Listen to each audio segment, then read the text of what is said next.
What is this? I'm live. I'm live.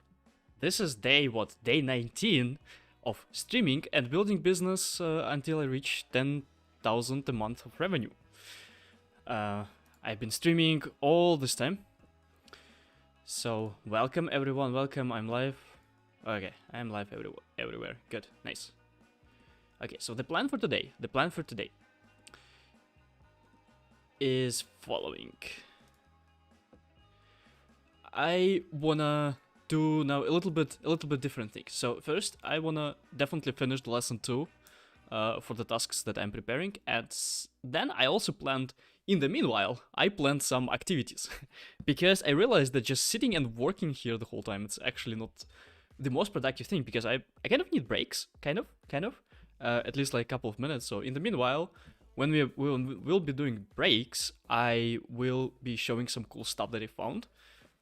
For example, I want to watch the Warren Walters video that I didn't watch, like the roadmap to become a Salesforce developer. Sounds really cool. I want to have a look at this, so I'm gonna have a look at this. And then there are a few other things that are super interesting. So I'm gonna type welcome to the day. What is it? Day 19. I'm already. I don't know what days are this. But anyway, so the first goal would be actually to finish the lesson 2 for the startup. And for those who are wondering what I'm building, so I'm building here. I can show it. Learn Apex. No, this is very old. This is very old.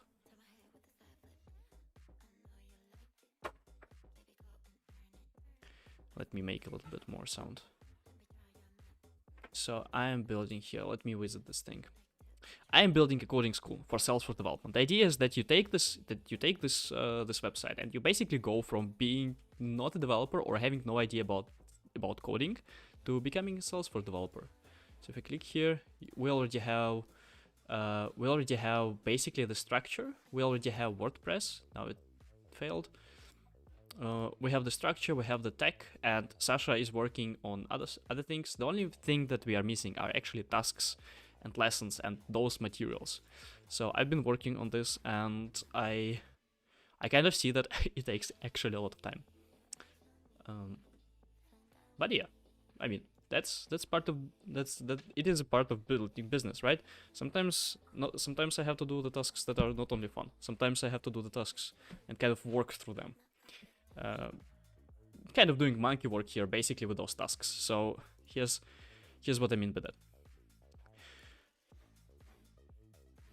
So we have our tasks in MongoDB, and that's how they look like. So we have here JSON, and we upload this JSON to the MongoDB, and then we get the tasks from the MongoDB. Yeah, kind of. That's the thing. So now I basically need to come up with those tasks, and I already have a lot of material that works. So I have already a lot of material that can be used for teaching. I have a lot of tasks, but they are not in this format, so they're not really suitable for just like one-to-one tasks. So yeah. So the plan for today, first I'm gonna finish the lesson number 2, and by lesson number 2 I mean, here's the content map.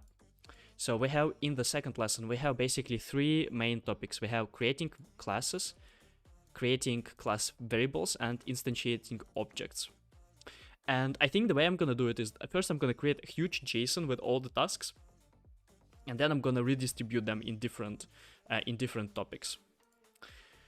So the lesson number 1, it was huge. We already have done it. That's the plan.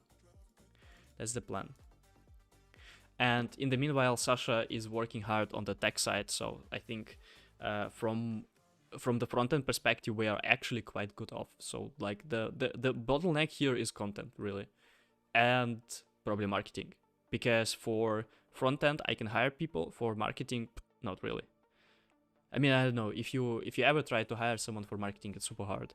Or people, I know it's so much easier to hire a developer than someone who is really good at marketing. Right, or there's another option, I just don't know how to do that. that's not option. All right. So creating variable. Let's get some work done. So creating variables, creating classes. How many tasks do I want to have for creating classes?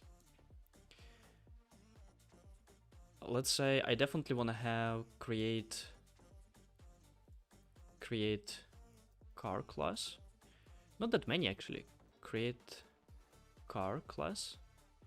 Create, let's say, person class, and I would say that's it. So we don't need that many, and I would say I already have them. And I can actually check it out. It looks like I'm done.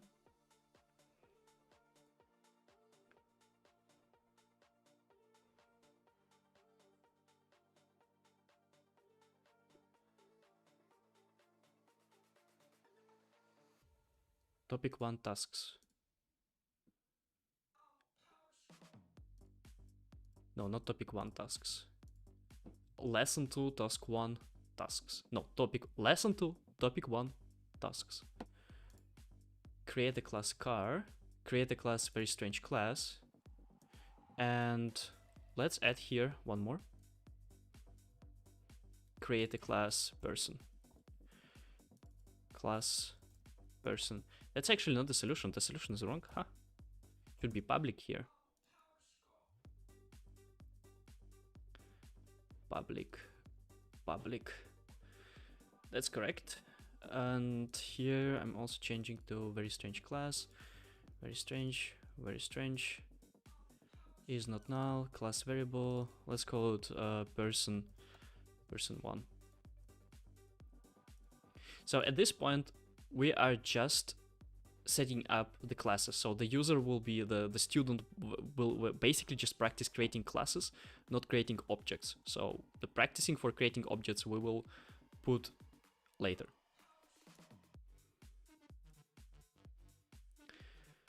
Person 1, and here is not null, and here we can say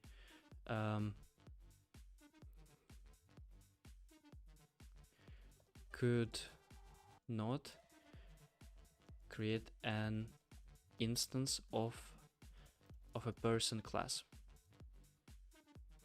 And I'm gonna click Alt Z so that the code is visible even if we go out of the line. So could not create an instance of a person class. That looks good for person class.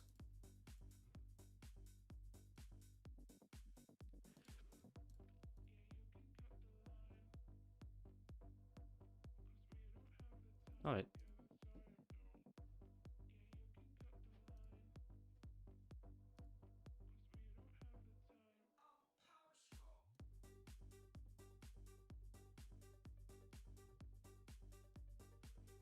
Three tasks. That looks good. Now, person and let's say very strange class. Let's check that out as well. So creating classes, I would say it's done, but it's not done in terms of we didn't upload it and we don't have the connection to the actual topic. So I wouldn't check it out as done. So let's focus to the class variables. And this is task 2, and I'm also gonna say new file, text file. Let's create here an array, and then here an object, and lesson 2, I'm gonna call it lesson 2 underscore task topic 3 underscore tasks.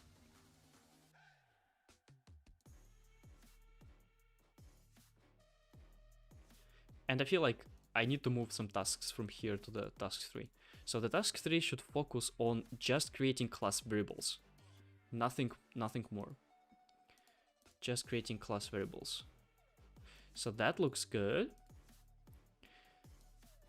Must not be null. Okay.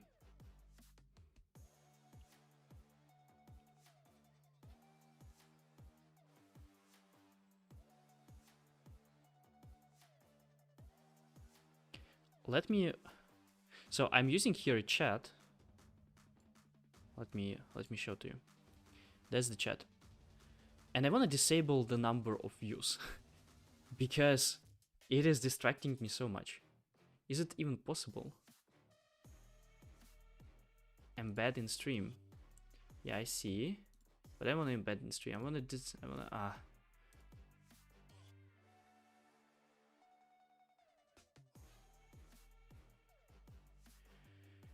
Yeah, let me do it like this. So I'm gonna create here focus, and I'm gonna put the focus for 30 minutes, and then after this focus is done, I'm gonna have a look at the chat if there's anyone, so that it doesn't really distract me. Okay, I closed it, and it feels so good. It feels so good. All right. So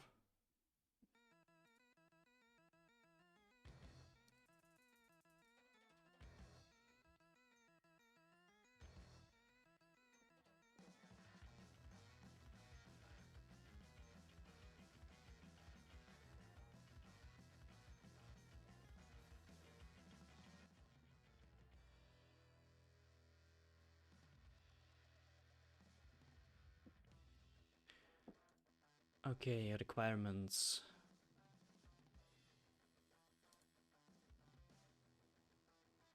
Public class car string. Okay, this is fine because it works. So I think it should belong to the task 2. That's fine. Add to the topic 2. That's good. Okay, this creating variables. Yep, that works also for the task 2. Create an instance of car object. Okay, this should already go to the second one or to the third one.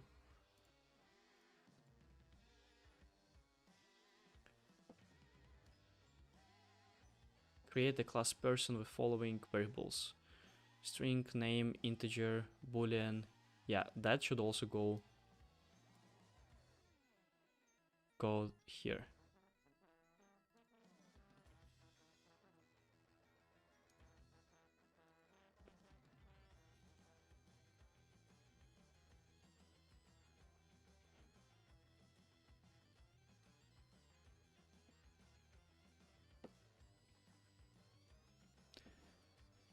So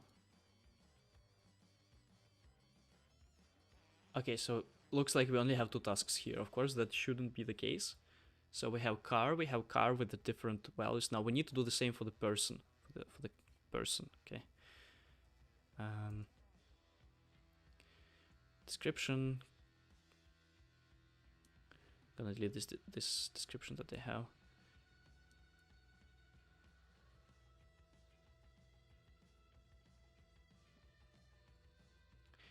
And let's say create a class person. Person string name, integer age, and boolean is male. No, wait, not gonna do the is male. I'm gonna get cancelled for that. Is male. This is kind of a minefield. Like whatever you specify for that type of field, not gonna work. Okay. So we have name and age, and I think it's good. So I think it's good enough. Name and age, and then the next one, solution. Public class person, public string name, John Doe. The question is, should we assign default values to each variable? I think we should. Let's keep it. Let's keep it. Then points 15 and requirements. Class person must not be null. Yep.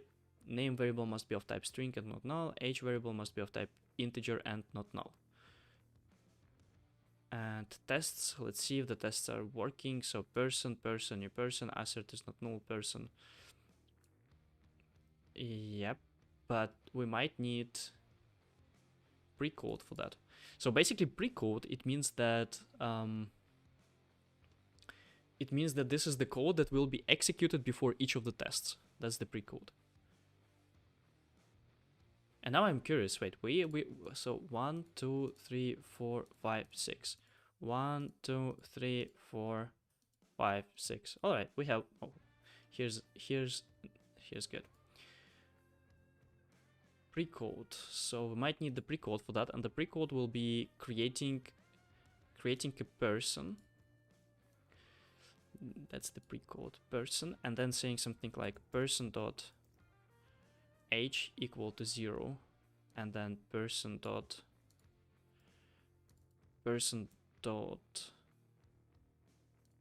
oh, you know what? Maybe we don't need it. Let me think, because this code will be appended to each of the tests, so we don't really need.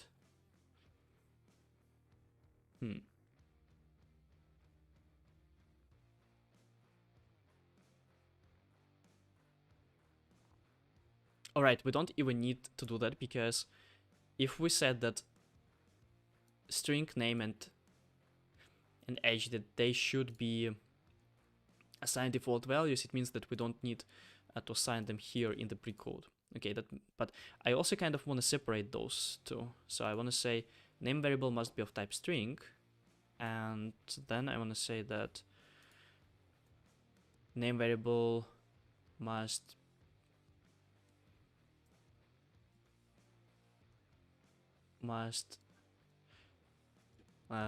have a default value. Age variable must be of type integer, and then integer. And age variable must have a default value.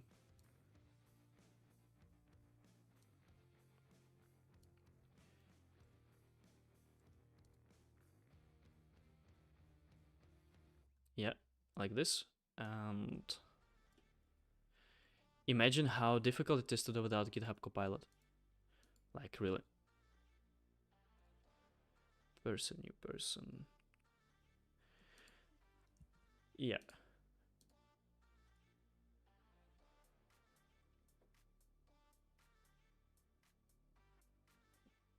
That works.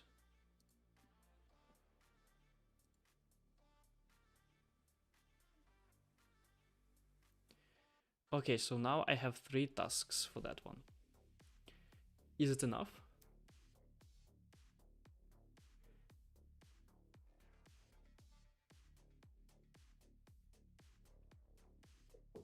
I would say it should be enough.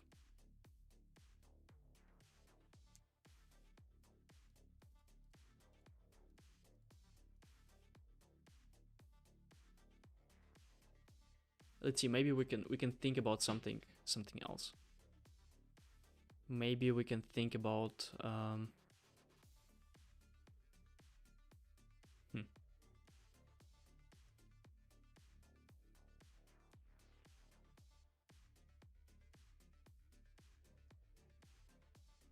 Oh, I know.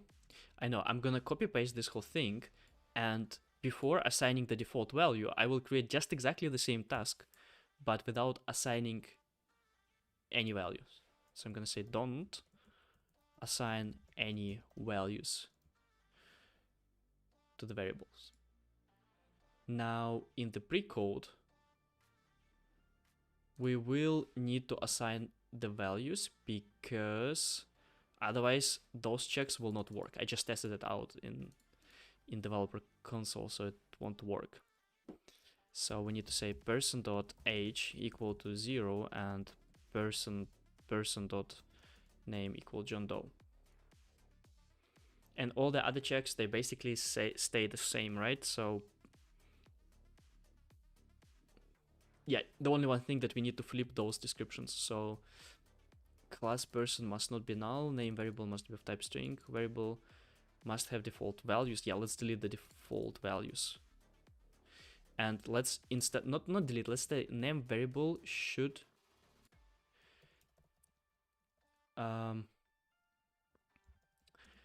must be how to say it actually in English. So must be, it should be possible to assign a value to the name variable. It should be possible to assign a value to the name variable, and the same goes here. It should be, yeah, this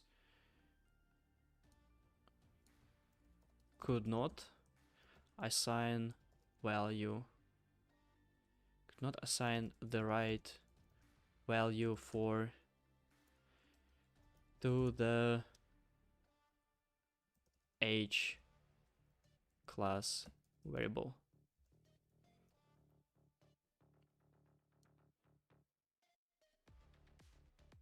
The same here. Could, and at this point compiler doesn't want to help me. Okay, could not assign the right value to the age to the name class variable. All right.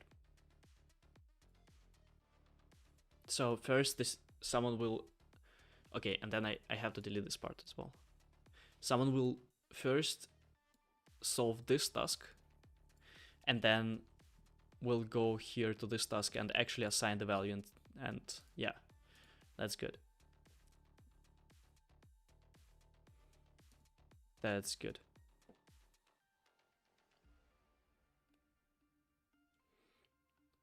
Now I think it's enough for this one. So we have, how many we have?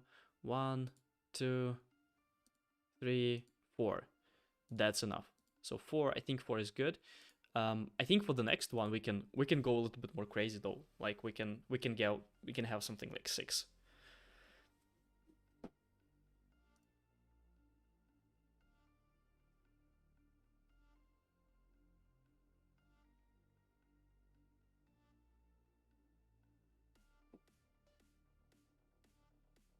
Instantiate a car object and set its values to motor color with the value V8, red, 4, 0, and false respectively.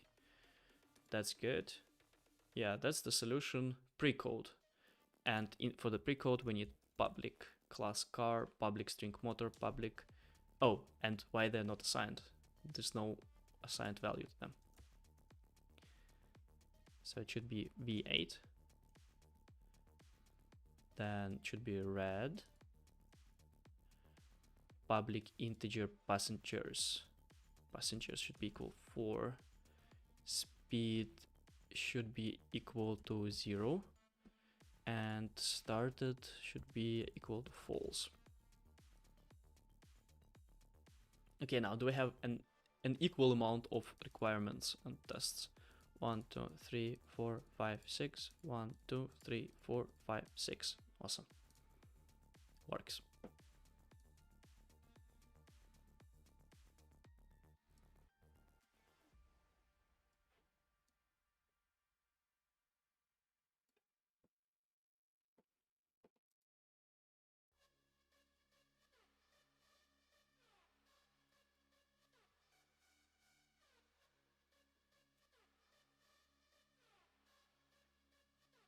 Okay, create a class person with the following public variables: string, name, age, is employed.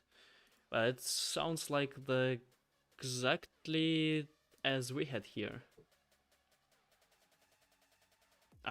I should have looked here.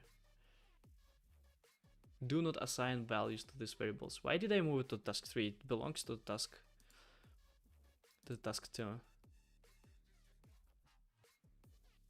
Name and age.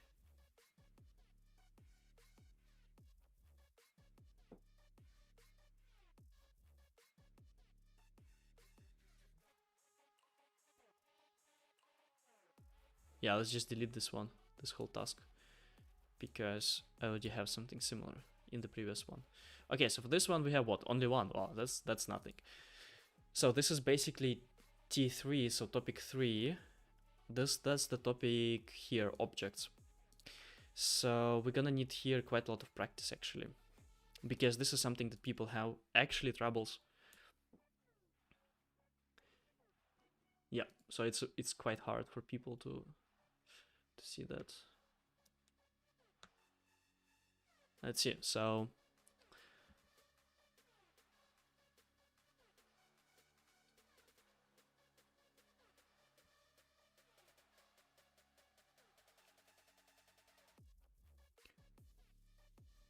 here I will say assume that car looks like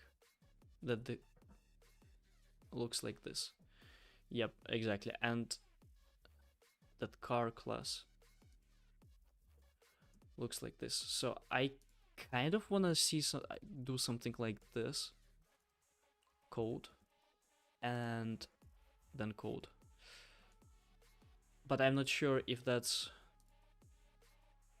how it's gonna work. And I probably also need to add here something like /n, then /n, and /n, /n,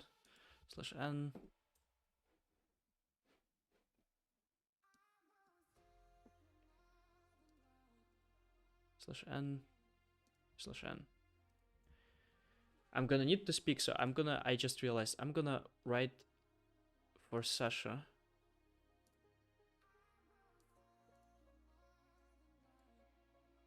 Let me make it red to indicate that we are not even half through what we need to do in the weekend.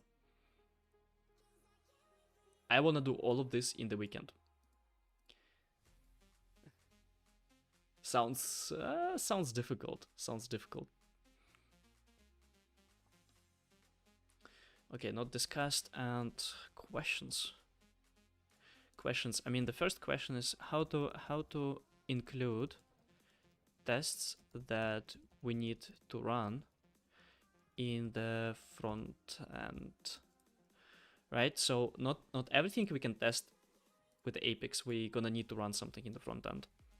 And the next question is how to write HTML so that it looks good in the front end for the tasks.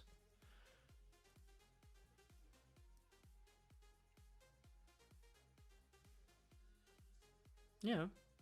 Oh, and then not discussed inner classes. I'm just writing down here basically everything that comes into my mind, something that is missing from topics that I have.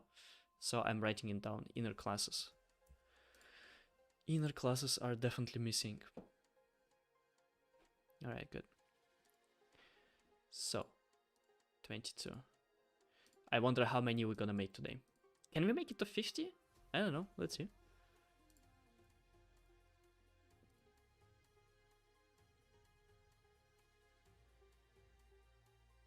Actually, the point is not to make more here. The point is to finish those. So if we can finish today this two, the less number 2 and less number 3, that would be nice. Maybe start with S objects. Let's see. Well, I'm being too ambitious actually for today. Okay.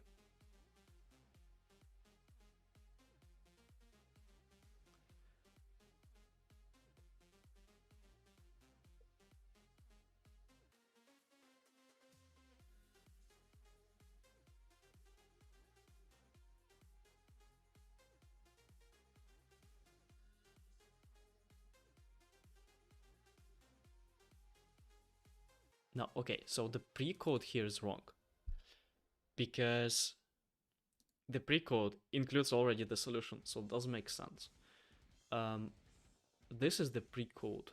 This thing here. That's the pre-code.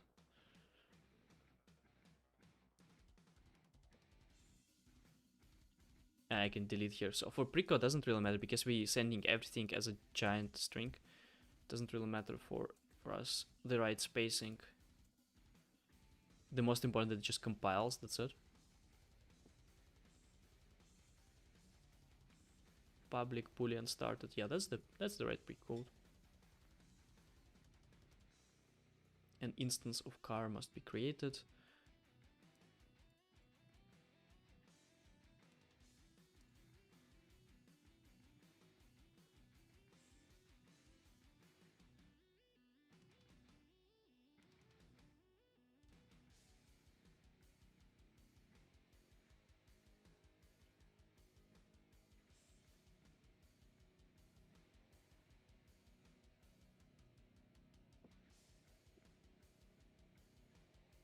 Okay, so that actually looks good. I'm okay with this.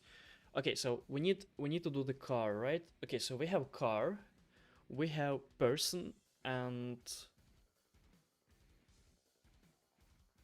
we need to come up definitely with a few more. So class variables, I would say the class variables, this is the previous one, so I have 3. No, I have 4. 1, 2, 3, 4. I would say 4 tasks done. Now with the objects, so I have, let's say, create person variable, create car variable. Car variable we basically already have. Create car variable, person variable, create instance of a custom class, and we can also think about complete the code to output the right value.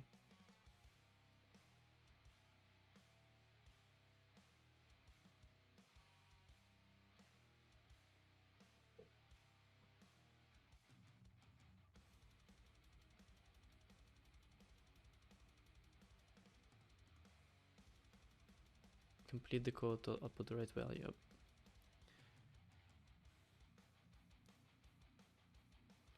We definitely have, so we covered booleans, integers, strings. We might want to have something with decimals. So let's say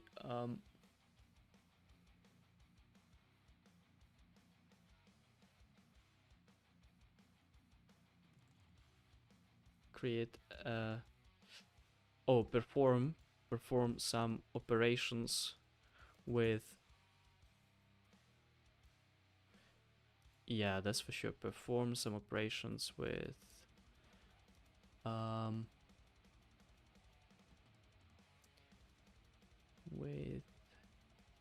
variables, with, I would say, class variables. So we have car. I think it's good enough. Maybe I'm gonna come up with something. Now let's do the person.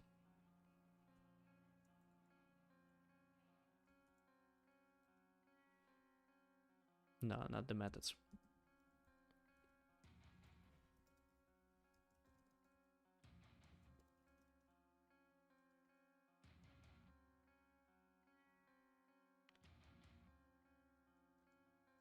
Of a person object.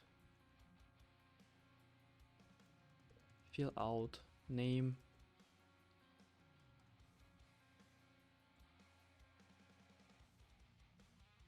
assign 24 to, assume that the person class look like this, code public person, public integer age. Yeah, that's good. Solution person age John. Yep, that's good as well. Points 10. Yep. Pre-code is the pre-code. Requirements: an instance of person must be created. Age must be set 24. Name must be, yeah, that's good. It's good. Person, new person. So this thing, it goes into the pre-code. And yes, we can do that in Salesforce. You can have a class, and then after the class you can write variables. Quite wild for if you compare it with other programming languages, but that's what we can do because we're using special API of Salesforce. Okay, public class person. Okay, requirements is not null. Okay, and then we check the person is not created. Okay, equal person age, yes, John. Yeah, that's perfect. Okay, so now we need to come up with a custom class, and for that I have zero creativity. I'm gonna go and ask ChatGPT. I don't wanna actually, I don't know, it's like 7:30 for me. I kind of worked a little bit today. We've been to the city center. I don't really wanna think too heavy today. Just wanna do my monkey job. What other class could we create? Oh, I know what other class could we create. I know it. We could create a book class. let's do it. I got an idea because I remember I have a book classes. Okay, let's do with the book. Let's do with the book. So description. Let's see.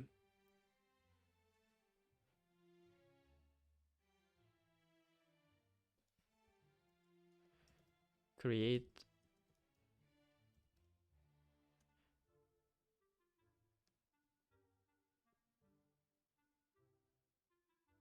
That looks good. Public class book, title, public string author, pages.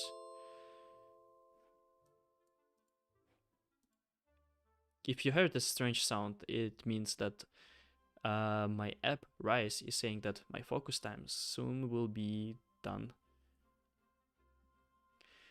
Solution. So is it solution, new book, book title? Okay, that's good. Points, 10. Pre-code, title. Yep, that's good. Requirements. An instance of book must be created. The title must be... yeah, that looks great. And tests. Because I don't really trust that much Copilot, let's take these things and let's test them out if they actually work.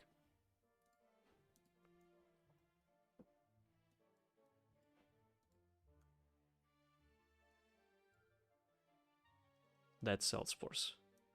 Someone haven't seen it. That's Salesforce. Then I need book. So I'm gonna create here a new class book. Let me just copy this part. Title, author, public. Yeah, that looks good. Okay, so now we have the pre-code and right here solution.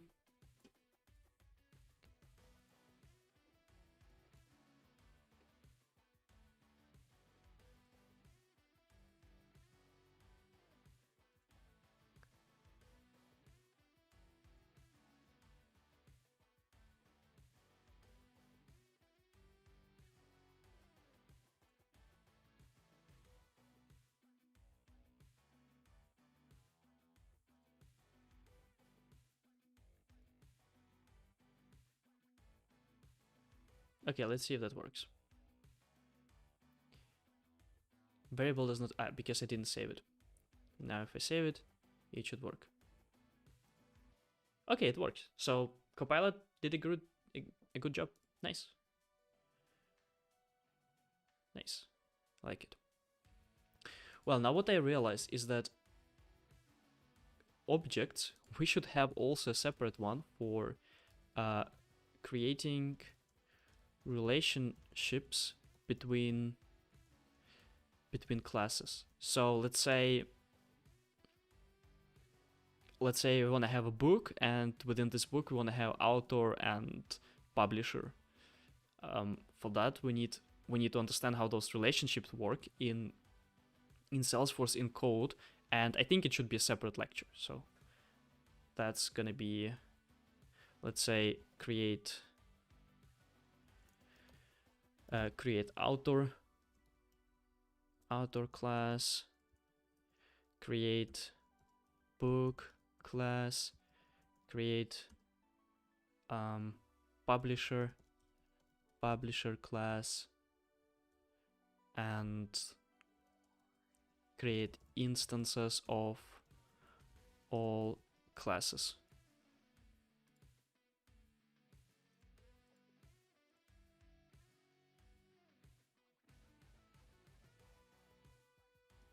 Yeah.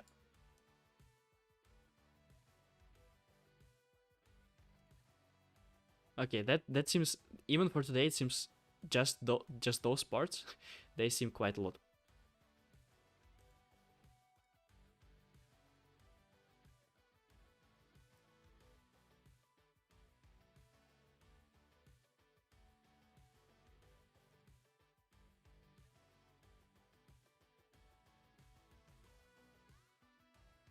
Okay, so this is create a person variable. We have the person variable, right? And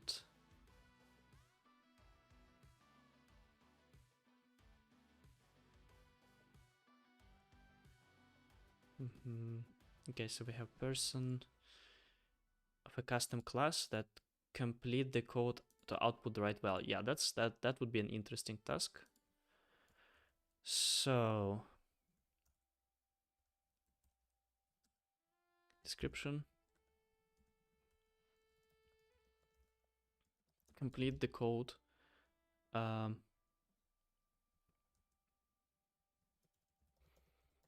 To output 15 in this code.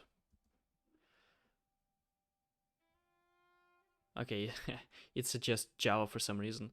Okay, so what code do I want to have? And the best way to test it out would be here actually. So let's say I have class person p1 equal new person. p1.h will be let's say like this. Salary will be 100. 100. Let's say 10,000. p1 dot years.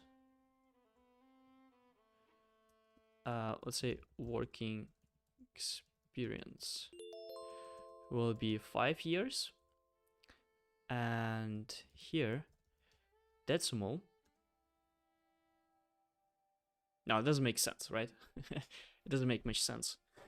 Salary, what can we do? Salary and taxes. Yes, that's good. Taxes. Let's say 0.5. And let's call it 50% taxes.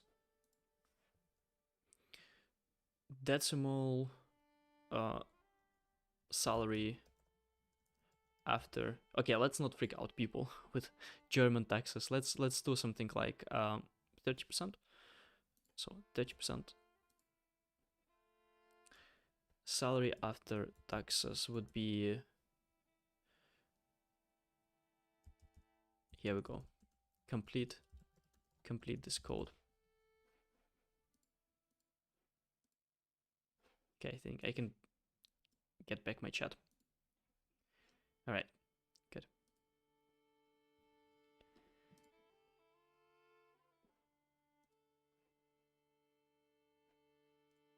Let me check out if the streams are still going. Because I always freak out about those things.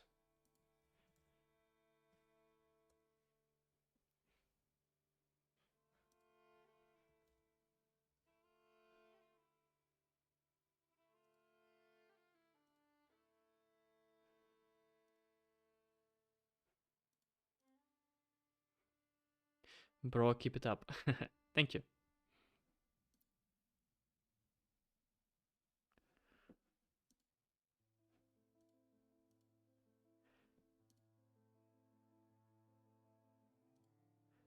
Very good. Yeah, everything is live. Complete this code. System.debug. And system.debug. Oh, here, salary after taxes. So complete this code. Yeah, salary after taxes. Let's see. So let's say if we put here, the proper answer would be p1 multiplied by p1.taxes. That would be, it doesn't exist. Ah, that's right, on the person. So open and then person. I need to create first this one. That would be public integer salary and public integer decimal taxes. Let's see. Execute. Yeah, 3000. No, wait, 3000. Wait, what 3000? That's wrong. isn't it? Yeah, that's wrong. So if 30% taxes, okay, it gets more complicated than I thought. So taxes, we basically need to do 1 minus P1. That's already a little bit more challenging, right? Yeah, 7,000. Okay, so that would be the solution. Nice. Now that's for that. I'm definitely gonna ask ChatGPT, and I'm gonna ask my special GPT that I made for the task buddy. Can you create a task for me out of this? Here's an example of JSON that I have so far.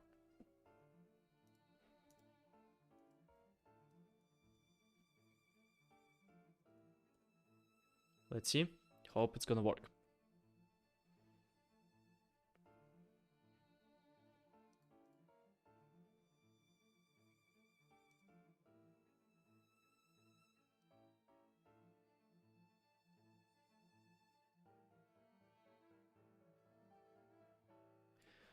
It does. Points. I would give 15 points for that one. That's definitely much more challenging than what we had so far. You need to even know that you should do 1 minus and then the percentage. Some high math here.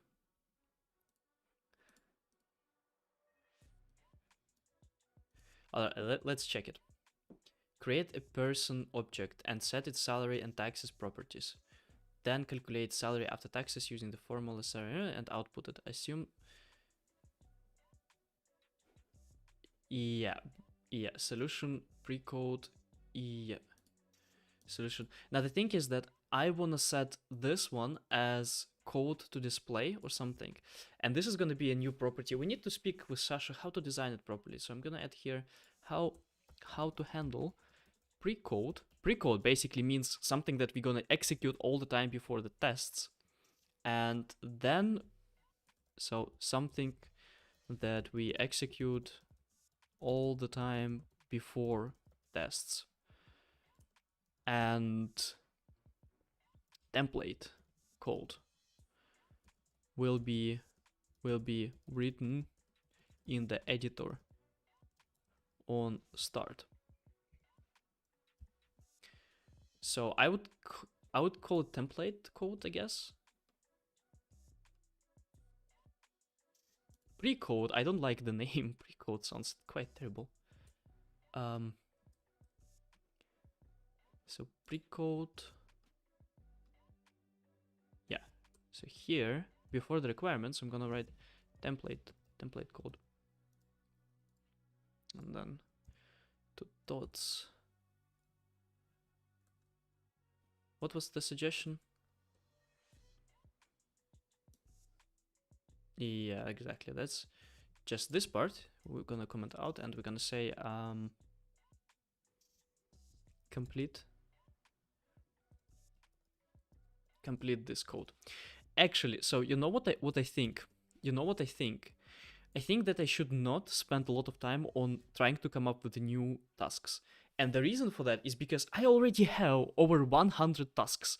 Why am I trying to come up here with new tasks? Well, this is mainly because the tasks that I have, they're not suitable for this format. Because they kind of go one-to-one, not one-to-one, they go like in order, and so you have to solve them in order. So they're not really suitable for that. So I'm kind of trying. So for example, this task, I've never had it. Like I should stop coming up with new tasks. Otherwise, I will spend just forever migrating all my stuff. First, I should focus on migrating everything that I have, and then on creating new tasks. That would be the right solution. So from now on, we're gonna be using only the tasks that I have.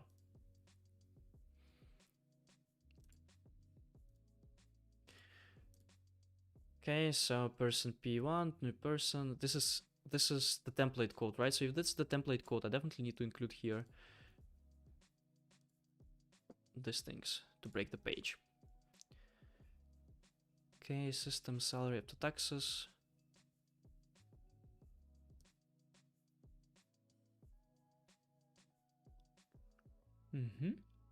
An instance of person class must be created. Salary must be set to... okay. So person P1, this thing, it goes into the pre-code as well.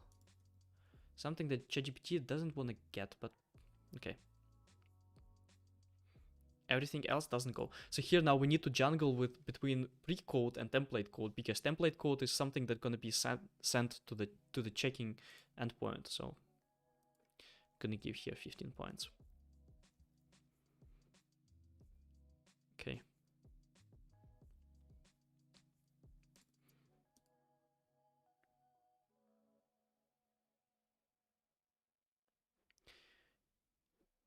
Assert is not null, P1 person instance not created. Okay, that's good. Now this whole thing, no, this part I don't need. Assert are equal 1000 P1 salary. Salary is not set correctly. Yep, taxes should be 3. Yeah, decimal expected salary. Yeah, salary after taxes. Yeah, are equal expected salary. Yeah, I mean we can just hard code it. We can just hard code it. It's because we are expecting here to set to exactly those values, so we can just hard code those things.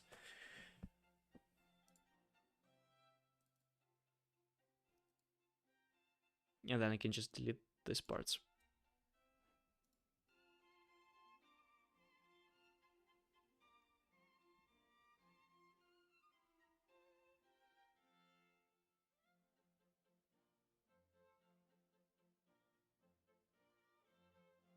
Yeah, it looks good. Salary after taxes is not calculated correctly if the salary after taxes... Yeah. Yeah, okay, good. Well, I mean, all of this needs to be tested on the front end, and I think it's going to be a lot of refinement. So, yeah, it's going to be still a lot of work. And the best way, if we could actually implement something like admin panel, where I could add them easily, not with a JSON, because it's kind of a little bit painful. But for now, that's for now to get to the MVP level and get feedback from people. I think that's what I need. Okay, have create instance of person class assign 24 to the age variable John.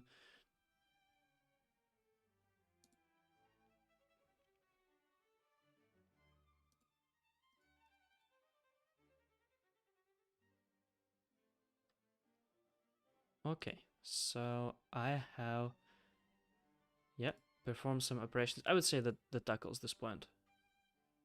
Okay. Okay, guys, I'm gonna be back very soon. Just right in the minute, I'm gonna be back. So I'm gonna write here BRB in 5 minutes. Let's say 3 minutes. 1841. That's my promise. They'll be back just in a second.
Expletive. Not sure how to pronounce it, but hi, hi.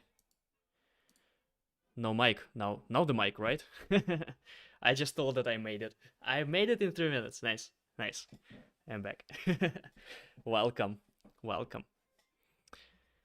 Where are you from? I'm originally from Ukraine, but I've been living in Germany for the last 6 years. And recently, just yesterday, the German government passed the law on getting easy citizenship. So I'm looking forward to becoming German. Having a normal passport. Дай Боже здоровья. Welcome. Are you from Ukraine? Or you just know some phrases? Having a normal passport simplifies life so much. Like if you have one of the Western passports, like and I mean Ukrainian passport is quite powerful. That's nice. That's nice. Let's stick to English on this stream because otherwise only us two will be talking. Well, nice. What like do you know more streamers from Ukraine who are streaming like either business or software? I'd be quite hyped to check them out. I mean, I'm in general happy for this whole community that is building. Not really, honestly. Yeah, I don't think how long you've been living in Germany. I've been living in Germany for 6 years. I actually don't think that there are any streamers from Ukraine. Are there any on Twitch? Are there any on Twitch? Let's check it out. I don't even know how to search for it. How to search for it?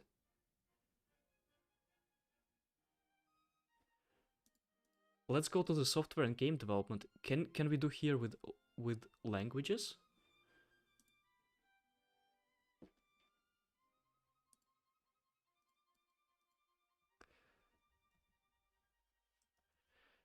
Software. Well, pretty much just select Ukraine's language there. Yeah, but how do you select? Browse. All right, live channels. Language. Oh, nice. Let's search for Ukrainian. What the hell? There are actually a lot. I just don't know them. There are actually quite a lot. No, wait a second. Pirate software is definitely not Ukrainian. What the hell? Wait. This is English. This is English. Here we go. That's... Wow. We can see the difference in quality actually.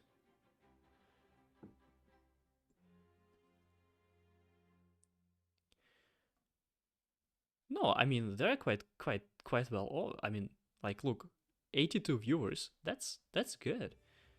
I mean, it's not thousands or hundreds as English speaker, but that's still quite good.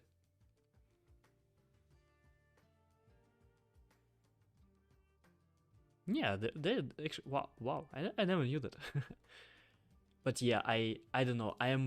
I've been in Germany for oh my god, stop. I've been in Germany for actually quite a long time. I'm curious if this guy, where is he from? Because he's definitely Russian speaking, and he is super known. He's a really good developer. But yeah, I don't know. Anyway, so yeah, I've been in Germany for forever. My whole life was basically in Germany, so I do have family in Ukraine though, but yeah, I'm quite integrated into Germany. I have 0 friends in Ukraine left, only family. So yeah. Ever planning to come back home? I don't think so. Because I mean, my girlfriend is here. All my friends here. I have zero people in Ukraine. Like only the family left, and that's it. Really, like if I go to Ukraine now, and I haven't been to Ukraine for like 3-4 years, I guess. If I go back to Ukraine, I don't even know. Like I won't even have anyone to go out because I don't know anyone. Versus here in Germany or in general in Europe, I have much more friends.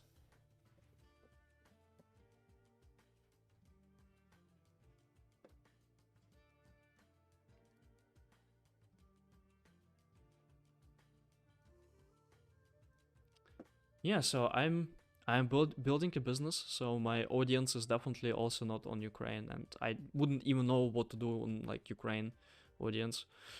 So I I think from Ukrainian one I'm watching only one YouTube channel, so guess which one. Easy guess.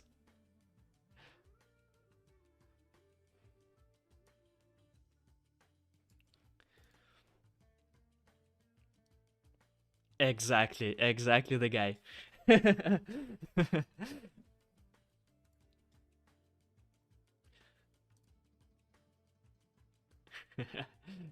Exactly him.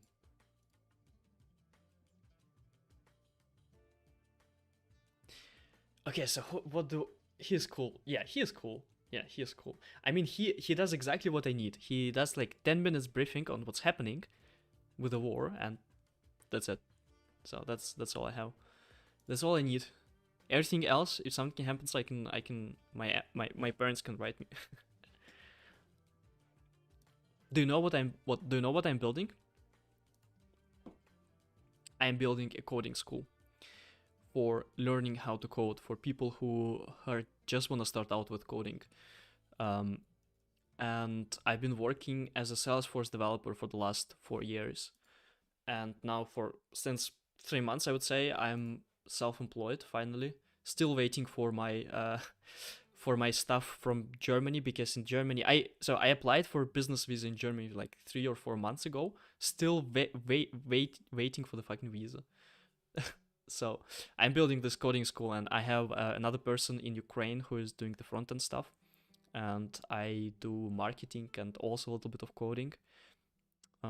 Yeah, basically that's the idea. So you go here, and then you can select the topics here, and you go to topics, you read the topics, and yeah, I mean I don't like the front end how it looks for now, but I hope it's gonna look better.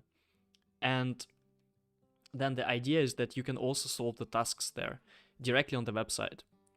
And once, yeah, and for now, the biggest bottleneck is to creating tasks. So this is what I'm trying, and my plan for the weekend is to create all 10 lessons that I had before. So yeah, working hard on it. Working hard on it. It takes insane amount of time to create tasks. That's crazy. And then here I'm still writing down what is missing from. Oops, no ask. Yeah, a lot of work. A lot of work. What about you? Ever borrowed any, or just coming up with them from scratch? Um, I did borrow some, but the thing is that I'm doing it for Salesforce development. I don't know if you know what Salesforce, but it's very, you can find them just on the internet, so you need to come up with a lot of stuff yourself. If you go, for example, for JavaScript, computer science student, yeah. So if you go just to internet, and if you want to try, for example, if you want to learn Python, you'll find a lot of tasks. If you want to learn JavaScript, Java, everything, you'll find a lot of courses, tasks. If you want to learn Salesforce development, you'll find not zero, but very few resources. Very few resources. And that's something that I'm trying to fix.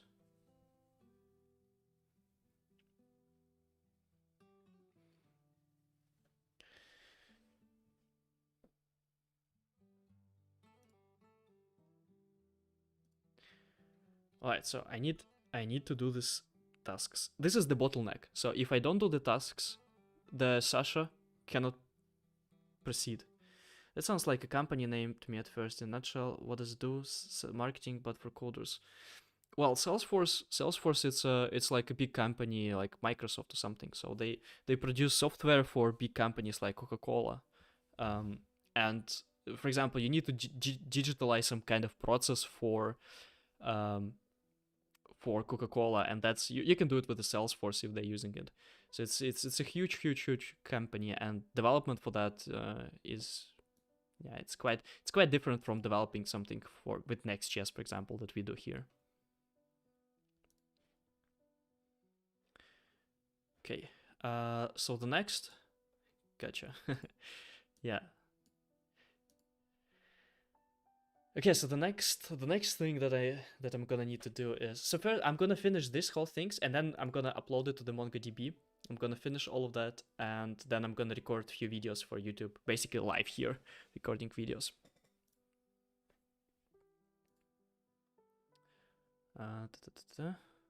Creating classes, variables, objects.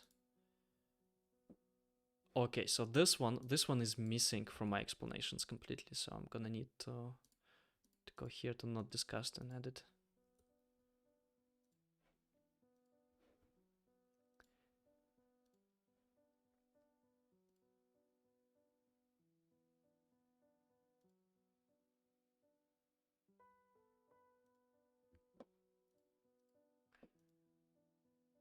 And that would be a new one, a new file.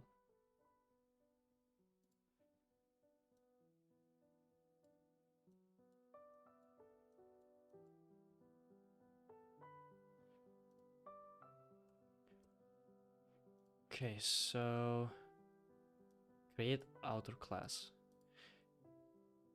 Create outer class, create.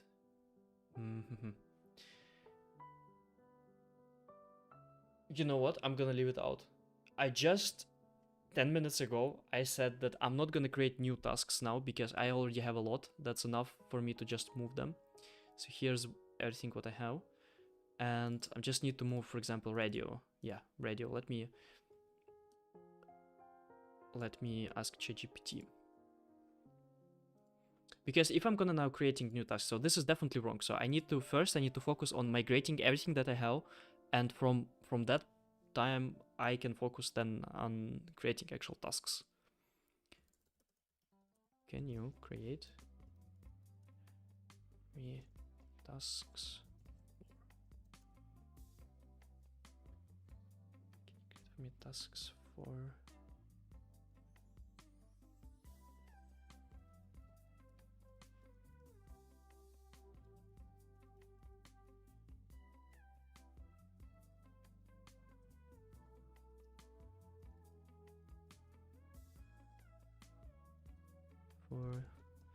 instantiating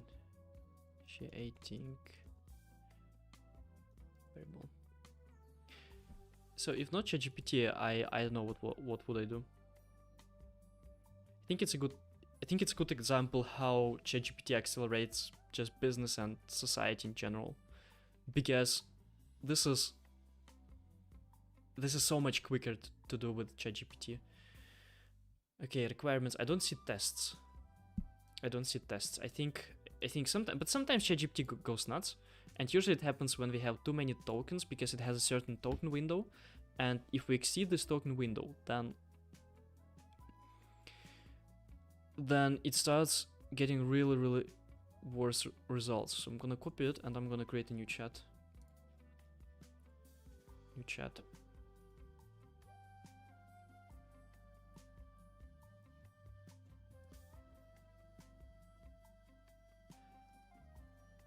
Here's an example of JSON.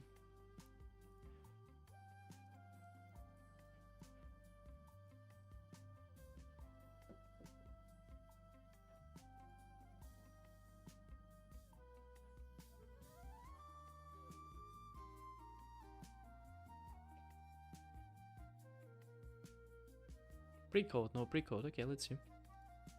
Oh, come on, ChatGPT. I have high hopes.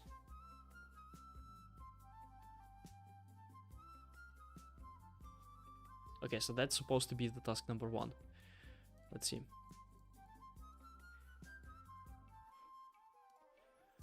Let's see, VS Code.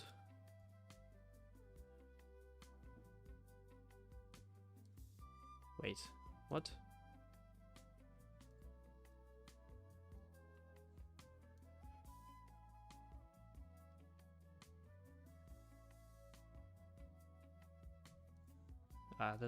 That doesn't look good. That's for the first time it fails like this. Now if it fails like this, I can't trust everything else that it writes.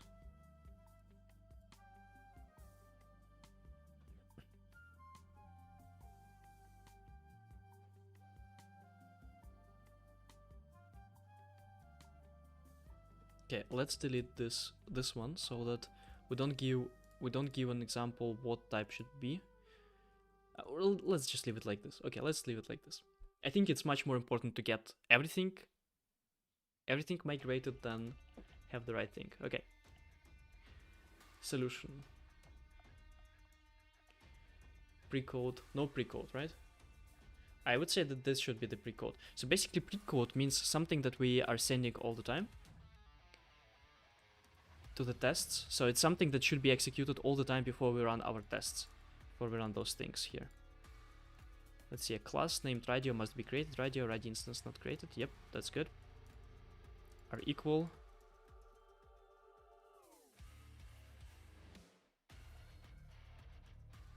Yeah, it's quite easy with those.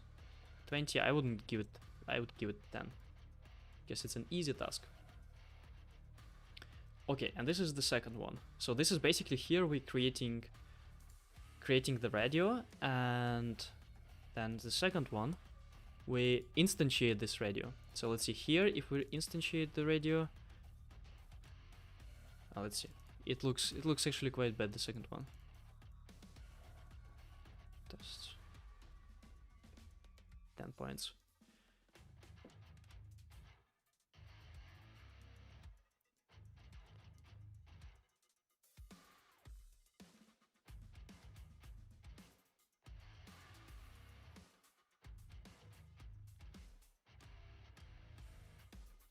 Okay, I'm gonna. So the first task is good, but the second one must have equal, and that's always true.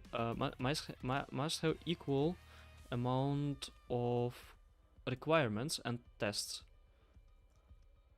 Ah, wait, it does have 3. No, requirements and tests. Also, keep in mind to use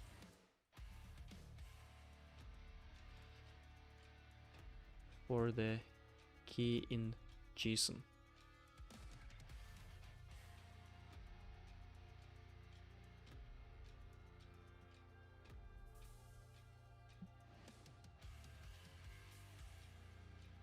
Here's revisited hey JSON. What is hey JSON?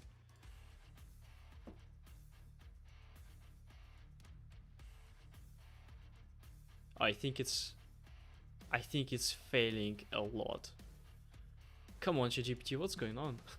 Like yesterday I could use ChatGPT just normally.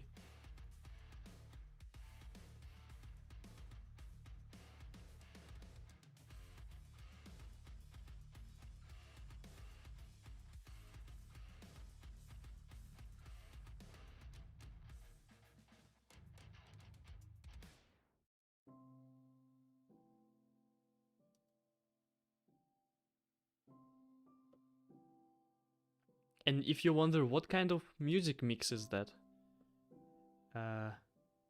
Anurag, hello.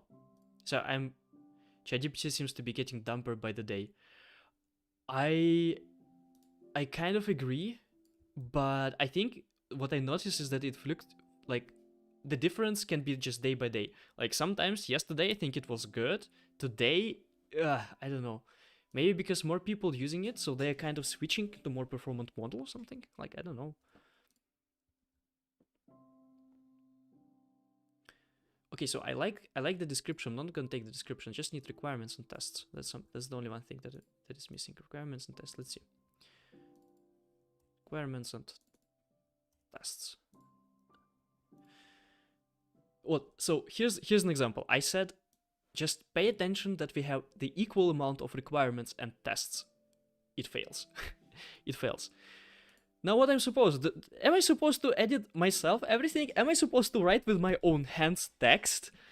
No way. No way, ChatGPT. No way. Okay. Let's actually do that. Let's actually do that. Points, and points here I would say let's do 20, because that's quite a big one. Well, the solution is wrong. Create a new instance of the radio class with the frequency blah blah blah set on to true, then create 2 more instances of radio with different values for each variable. So let's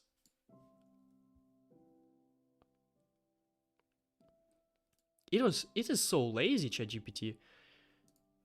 It is so lazy.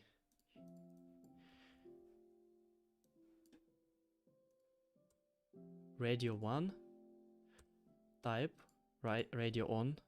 Okay, so for radio 1 is good, but for radio 2 it said just set the values on your own. Yeah, of course. If I could do it on my own, I wouldn't ask you, ChatGPT. Alright, let's just copy. I mean, I can do it on my own. Doesn't mean I won't. The problem is it's not that it's difficult or takes time. I think it takes equal time. The problem is that with ChatGPT, you basically just say it and just relax. You don't use your brain too much. That's the point. And it kind of saves you more bandwidth with the brain at the end of the day.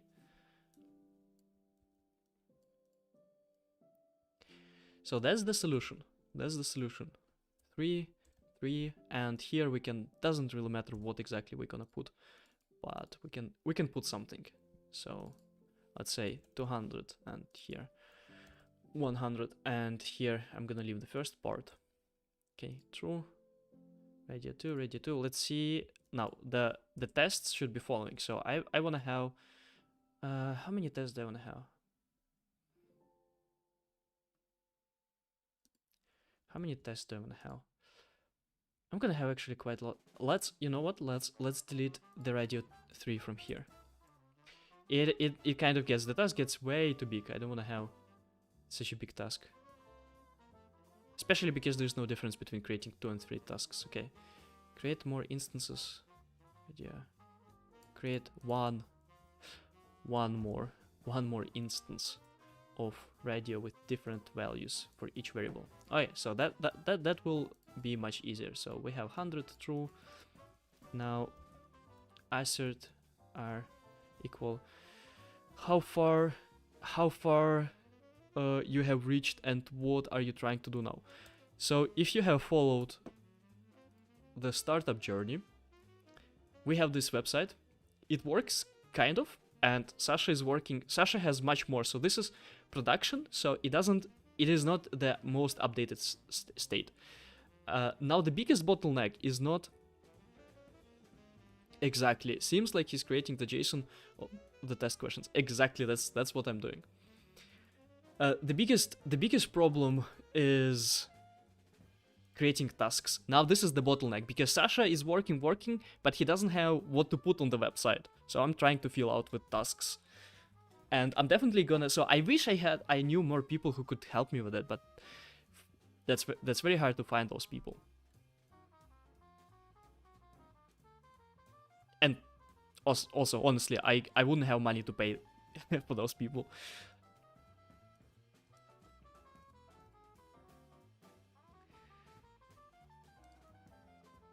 So here I'm gonna test that frequency is the correct. And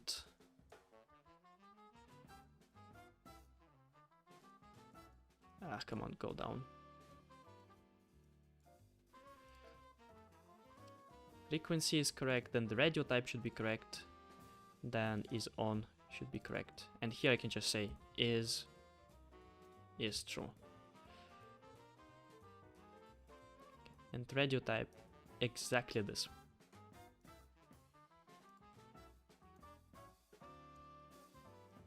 So when I had this idea to start this, I didn't really think that the content will be the bottleneck. I mean, I kind of suspected it, but I didn't know what it feels that the content is bottleneck. I didn't know that I'm gonna sit down on Saturday and spend 2 hours creating tasks. Didn't plan for that.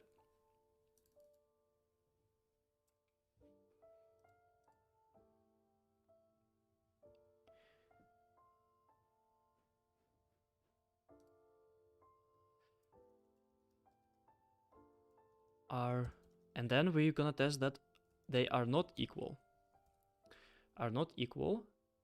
And we're gonna test R2 frequency and R1 frequency. So R1 frequency and R2 frequency.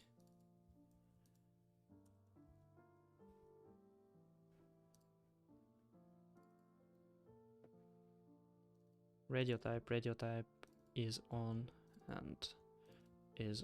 and here I'm gonna need to say false. Let's see. So those are tests. Invalid type radio. Ah, damn it.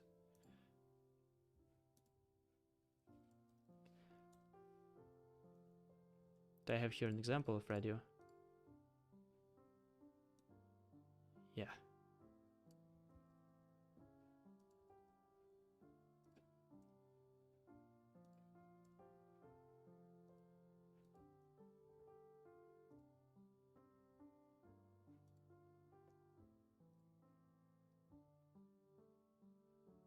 Okay, looks good. Looks like it's running.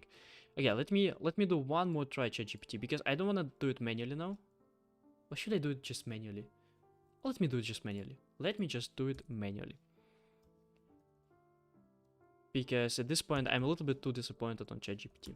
Okay. That's what I have. Now this whole thing, this is the solution, right? So that's the solution. I'm gonna need to put it here as a solution. And I can just put it just as one string, so it's fine. Because solution, actually, we are not using solutions. So I don't even know why I'm putting the solutions. It's kind of still nice to have solutions. But at this point, we are not planning to show the solutions.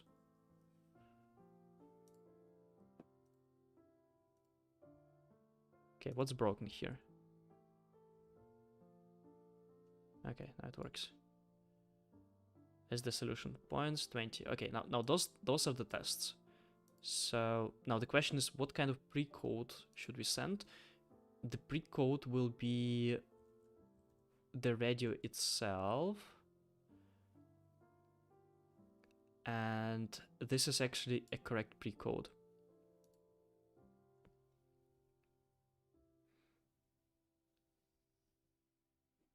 No, that's not completely correct pre-code because it contains here values that I want to delete.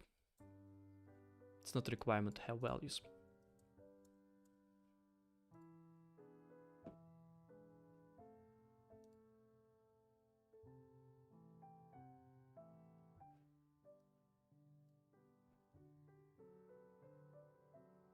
Let me just delete those tests. I just don't want to edit them. Let's see if my copilot's smarter.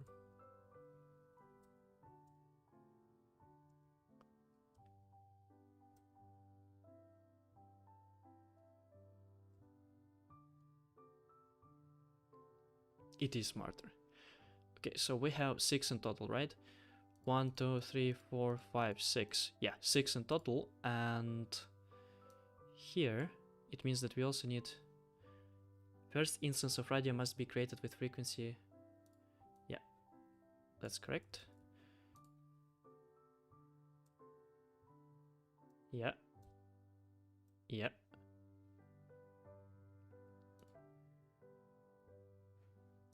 I'll just change it. Third, second, and second instance of radio must be created with different frequency. Frequency must be created with different radio type.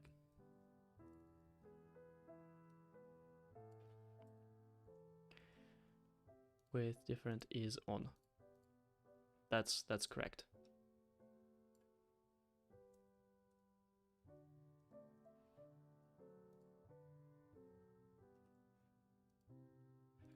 Okay, so I actually have already quite a lot, I think. So I have 1, 2, 3, 4, 5, 6. 6 tasks.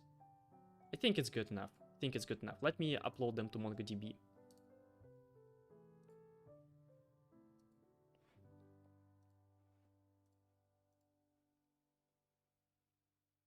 I would mark them done as soon as I upload them to the MongoDB.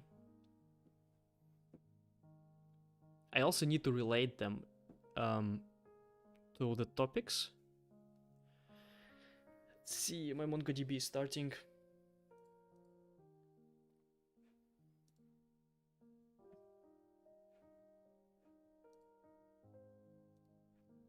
Tasks.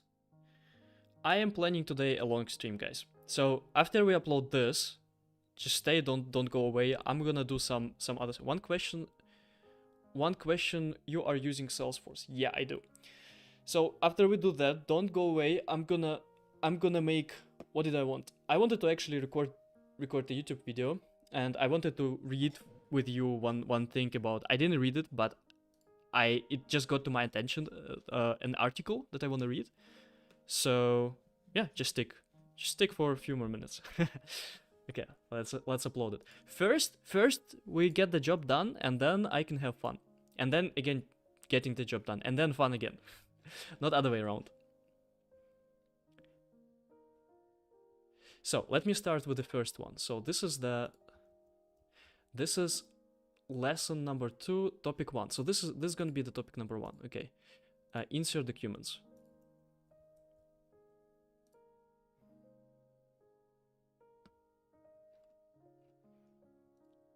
Insert. Did it work? I hope it worked. Okay, so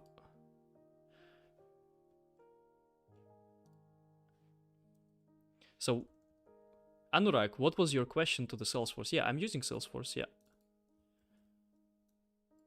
I mean, I'm using, depends what do you mean by using. Like, I'm not a customer of Salesforce, but I do develop for Salesforce. Salesforce is crazy expensive. Only Americans can afford it. Okay, so it's topic. Nah, not only Americans, of course. It's topic 1 classes. Should be this one, creating classes.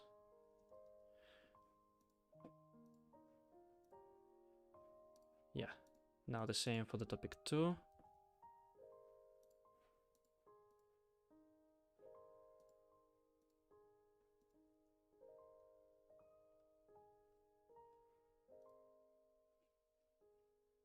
I wish it would just give me immediately the IDs.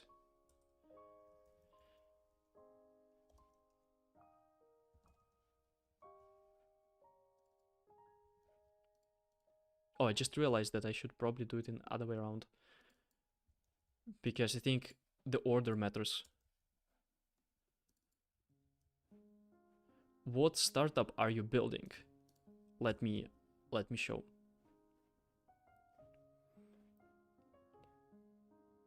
Let me show. So I think this looks good. Looks good. So the startup that I'm building is this one. Learn Apex. This is a coding school. You go there, complete beginner, you have no idea about code. You go there, you see the website, oh wow, you pay me, let's say $150 per month, and you go and learn the whole coding there. But not only coding for Salesforce ecosystem, so specific Salesforce development coding.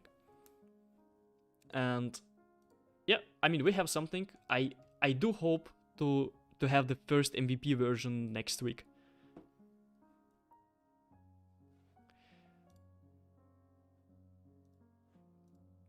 Okay, so we have this one. This is topic number 2, and I guess only one left. The biggest one, actually. This one.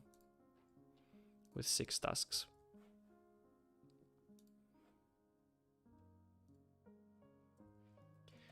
Topic 3.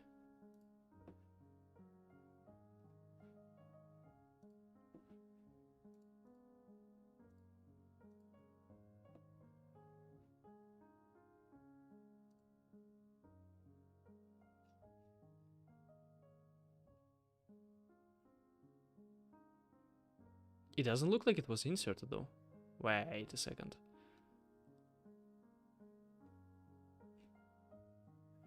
Oh. I just made a mistake by thinking that here I see my old tasks, but I have to go to the last page.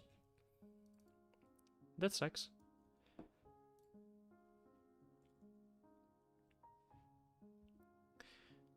So I have 6 tasks here.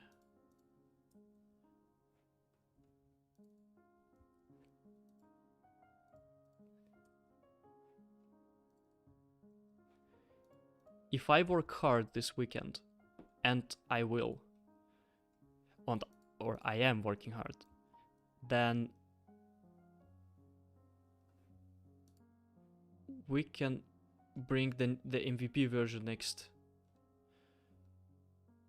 week already. Wait. What's happening here?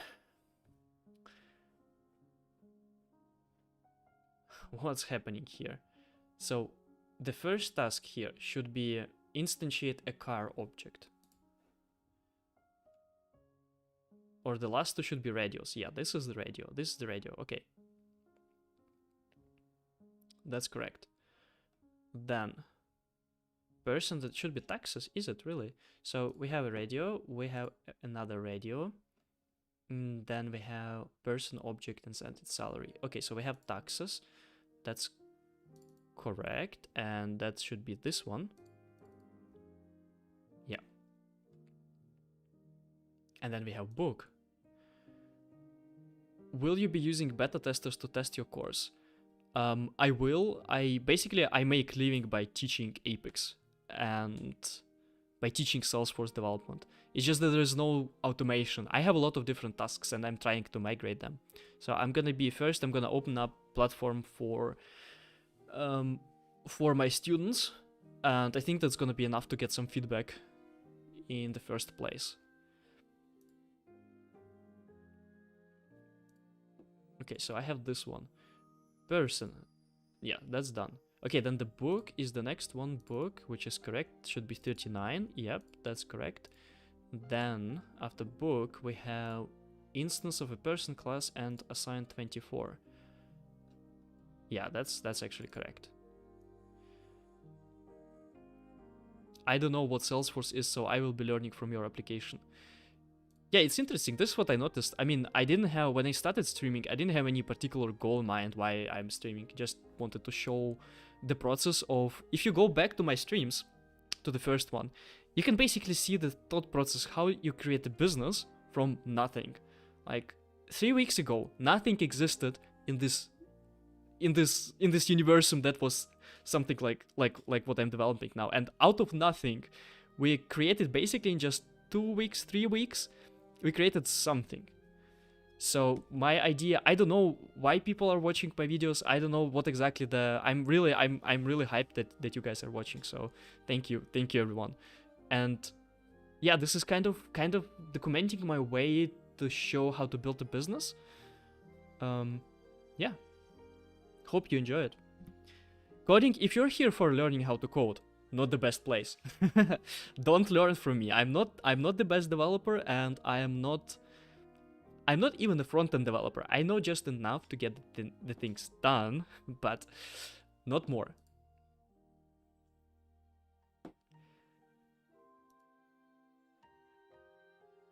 Okay, and then I have a car, and that should be the last one.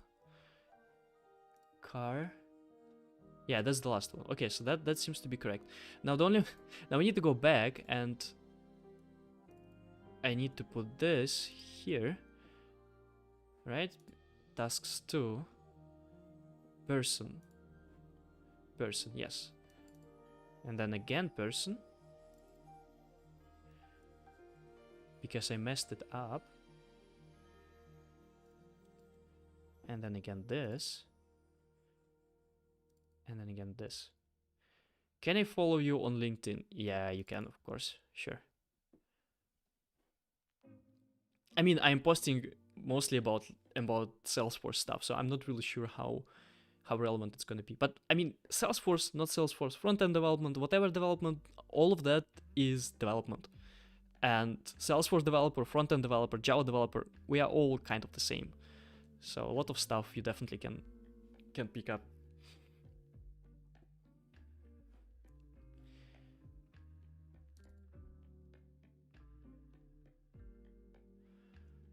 Now I think, okay, create a class person. That looks like this one, right? So not even this one is correct. Not even this one, okay.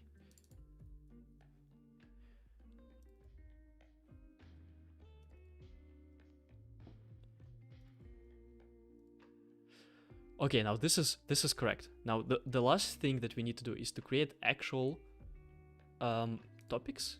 Yeah, topics. So the topic consists out of tasks, and tasks are arrays here with IDs. That's why I've been you don't see it. Ah, damn it. It's hidden here by the chat. You don't see it. So I'm basically clicking. Okay, I see. So this is, I've been collecting here the IDs, and I'm gonna put them in array, and then I'm gonna upload it. So here, a new one, and how does it look like? Can you show me JSON? Yeah, show me the JSON. So show me the JSON. And I'm gonna delete the ID because I don't need the IDs. So here, the first one will be topic number 1, and I'm gonna have following IDs. There's the ID, and this one deleted. Topic name, no idea, but I know the WordPress ID. Topic name, let's see, creating classes. Let's call it creating classes. We can always modify it, creating classes. Still making tutorials. I guess you can't be finished by now with the amount of tutorials you're making. It's gonna be endless. Okay, so look what I have. I know it's impossible, but I have 10 lessons. And I'm gonna be streaming tomorrow. Either my girlfriend will kick me out of streaming, or I will finish those 10 lessons. I'm gonna wake up early tomorrow, and I'm gonna be streaming until I finish those lessons. Not gonna go sleep until I finish those lessons.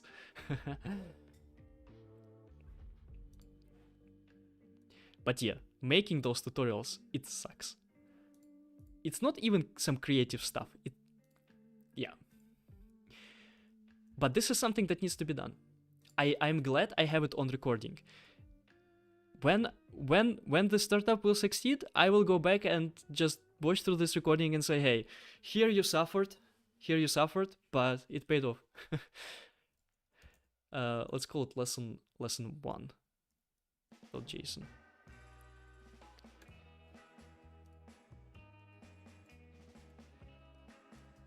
And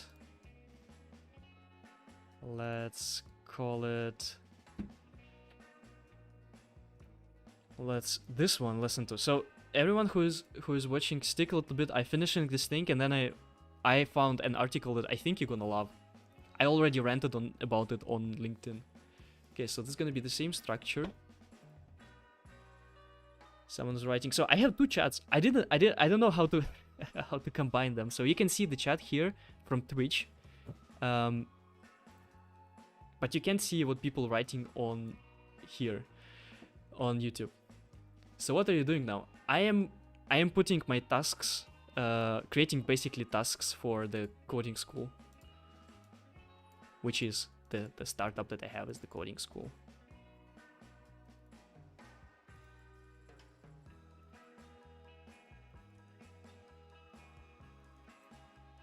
The community on Twitch of people who are coding is so good.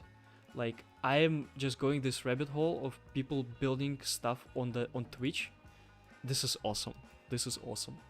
I am vibing so much with people there.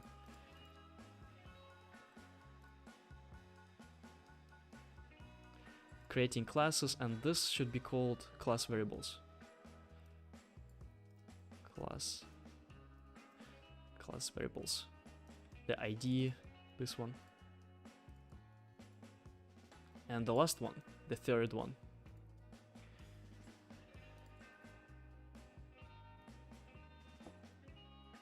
The biggest one. There's probably software for displaying chats easily, both for YouTube and Twitch. Yes, I know. I know. I'm complaining about things. I mean, complaining, I know. I'm kind of ranting about things that Just takes probably 15 minutes to do.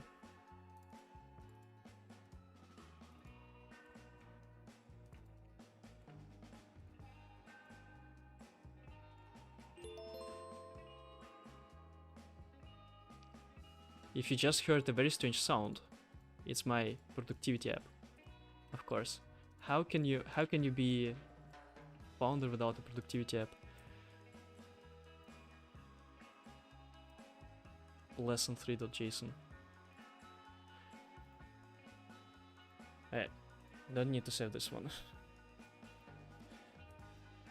So, where's my MongoDB?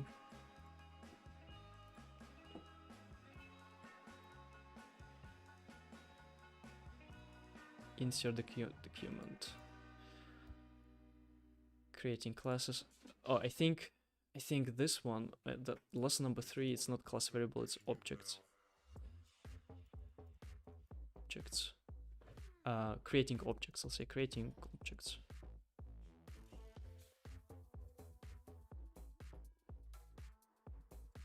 Wait, I uploaded. Which one I uploaded? Okay, I uploaded 80. Okay, I uploaded this one. Class variable, that's good. That's good.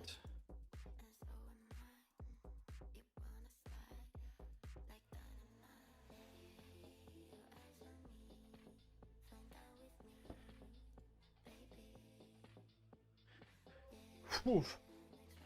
I'm done. I'm done with them. Now the best part, checking those boxes. And this one done as well, because I'm not gonna implement those things. I'm just gonna put it in the to-do list. Like this.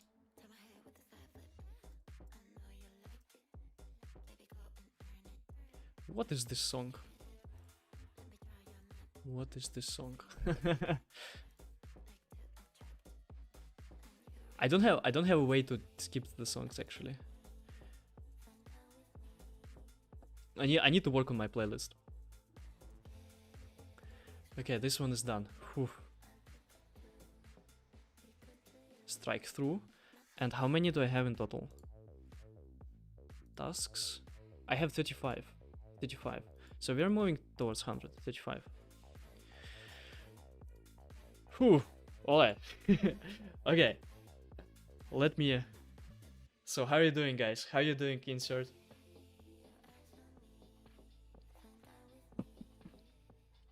Something that I wanted to discuss actually. And let's see, I didn't read the whole article. This one. Once. Looks like a display has failed, right? The Windows has failed. But basically, let me make it lower a little bit, the music. So, write in the chat, write, let's say 1 if you're annoyed by the amount of subscriptions you have, and write 2 if you're not. So I'm gonna write 1 because I just calculated how many subscriptions I have. I have over 15 subscriptions if you count everything. 15 subscriptions. Like, I'm not even running a huge business, like I'm running a very small business, and I have 15 already. Can you imagine what's going on for people who have like big team? Like, that's crazy. I'm doing great. Getting to see the inner working of a business is very interesting to me. Yeah, that's how business is getting built. I mean, let's see if that it might be an example of a successful business getting built or a failed business getting built. Both of these outcomes are good. Well, a failed business not good. It's not good, but like both are probable. Okay, so what I wanted to discuss is this one, because it's quite interesting. I didn't read it. I just read a few lines and it was quite interesting. So that's how it starts. Something happened to business software. You used to pay for it once, install it, and run it, whatever on someone's computer or a server for everyone. It felt like you owned it, and you did. I don't remember those times. Because when you used to pay for the software like this, I was a child, so I don't remember this. Today, most software is a service, not owned but rented. Buying it enters you into landlord-tenant agreement. Every month you pay for essentially the same thing you had last month. And if you stop paying, the software stops working. Boom, you're evicted. And I agree with it. For nearly 2 decades, the SaaS model benefited landlords handsomely, with routine payers and blah blah what payers charge recurring revenue. Oh my god, I cannot really read it out loud. My English is not that good. Valuations shot to the moon on the backs of business subscribed at luxury prices for commodity services they had little control over. Add up your SaaS subscriptions last year. You should own that shit by now. That's true. Like, and the problem is that you're paying monthly subscription for something that you may be using like once a month. For example, I'm paying for Canva, and I'm not really using this Canva things, the premium. The only thing that I'm using is removing background sometimes and history, and that's it. And they have AI stuff, and you're paying for that. But like you don't need that. Or there's definitely a lot of software that you're not using that frequent, but you're still paying for that, and that sucks. SaaS still makes sense for many products, but its grip will slip.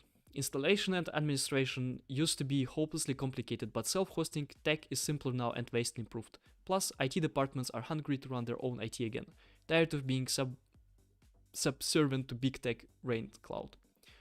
Once upon a time, you owned what you paid for, you controlled what you depend on, and your privacy and security were your own business. We think it's that time again. Introducing Once, a new line of software produced from 37 signals. Pay one time, own forever. We write the code, you get to see it. We give you the software, you get to host it. Simple and straightforward, not enterprisely and bloated. For one fixed price, once. I like this idea. I love this idea. Do you need my help? I'm currently in my 3rd year of graduation. I have knowledge in both front and back end development. No, because the problem is not the tech. The problem is not front end and back end. The problem is creating marketing stuff. Creating marketing. So marketing is the problem, and content. Those are the problems.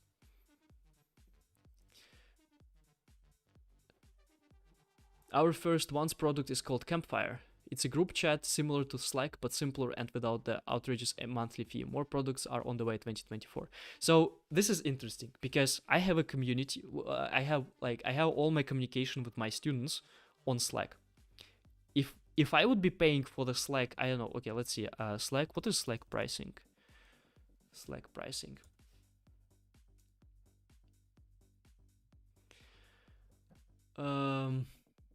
Let's not take the reduced price because you will be this is not a distraction, thank you, because you will be done with the discount quite quick. So let's say $8 for the simplest tier that they have. I have in my community. Let me check. I don't really know how to check it though. I don't really know how to check it. Well,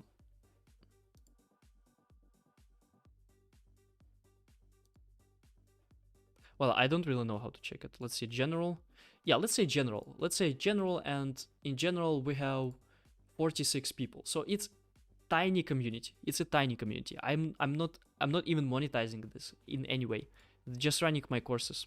So 46 by 8, that's already 400 for like nothing.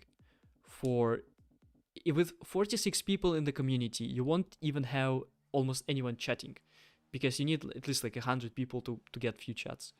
So this price would be insane. And imagine if you have, let's say, small, again, still very small community, 300 people. By 8, that would be 2,000 each month. So you'd be paying each month 2,000 to the Slack. That's insane. That's insane. Like, you need to run a really profitable business to do that. Or you need to run high ticket stuff. So, like, for example, if you have a community of 20 rich guys, you can pay the $8 a month, right? If the community access costs, let's say, 200 a month, but in general, that's still a lot. So what's the and And what is Slack? Like, Slack doesn't innovate too much. Slack is not well, like, what is the last innovation that Slack did? Redesign? That's it. Like, what are the features what are the new features? I don't know. It kind of, they have the code. It does take them a lot of money and a lot of revenue to run that, but it shouldn't be like you shouldn't pay that much. And that's like this everywhere. Like, you want to use something, they auto subscribe you with a card. You wanna have some additional feature that you will be using only one feature out of the 100, they subscribe to monthly. Like, that's so, I don't know, that's so strange. And there's a movement that I feel now, that people starting actually charging one time. So for example, you buy a course, you pay just once. You buy a community membership, you pay once. Example, the community that I'm in, Small Bets. So Small Bets, let me log out here. Small Bets, they have, let's say I want to join. Yeah, so they have lifetime membership of this one. That's the price, right? I'm not sure how many people pay this, but let's say 200 is the average price. So how many members do they have? This, right? 492 divided, let's say 200 is an average price. So they have made almost, what is this number? Yeah, almost 1 million of revenue, right? And it doesn't take much money to run a community. It's what, Discord server, and you need to invite guests, but that's pretty much it. So that's something that I've been thinking actually quite a lot. So let's read more. Our first once product is called Campfire. It's a group chat system similar to Slack, but simpler and without the outrageous monthly fees. More products are on the way in 2024. In the early 2000s, we were among early pioneers leading the industry into SaaS revolution. Now, 20 years later, we intend to help lead the way out. The post-SaaS era is just around the corner. I do feel it. Like, I do feel it. It's so easy. Whenever I go to the website and I see this monthly subscription, I'm like, oof. Like, not another one. Not the subscription number 20 to all the subscriptions I'm paying. You basically need, so let's say you run a company of 10 people. You need to hire a person that's gonna basically manage the subscriptions. Not hire the person, but like include into requirements of someone. Like, that sucks. It shouldn't be this way. You should be able to just pay for some software and then just use it. That's at least what I think. What do you guys think? Let's see, what are those 37 signals?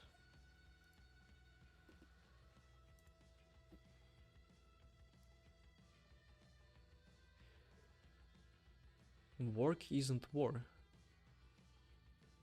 Corporate language is filled with metaphor of war. Companies conquer the market, they capture the main share, they target customers, they employ Salesforce, they hire headhunters, they destroy the competition, they pick their battles and make a killing. That's an awful paradigm and we want nothing to do with it. Work isn't war. We come in peace. That's actually really, really nice copywriting here. Welcome. This website is a catalog of ideas, signals that drive us. We're best known for making Basecamp, Hey, Once, writing business and software book, getting real, rework, remote, it doesn't have to be crazy at work, and shape up, and inventing the Ruby on Rails framework. Oh, okay, so those are guys between Ruby and Rails.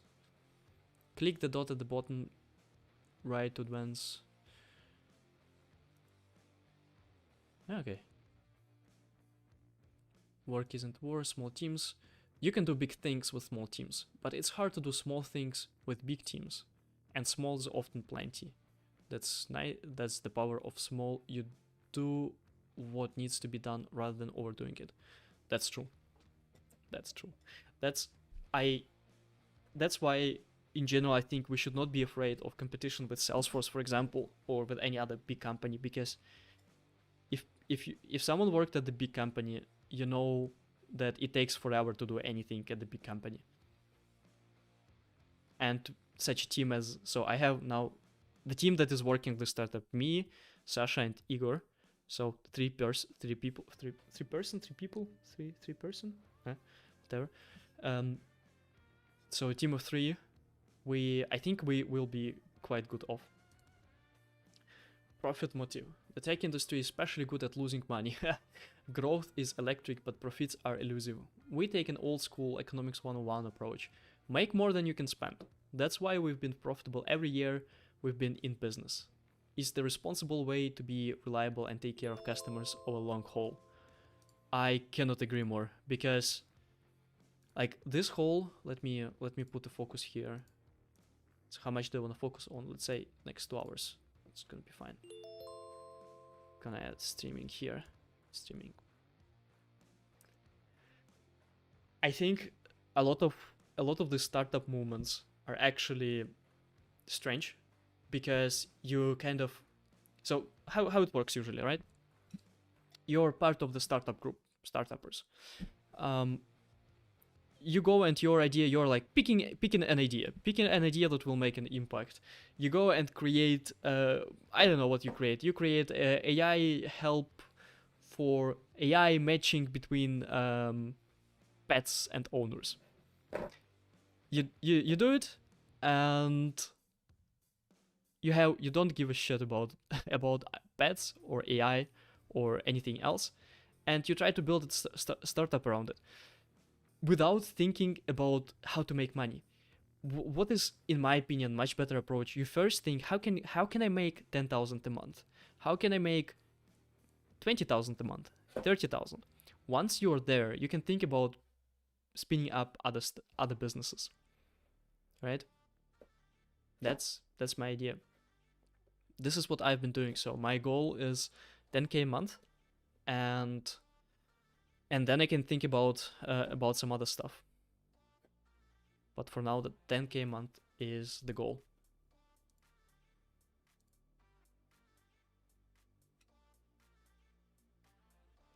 That's interesting that I've never heard about those guys.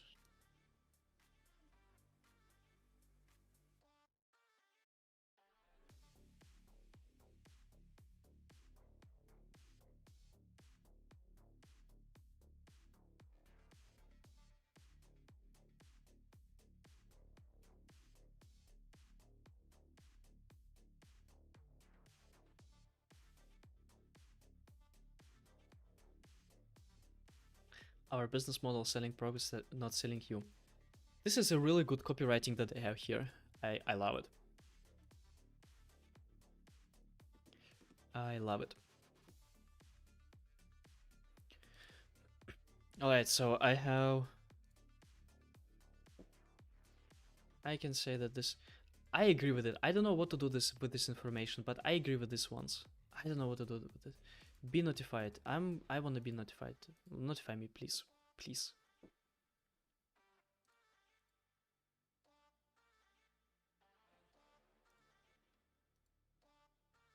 What about hey? What is hey? Oh, I know them. I know them. I know this hey calendar. Wait, weren't they just bought by Salesforce? Salesforce hey calendar?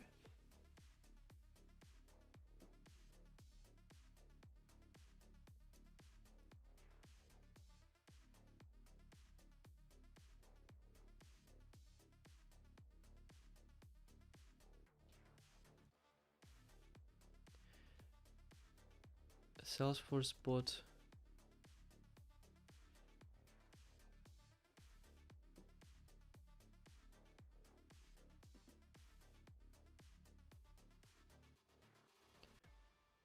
Are there any news? I remember they said that they're buying something. No, wait, it's probably was not Salesforce. Maybe it was Notion.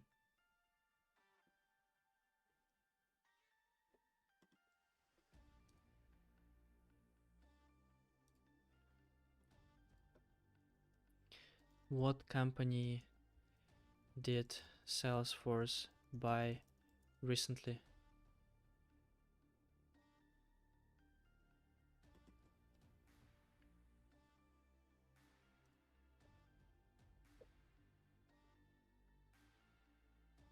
Yeah, that's not very view all acquisitions. Ah, that's what I'm telling you about. That's what I'm telling you. Let me guess. Also subscription based.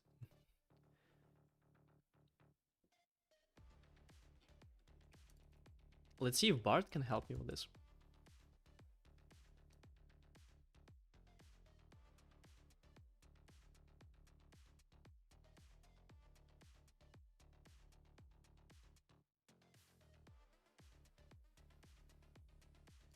Okay, yeah, then it was what about Notion? Was Hey Calendar acquired by someone? No, maybe I'm wrong actually.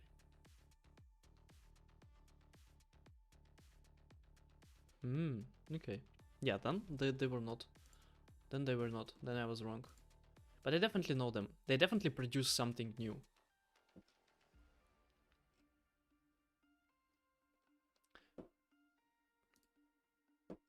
What is this calendar? So how does the Hey calendar work? Well, let's jump in. There are two ways to see your calendar, the day view and the week view. Let's start with the week view. The current week has a black border around it with the current month stamped on the first day of that week. Scroll up or down to see past and future weeks. To go even further into the year, just click here and jump to any date. Hit today to get back to this week. The orange splotch, plug in which days, click the plus. Then it'll show up in gray with a handwritten font indicating that you might get to it. Okay, let's switch over to the day view. Here, everything is laid out as a never-ending timeline. You can scroll left to see past days and right to see future. Or just click these arrows. Again, hit today to return to now. Each day is bookended by these starry night blocks that represent nighttime. They're automatically condensed into 8-hour chunks unless you click them. Then they open up and you can add events like normal. If you're... Yeah, I don't know. I'm trying out to use Notion calendar. I don't know. But definitely if you're using Notion calendar I think is good thing. Yeah, so this is what I wanted to show.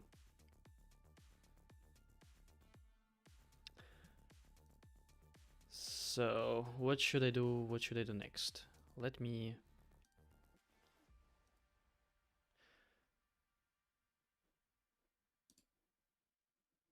Yeah, okay, let me close this. So once, really good. I agree with them. Doesn't mean I'm gonna take my startup in this way. I don't even want to call this startup. It's more like a business. So it doesn't mean I wanna. I don't know. I agree with them that that's correct, and I feel like I can sell more if I'm gonna be charging just one-time fee. But at the same time, Salesforce niche is actually quite small, and I'm not sure if I'm gonna find enough one-time people. Let's say I charge 200 as one-time fee, and how many people there can be in Salesforce. Let's actually check that out. Let's check that out as well. So if I go to this to LinkedIn and let's say it's not distraction. So let's say I'm gonna search here for Salesforce administrator, and yeah, people. Okay, so there's 90,000 people. Oops. Let's make United States, United Kingdom, Germany, and Australia, and let's say France. That's it. Let's take those countries. So there's that many people and Salesforce developer. Wow, almost exactly the same. Wow, I never realized it. Okay, so let's say we have 100,000 in total. 100,000 in total. Let's say 1% is gonna take my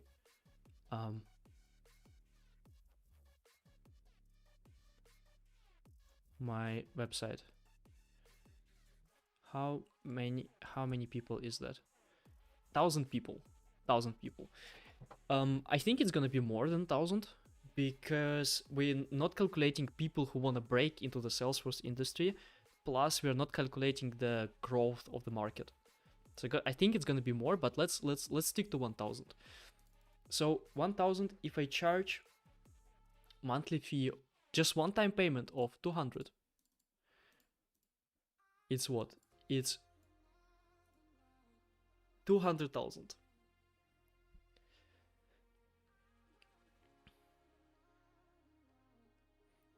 Yeah, the thing is, I mean, it's okay. It's okay, but the thing is,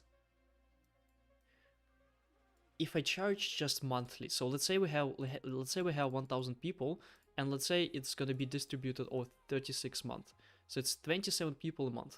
If I just charge monthly, let's say average price will be lower, so let's say the average price will be 80. That's what I'm gonna get monthly, and by 36, interesting, that's less, obviously. Obviously, that's less.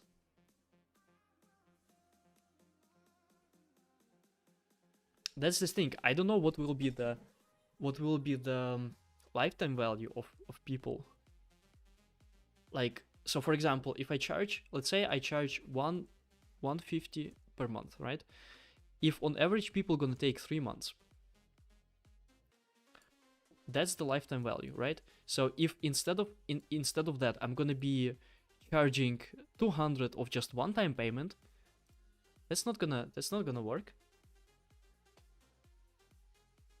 But if people only gonna be paying once for 1 month and they're gonna be done with the whole program in 1 month, then charging just 200 for one-time fee access, that kind of works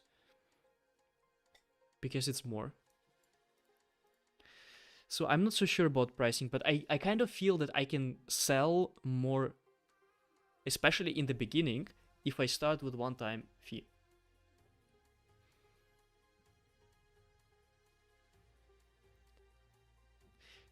Currently, the idea that I have is that I start with, let's say, 200, let's say, I don't know, I start with, yeah, I'm just gonna basically take the small bets pricing. I don't need to come up with my own pricing strategy, right?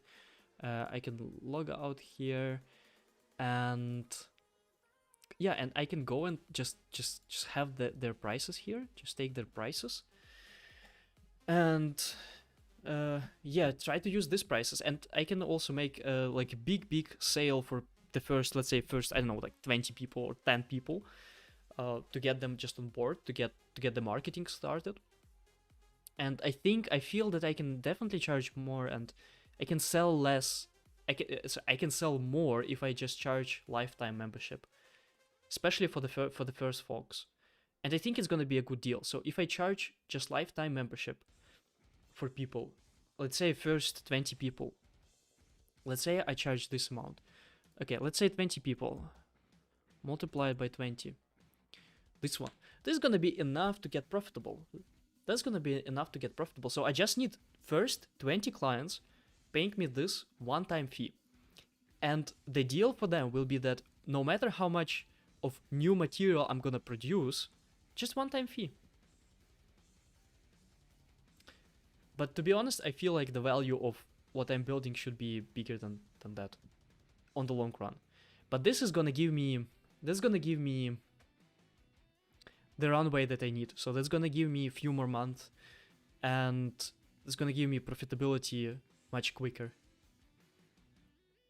So I'm kind of, I think I'm gonna go with this type of pricing.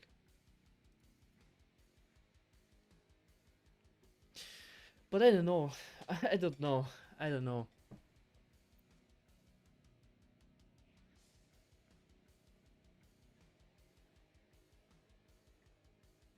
So it costs me around 1,000 to run monthly. If I calculate also my salary, that would be around, I think, 2,500 a month. if I want to go full in into this. I mean, I finance my salary just from the mentoring that I'm doing with students, so I'm not concerned about this. But it takes me definitely, let's say, 1,000 to run monthly, including all the salaries. So if I just get 20 people to pay me one-time fee, they get the deal that they get access for lifetime access, and I get the deal that I get the first customers and the first feedback. I think it's a fair deal. I can always switch back to the membership model, right? To the monthly model.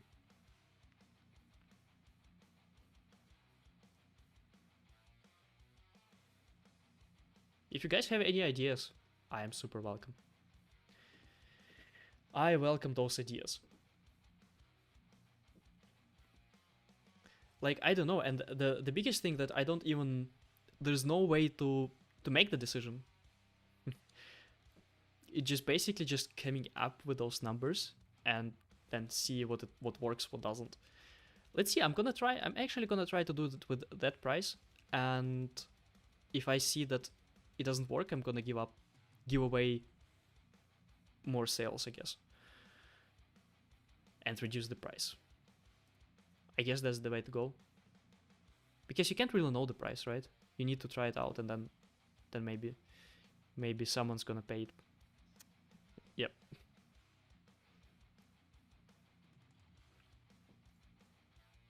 But definitely one-time, so lifetime one-time payment is definitely a really good deal. I know, I'm looking forward to more services adopting this mindset of just like one-time payment.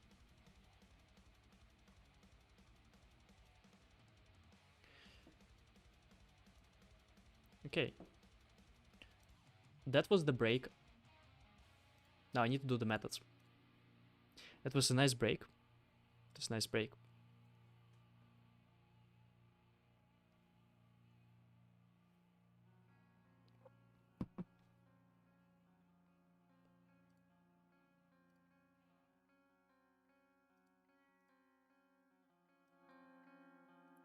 What happened to the music?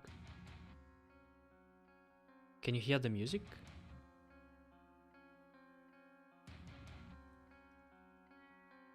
Yeah, I think the music is still there. Let me know if the music too annoying. How can be this rock too annoying? Alright, so now first I need to see what I have.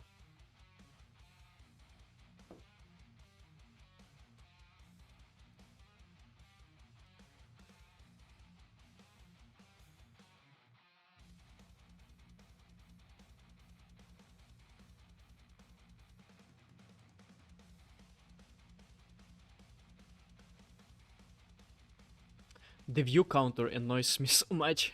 I see here the view counter, and I definitely need to see how I can disable it. All right, so let's posts, all posts. So basically the task for now for me is to try to move this lesson. The lesson consists out of topics, out of materials, basically like written materials, like written stuff, written content, and then the tasks. So I'm gonna need to find what I had before, methods in Apex, and then I need to put it out into different topics and see if there are gonna be a lot of different topics or not. Well, this one now is gonna have complex tasks because it's much more hard to check classes than everything else.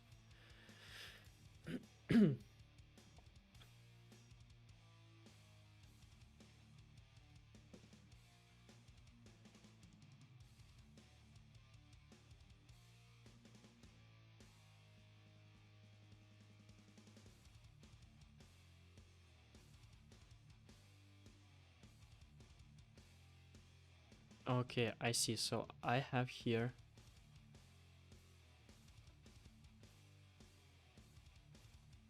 Okay, I have quite a lot of topics here actually.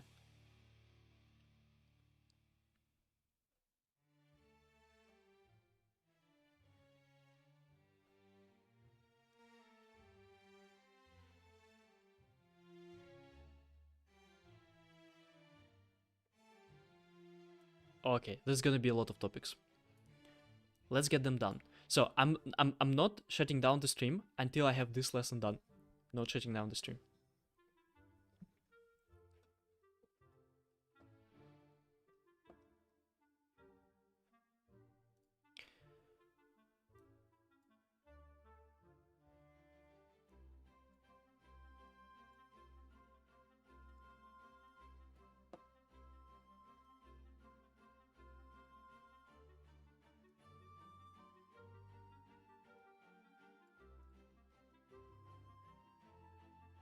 Okay.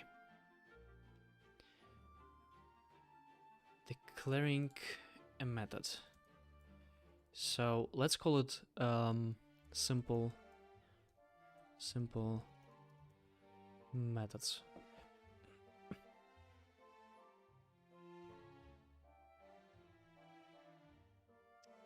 That's gonna be topic number 1. Then calling methods. Calling methods from variables.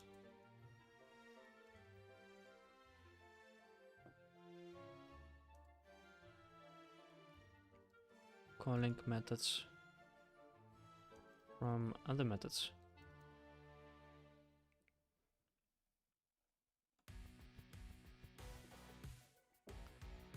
Return types.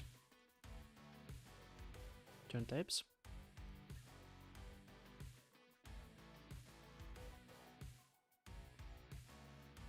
Return types. I would say return plus return types, right?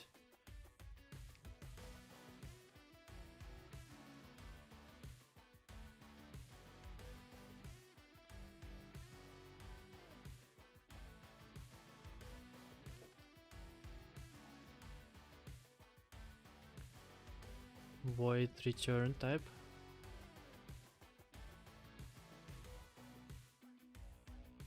Arguments.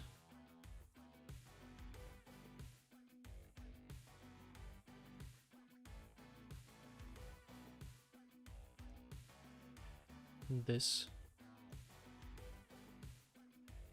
keyword. Constructors.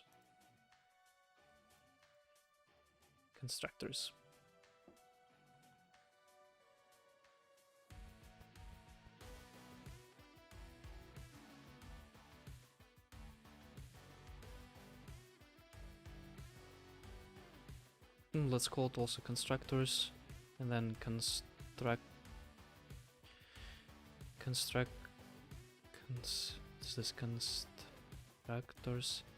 with parameters.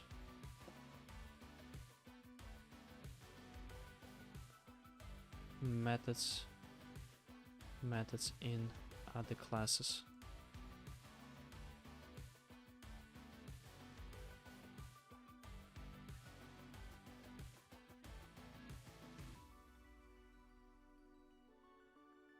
I think that's a lot of stuff. And I actually want to have it as a to-do. Can we convert it?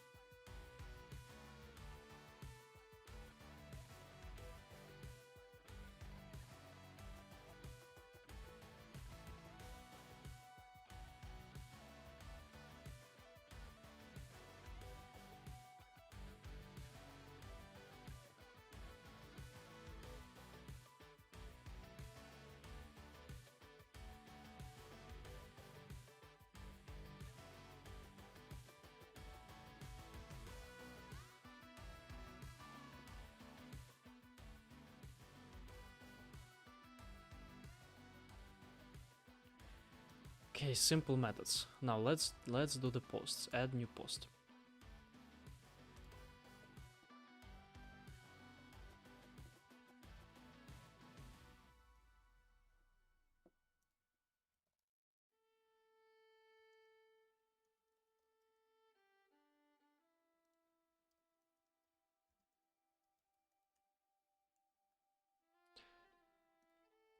Lesson 3, topic 1, simple methods.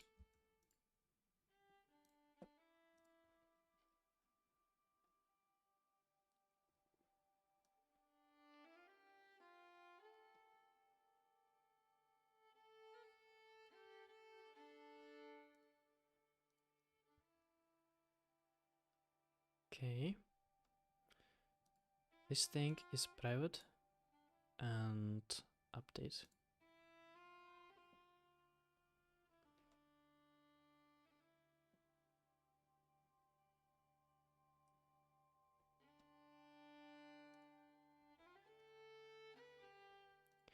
What tasks do I want to have for it? Definitely one with a declaring a method. And I think let's just do declaring a second method. Declaring a second method.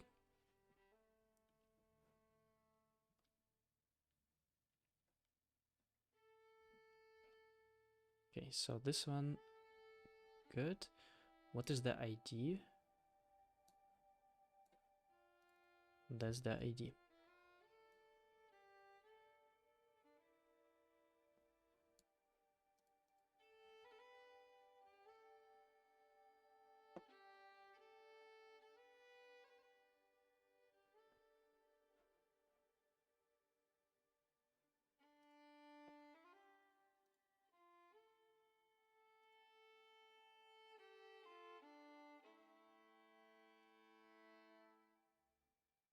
Okay, hope it's saved. Yeah, it is. Add new post. Calling methods. Calling methods from variables. Yep, that's a good one.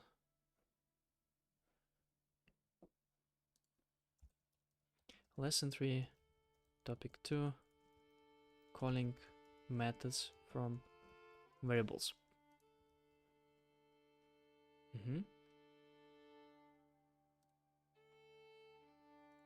It's gonna be private.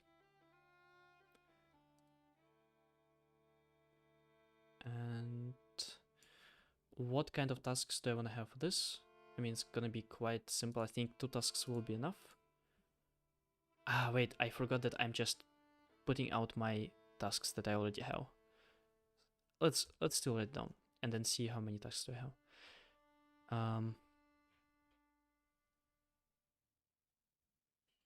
Let's say to x call method from a variable.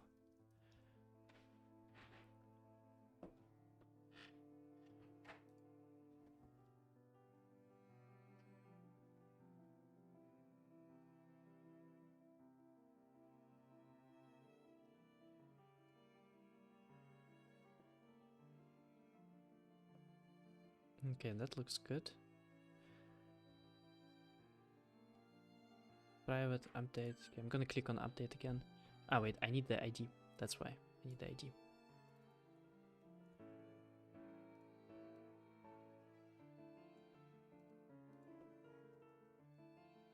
That's the ID.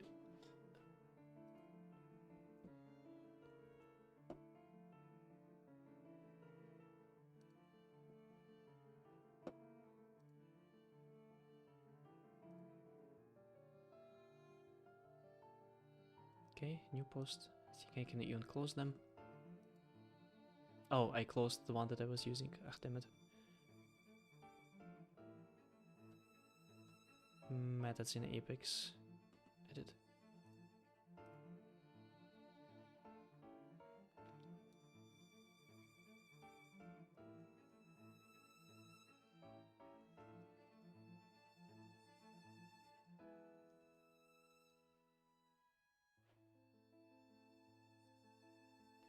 Lesson 3, topic 3, calling methods from other methods.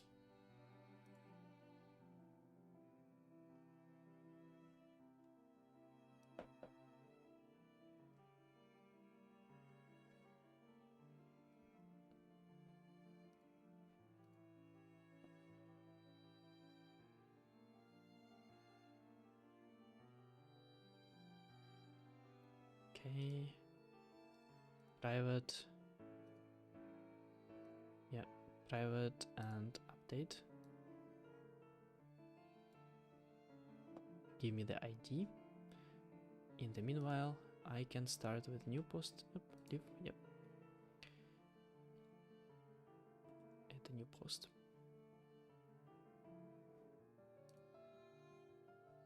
Return types, that would be the next one. Return types. Yeah, let's just not write down what tasks I'm gonna have. Return types and return values. Because as I said, I'm gonna be focusing on getting everything that I have for my course there, and only then I'm gonna focus on creating new tasks. That's where I can write down what task I have, what is missing, what is not missing.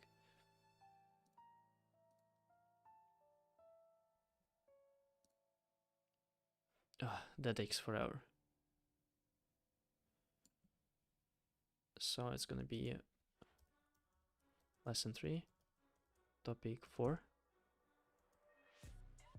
return.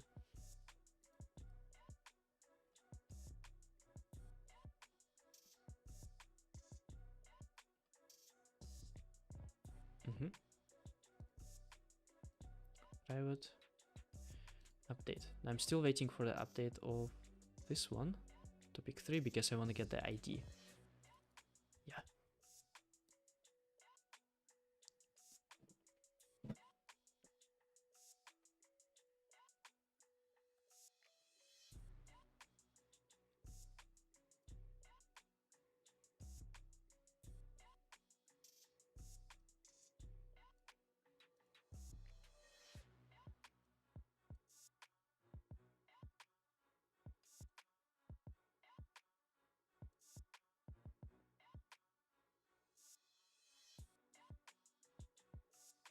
Come on, give me the ID.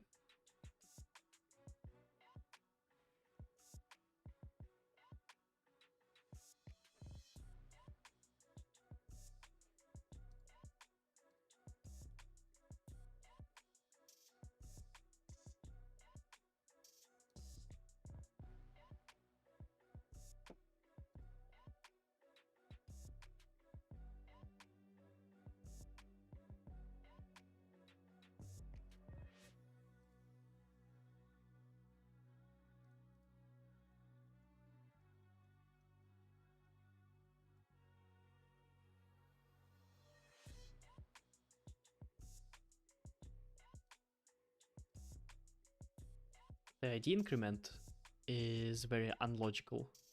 Here it incremented by 3, here it incremented by 2. Doesn't make sense.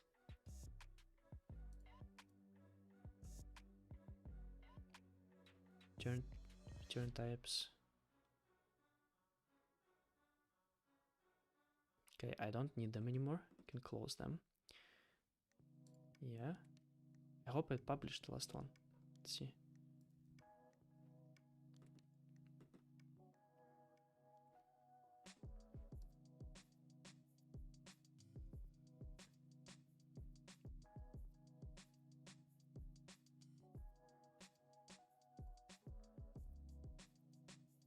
Okay. Looks published.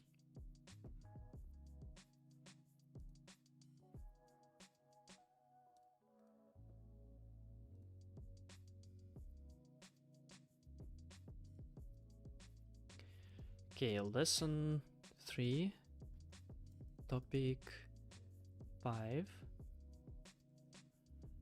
What should it be? Void return type.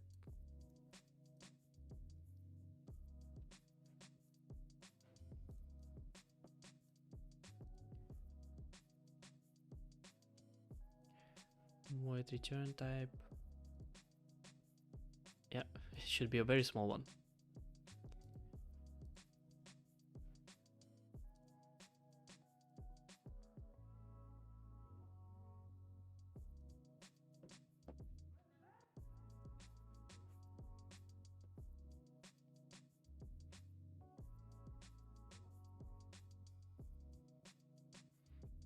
Yeah, I will be streaming until I do these tasks. I have to get them during the weekend. I have to. I hope that everything that I do is not. Yeah, that it's the right structure, so I don't have to redo them.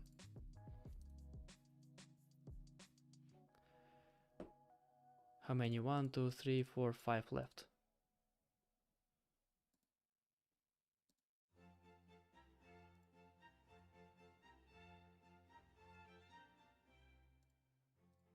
Arguments.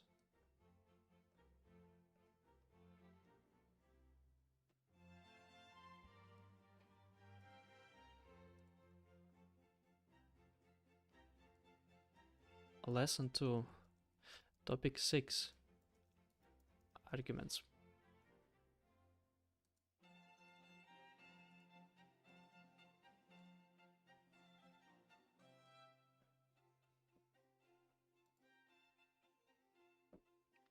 I'm also thinking, how can I get help to be quicker with those tasks? But I don't know. The restructuring part, that's only I can do that. Maybe the moving topics, something that Igor could do as well, actually. If I just write down here the whole structure for all the lessons, I think Igor could actually move them. That's actually a good idea. I'm gonna write it down. Task for Igor.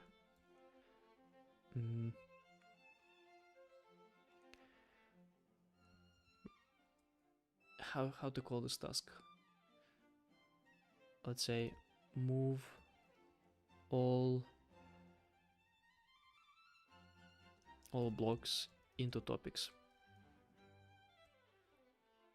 And I'm gonna set it for tomorrow. Yeah, because this thing of creating, that's something that Igor could do, but the creating of tasks, that's something that I cannot delegate in any, not at all. So I can't delegate it at all, unfortunately. Arguments. Interesting. So here it increments by 2 all the time, and here it was incrementing by 3. Strange. I wonder what kind of logic they have for IDs.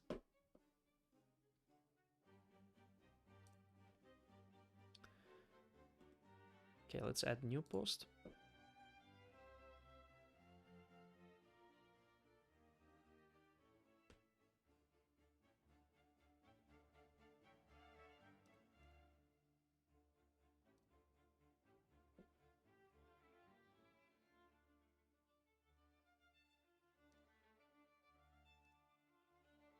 This keyword.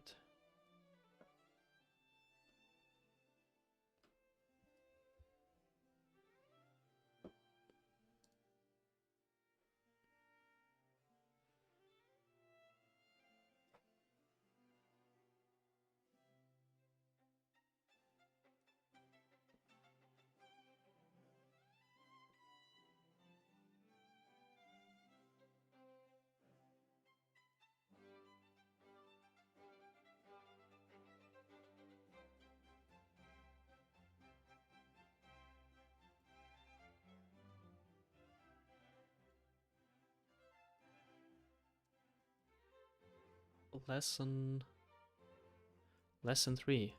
Topic what? Topic 7. Topic 7. This keyword. This keyword.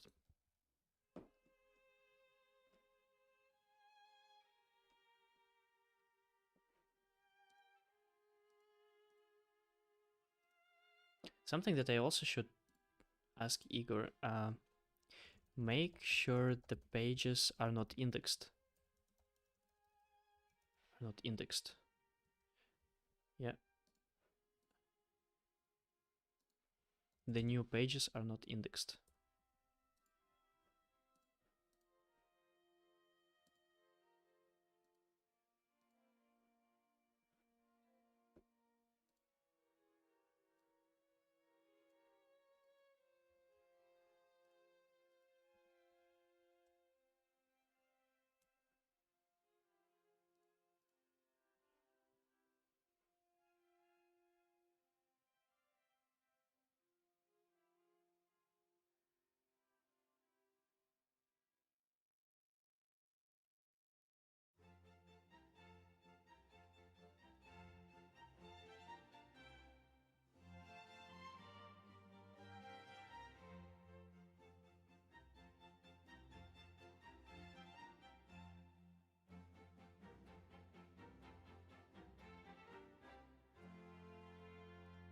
Okay, so the next one, constructors. That should be a big one. Okay, so I separated in constructors and constructors with parameters. Okay.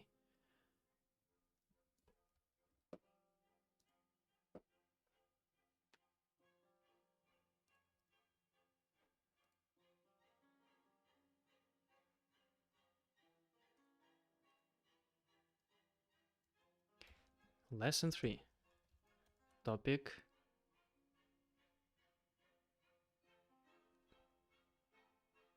8.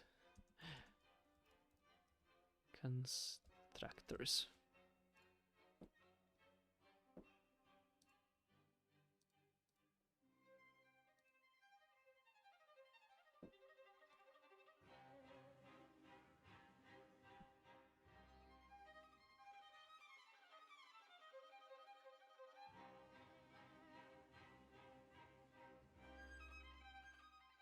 Okay, it already has the ID. Okay.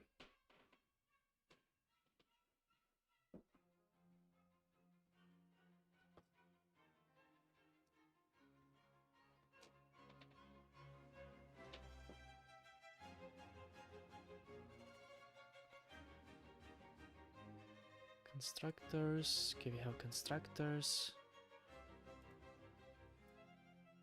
Now the next one would be constructor with parameter. I would say constructors with parameters, not constructor. Yeah. What stack are you using? You mean for the development of the application?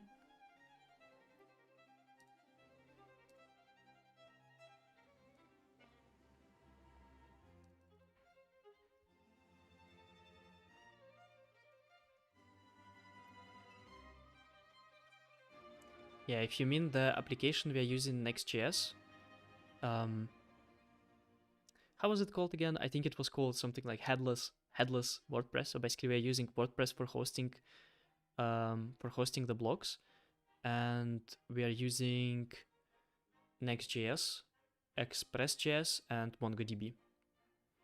So it's kind of a MERN stack, I guess, but not really without React. Instead of React, we use Next.js.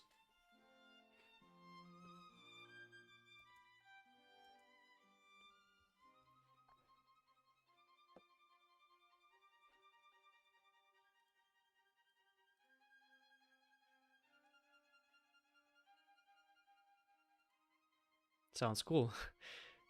Are you a front-end developer or? Next.js is super cool. Like I'm such a big fan of Next.js. It's been just a few weeks since I got to know Next.js, but it's a really awesome thing. I wish I knew this before.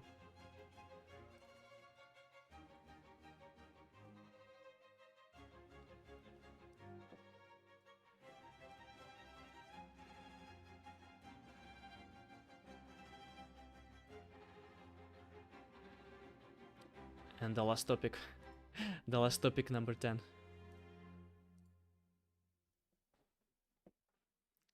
I like this song. Let's see what's next.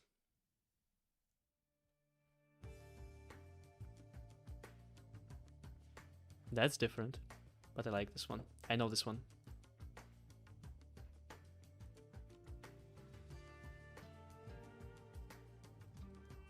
somehow brings me in my childhood. I don't know. It's a really good song. It's not a song, it's a track.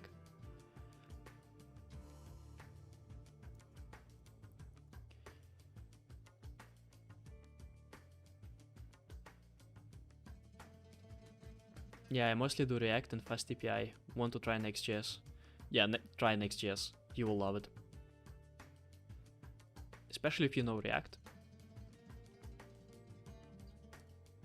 Like, just Next.js allows you to do so many things out of the box.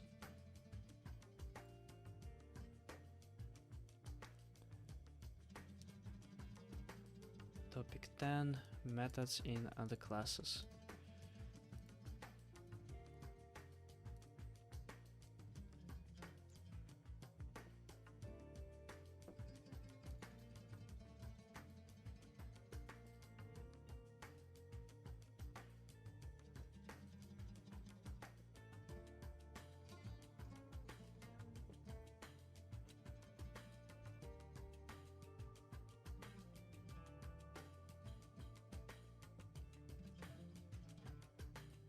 Topics created. Whew.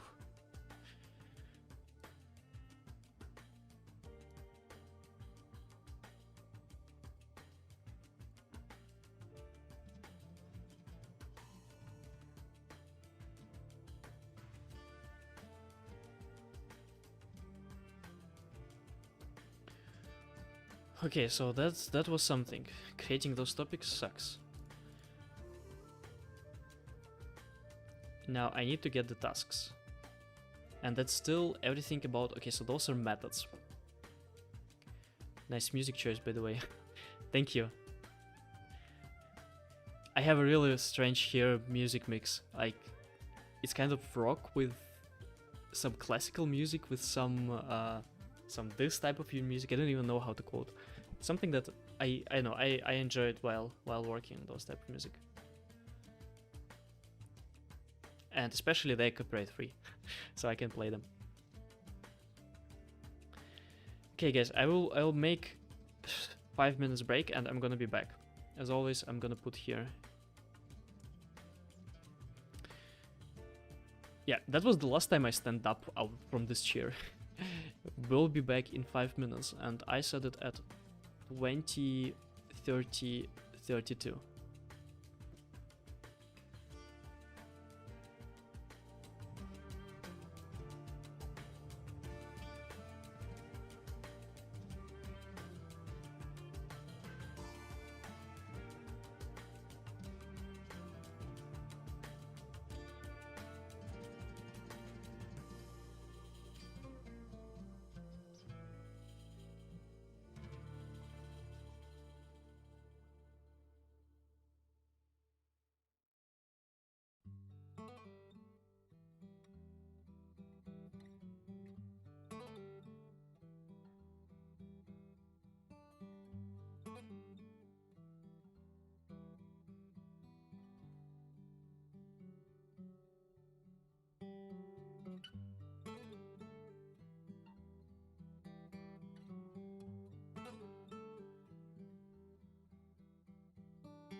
Alright, I'm back. I'm back. I wonder how those streamers they stream for like 12 hours. The funny thing with streaming is that as soon as I sit down streaming, first hour I get hungry. I don't know. I don't feel like I should be eating here in front of everyone. So so it's quite strange. Like I saw streams that people have spent like 12 hours on them. But yeah, should we go back to work? I made it on time.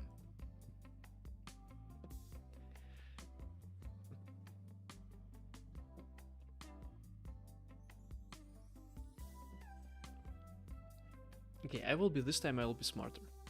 This time, first I will write the tasks down, all the tasks that I want to have. And only then I'm gonna put them in the JSON.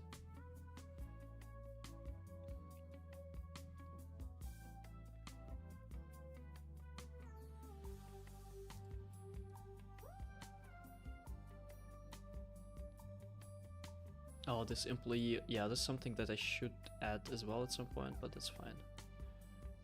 Okay, so we have methods.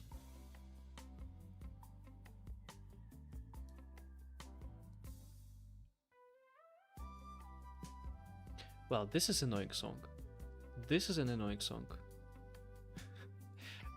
I have like 2 songs that I wanna cut out because they're annoying, and I just need to go through basically more than an hour and just fish out those songs. Just 2-3 songs.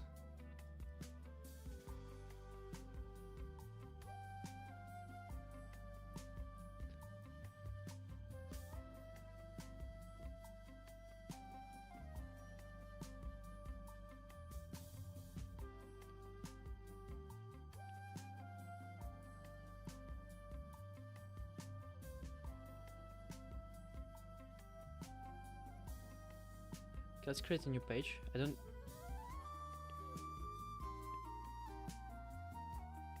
No, not here. What is this plus?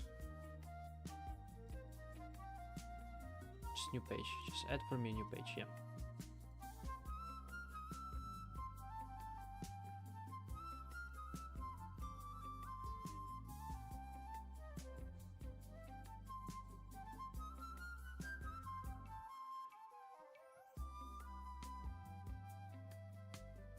So let's call it tasks. And the first task that I want to have is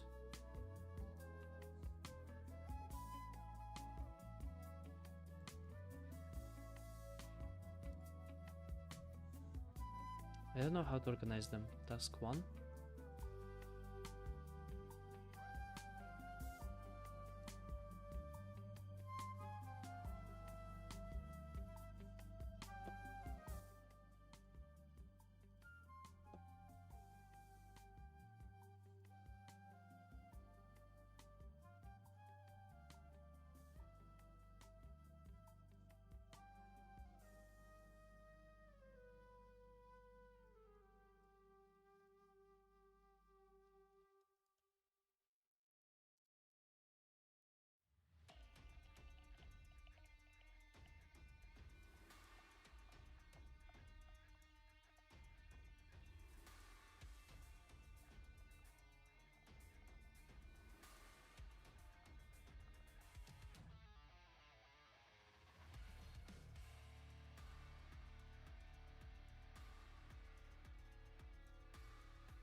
Okay, so given class rectangle, create following public methods within the class.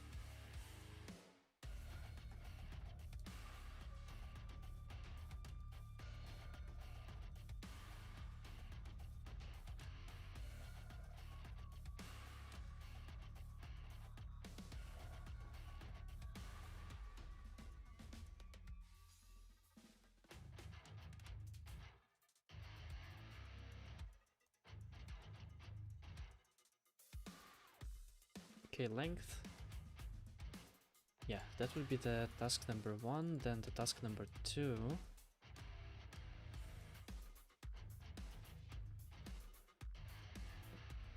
Be creating perimeter.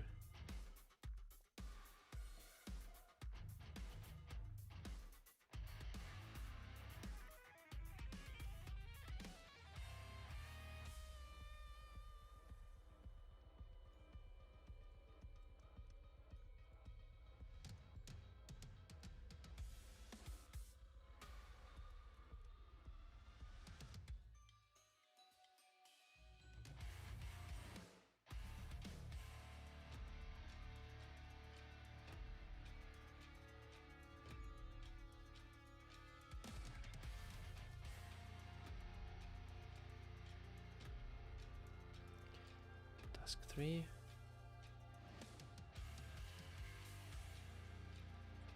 Task 4.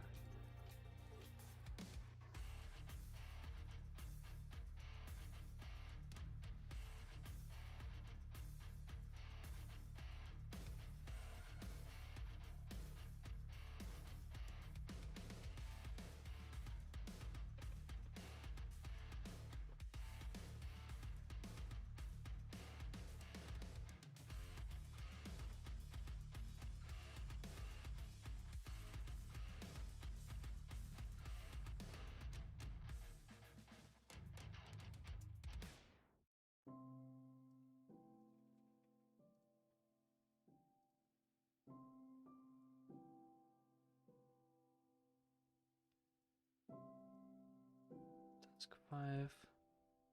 So for now, just giving up on making sense of those tasks. First, I'm gonna migrate everything I can, and then I'm gonna make sense out of everything that we have. Because that's a lot to migrate. Look at this. Look at this.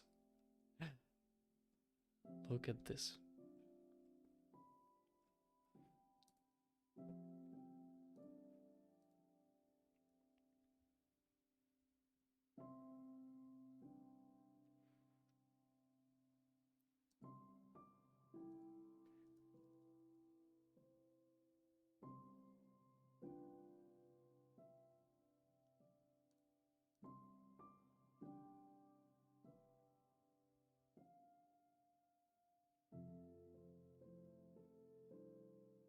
Okay, so for this one, I'm gonna cut out the resize. And this one, I'm gonna cut out resize and e-square. So basically, the person will just one by one fill out all the stuff.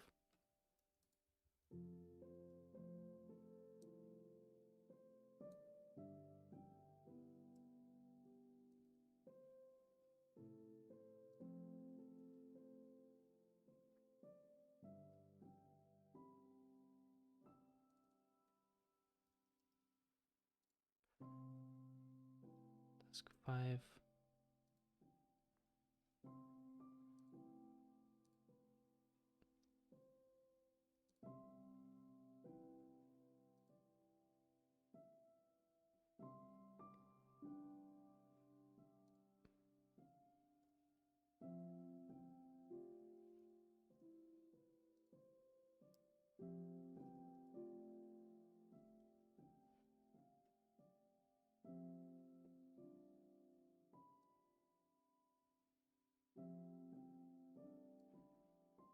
Okay, let's see what is the next task. What is the next task? So car class.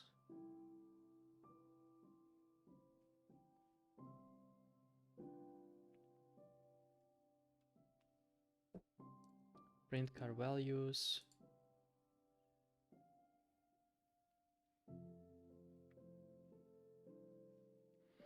Yeah, the thing is, it's quite hard to make sure that something, I mean, it's impossible to make sure that something is printed out in Salesforce. So I think I'm gonna leave out this task. Okay, new methods. Method name at speed.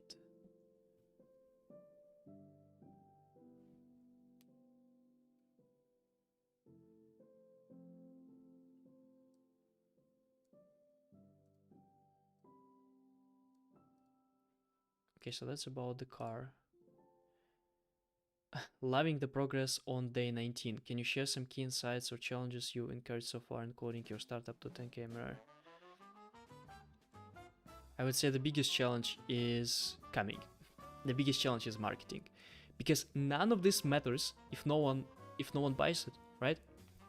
All of this will be just completely wasted if I fail to market. And the thing with, for example, coding is that with coding you kind of can make your way through. So you definitely know that with coding, most things, they're gonna work. Like at some point, yes, it's gonna be trouble, but at some point you will be able to code it. Now with marketing, sometimes when something doesn't work, you just have no idea. You cannot debug marketing, right? You cannot go watch tutorials on marketing. On sales, I mean you can, but it's very hard. Like they're not tailored. So coding is the easiest part out of the project. So far, day number 19, all goes good. The first hurdle that I have is actually the content now, that what I'm doing, because my content that I had is not really suitable for the structure that we have, so I have to restructure everything. But yeah. So far good actually. So day 19, and yeah, it works quite well. We are much more further than I was expecting when we started it, so it's really good.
Keep pushing through the challenges and celebrating those victories, big and small. Thank you.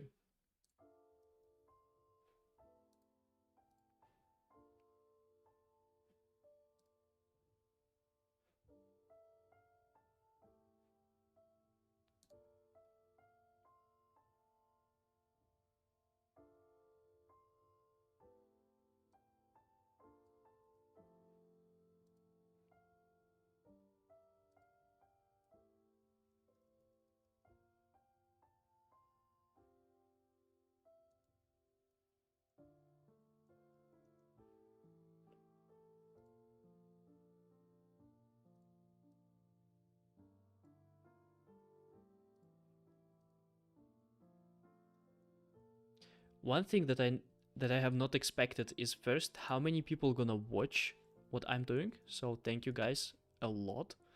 Like I thought I will be streaming into Void for basically forever. But yeah, thank you everyone.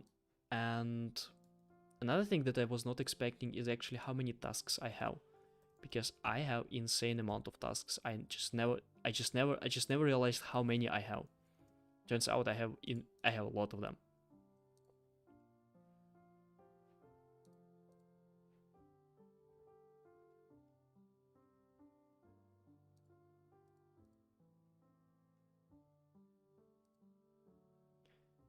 Okay, so those things, they go to constructors, which I should also implement, by the way. I should also implement constructors. So where are my constructors? I think I skipped constructors for class, for car. Yeah, constructor name, here we go, that's the constructor.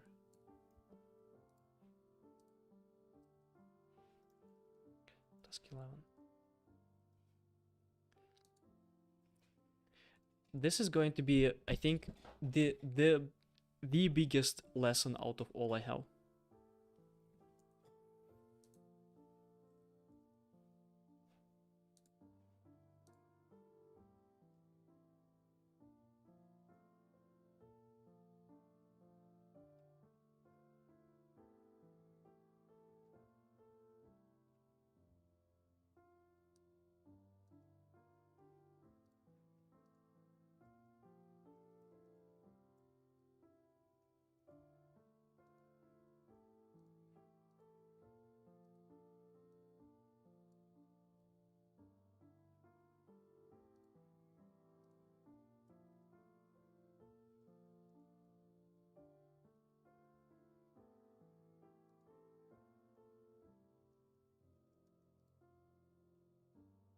By the way, we don't have to put them in different tasks. We can put them in the same task.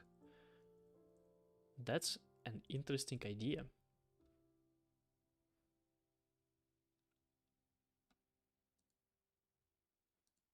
Yeah, we definitely can. Let's actually do that. Let's put those together.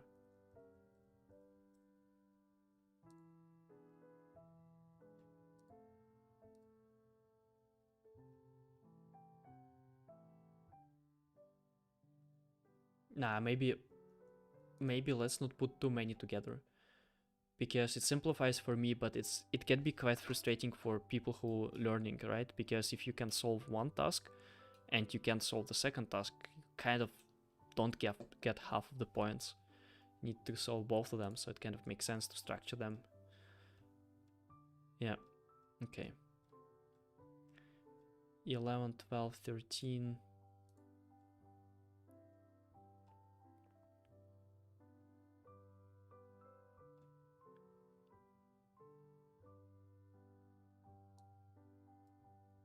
Yeah, now the question is employee.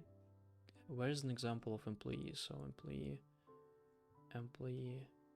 Okay, so I will be expecting, I'll basically make a template that, what happened?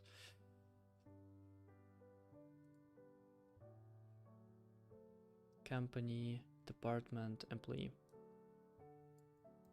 Yeah.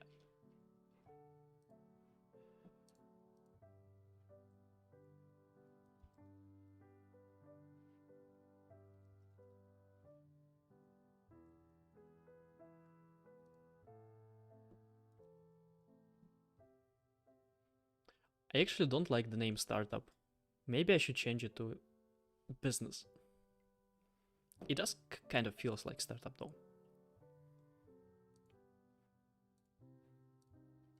But somehow, so the difference that I have in my mind is that startup is something where you try to innovate something and you don't have the goal of making money. Now, if your goal is making money, you're building a business, not a startup.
Azamat, hey.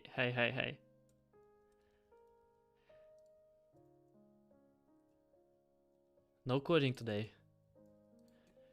I have very boring stuff to do. I mean, it's not boring. It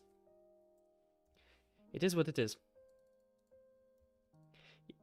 I wouldn't call it boring. It's just very like, it's a lot of work. You don't have to think too much to do it, but you still need to pay attention. Okay, 30. Say 30 will be enough.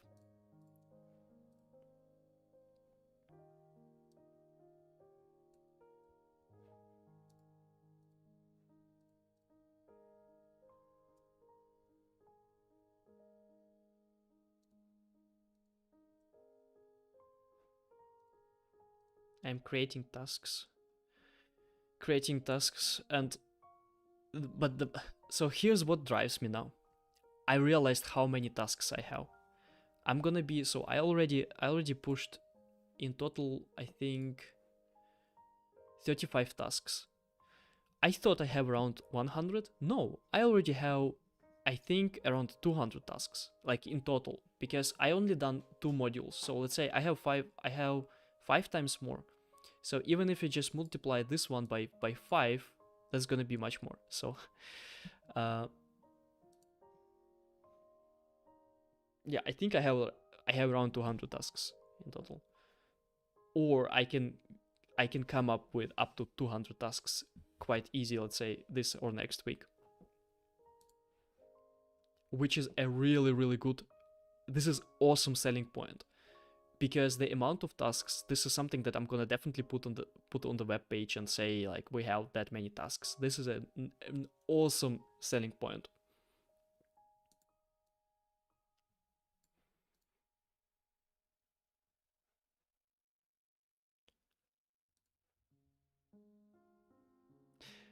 Great to see the progress going fast. Thank you.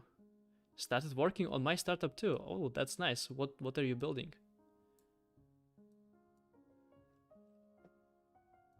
I don't think so. I actually don't think that startup is something that I am building. I wouldn't say, like, my goal is not to be broke. That's my goal. Like, startup, I wouldn't call it startup. Like, basically the whole idea is to make money. Like, that's the whole idea. I don't want to change the world. I just want to take 10k a month.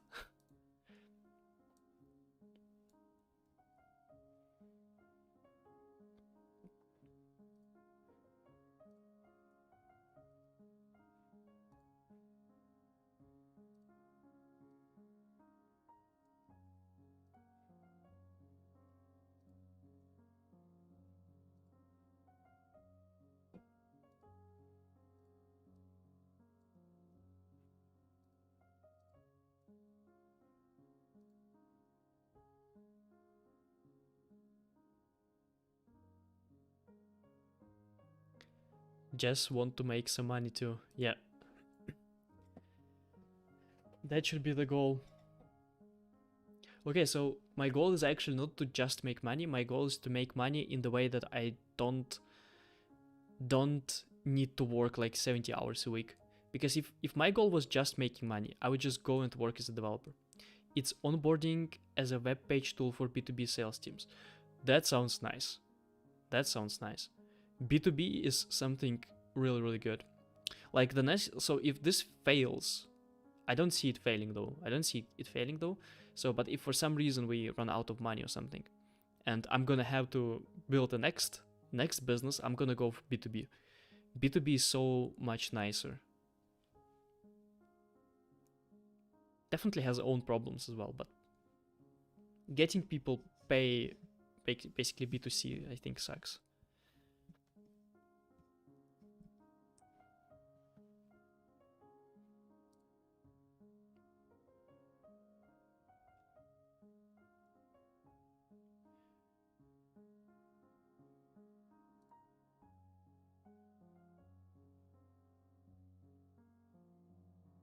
Okay, let's not include those things. I think it's gonna be overkill if I'm gonna try to put everything.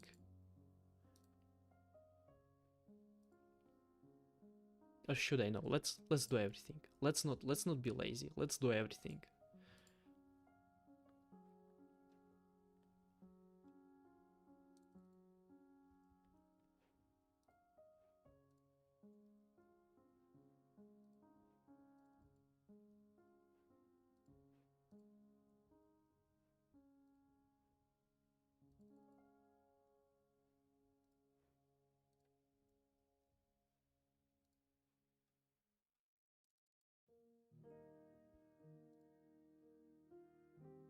Oh wait, I already had this department, so 1, 2, 3 department, okay.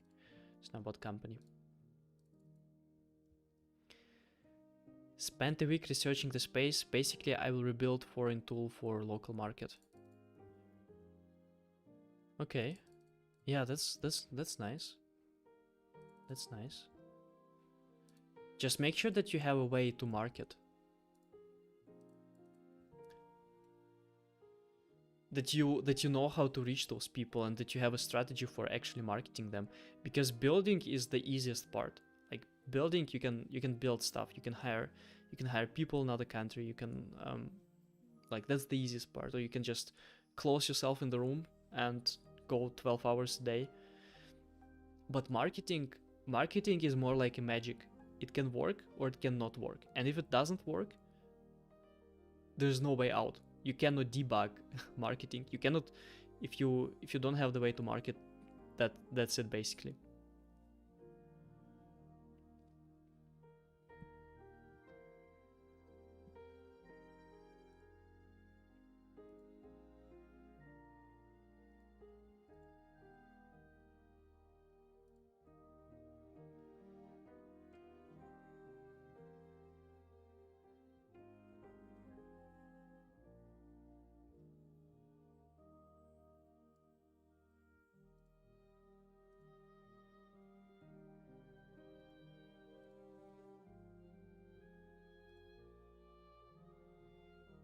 Yeah, that would be the hardest problem. First time I'm that close to that stage. Yeah, it's really hard. Like in my case, I have already an audience on LinkedIn. I know that I will be able. Most of the time, I would leave the idea after research. Yeah, I know what you mean. Whatever brings you closer to do something, that's good. It's better to build tool and not have any marketing and fail with the marketing than not build tool at all, not even try to market, right?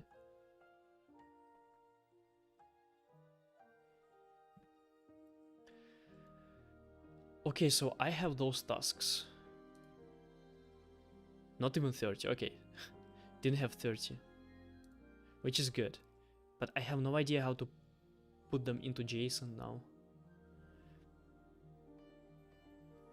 Well, I still need to create other tasks like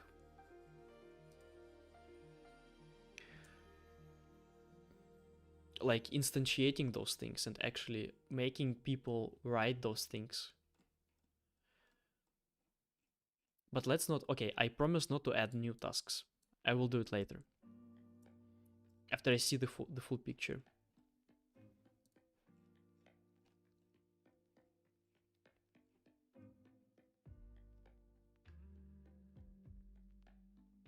I guess there is a way to export from Notion. You can use their API too. By the way,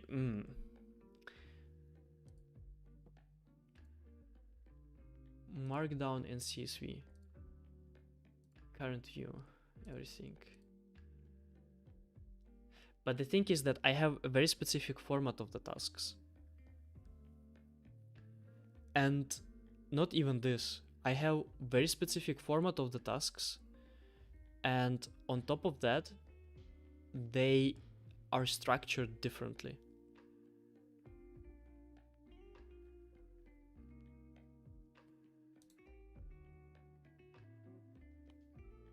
I think I'm gonna try to create a GPT actually for that.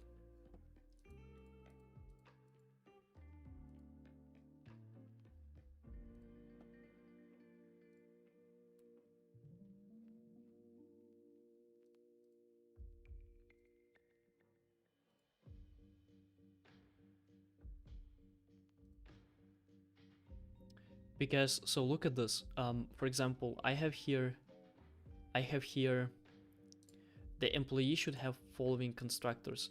This whole thing, it goes into separate task, basically JSON object, plus it has a lot of stuff around, like it has tests, it has pre-code, it has template, all of that.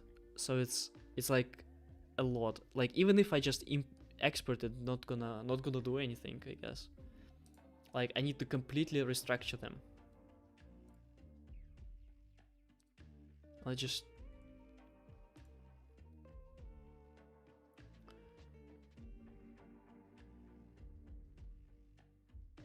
Let's see, I think let me try to use the GPT that I had. By the way, what are the cool here GPTs? Consensus. I heard that consensus is actually really good. Sell me this pen. Yeah, I heard that consensus is good. Canva, didn't try it, but okay. Programming. Designer GPT, professional coder, auto programming. They sound all quite dodgy. I don't know. Okay, so now I need to write a really good prompt for.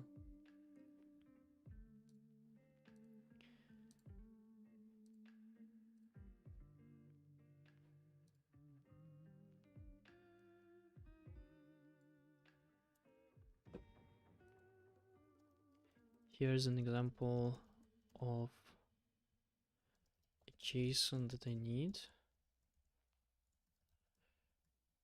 Few requirements. First, few requirements to the JSON format. Requirements should be size should match exactly the test's size. Requirements are basically descriptions.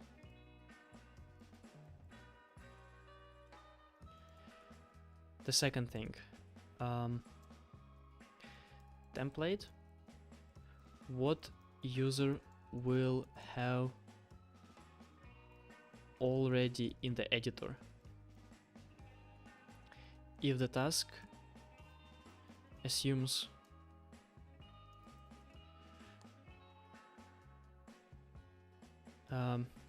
if the task doesn't say something to create for the user, this code should be already in the template. The third one, pre-code, code that will be executed with each test. Each test will be executed one by one on its own. Here are tasks that I want to transform into JSON, and I'm gonna send it, let's say, a few tasks. Well, let's say the first 4, the first 5, 6. Let's say the first. Let's do the first 5. They're well structured.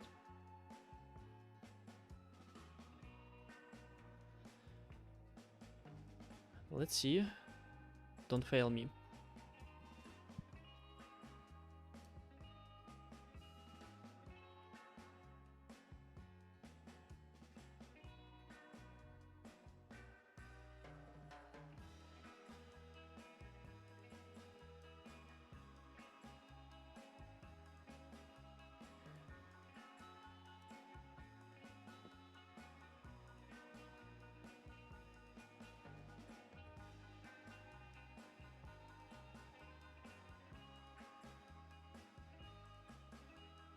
You know what I realized? It doesn't really matter that I'm gonna separate them in different JSON formats.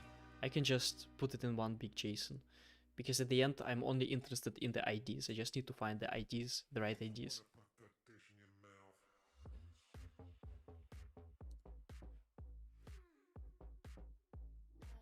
We have quality songs again here.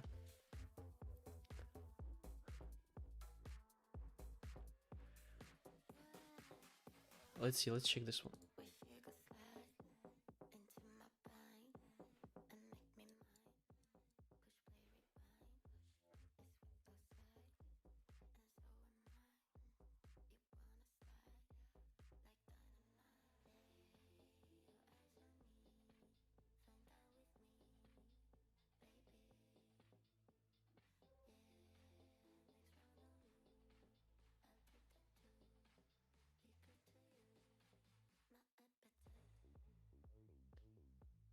Okay, it didn't include what was marked as given to the tasks, to the template. I should probably... You didn't.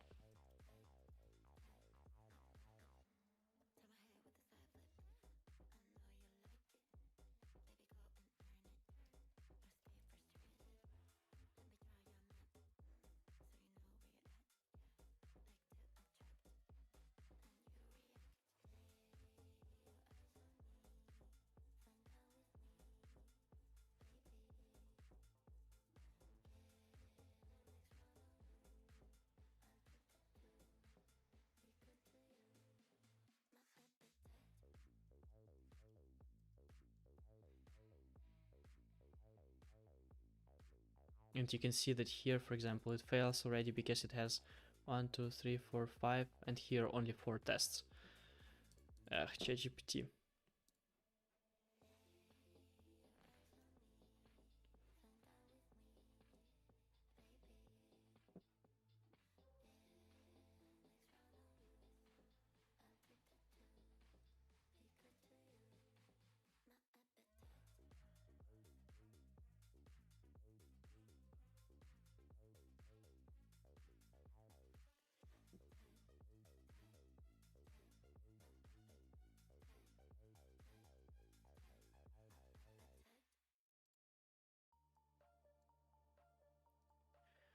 Okay, let's see what about this one.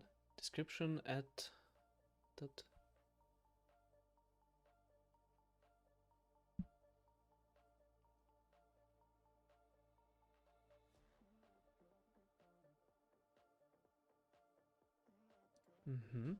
I'm gonna add here new lines.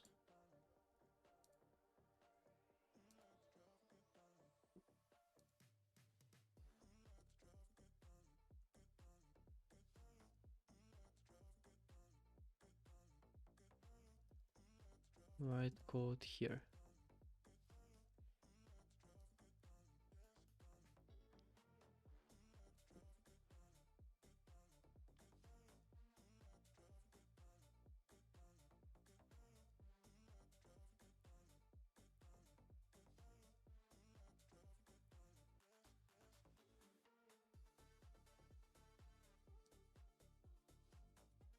Okay, this is definitely pre-code. Definitely pre-code.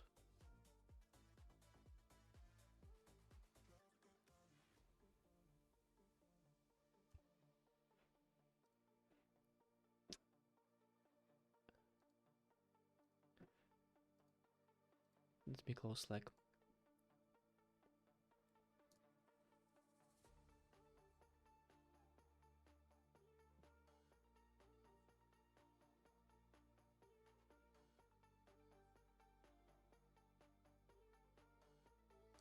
This is actually good. This is good. I think it works. Let's call it, let's create here a new folder.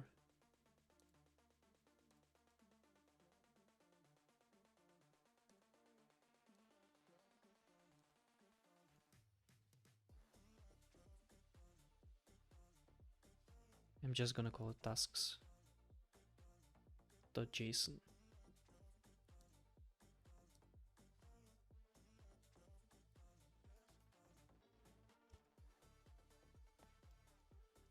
Let's do the second one.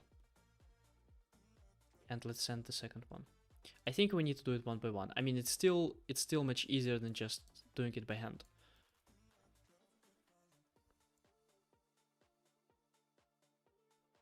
What's going on? I'm moving the tasks into the proper JSON format, but I need to include a lot of different stuff.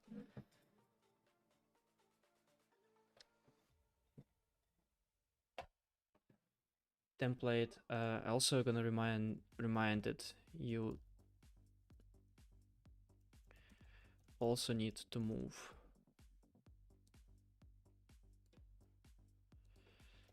this part into pre-code.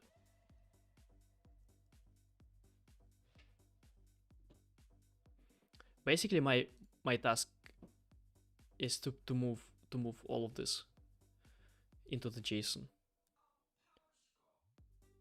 I think I have actually,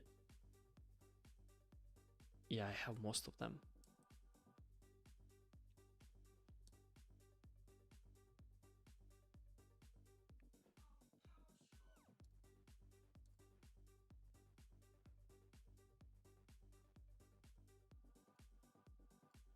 Okay, let's see.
Okay, that looks actually quite good.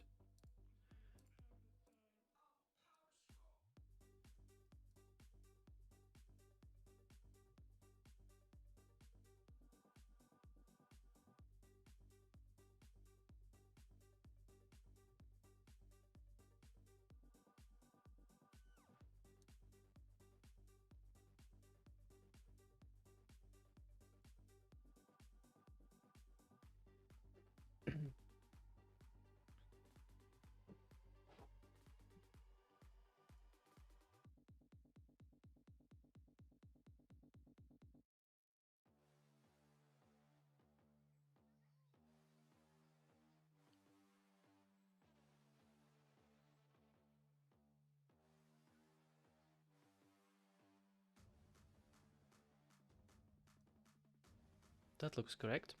Let's move to the next one.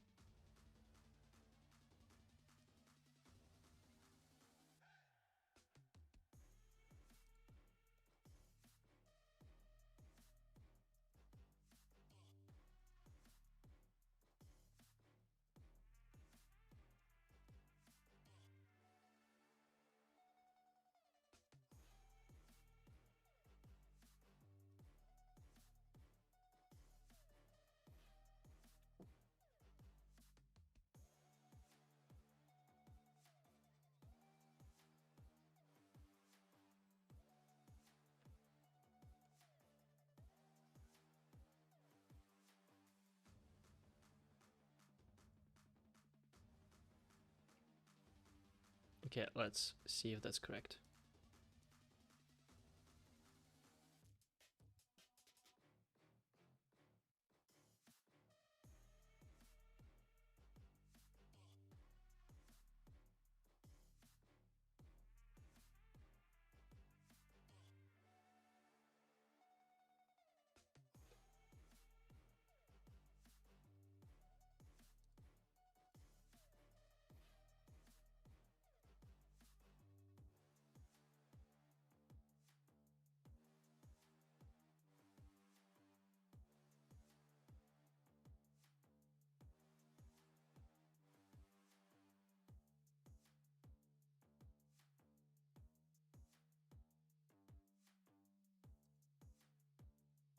Okay. I already see how difficult it's gonna be when we're gonna need to test them basically. So I'm gonna need to debug all of them and see what's the problem. Is it like the problem? So when this is gonna fail, I'm gonna need to have a look. Is it the problem because of the tests, because of the Next.js, because of what? So that's still a lot of, yeah, it's still a lot of work. Still a lot of work. Can we make it within 30 days, the launch? I think we can. If I continue working like today, I think we can.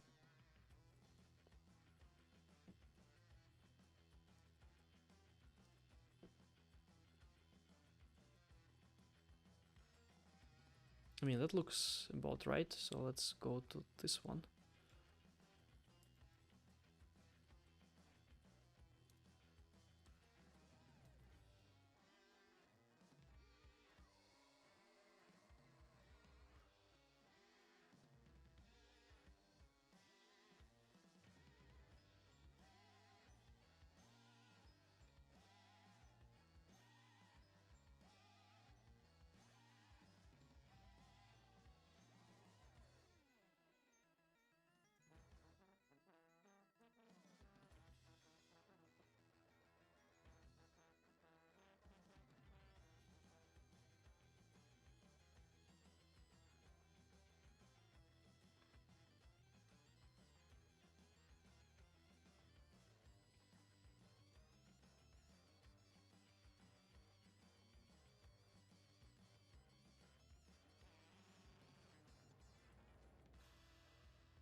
Okay, whew, так, so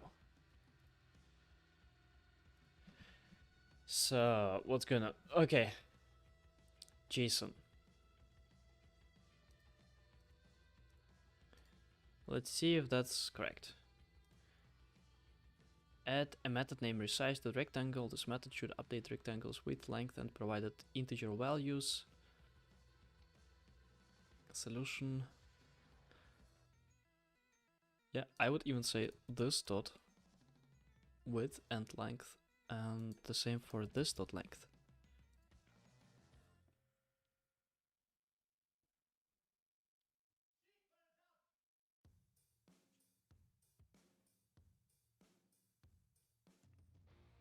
The most important those parts.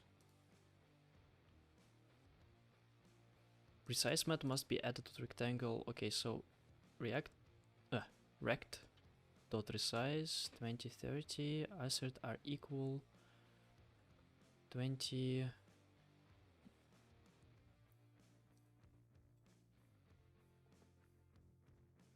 Yeah, that's right. That's the right test. But I would say it should test for both things, right? It should also be the second one for 30, and it should be length.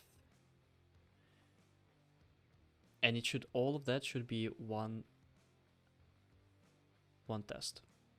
Because they are executed one by one. So they're not executed. Yeah, they executed one by one basically. What happened to my lightning though?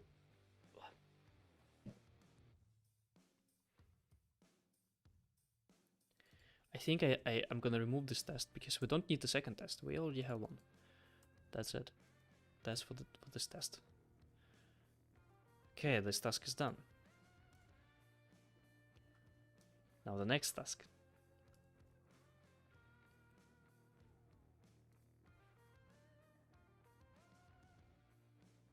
And I'm gonna copy exactly the prompt that I have here because it seems to follow quite well what I say. If I say this prompt, let's see, let's see for how long it's gonna last until it starts failing.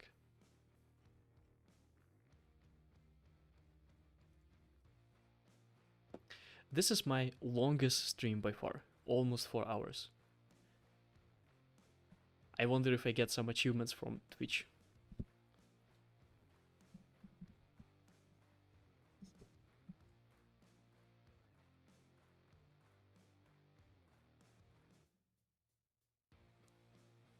I wanted to record actually a YouTube video.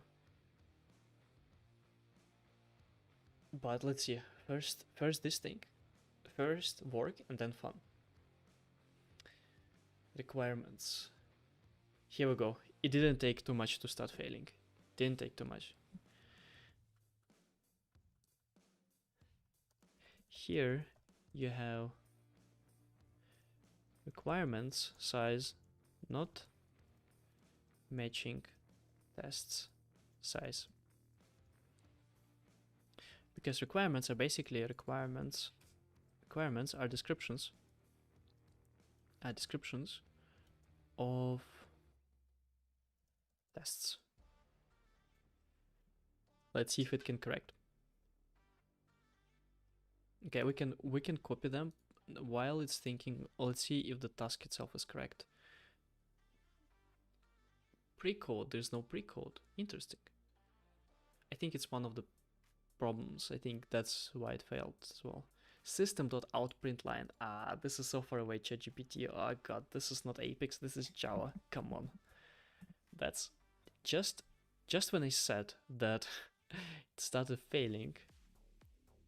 Let's see, is it any better now? System.out.println. No, that's so bad, ChatGPT. This is so bad. You have system.out.println. We're doing here Apex, not Java. I'm gonna yell on ChatGPT, not Java.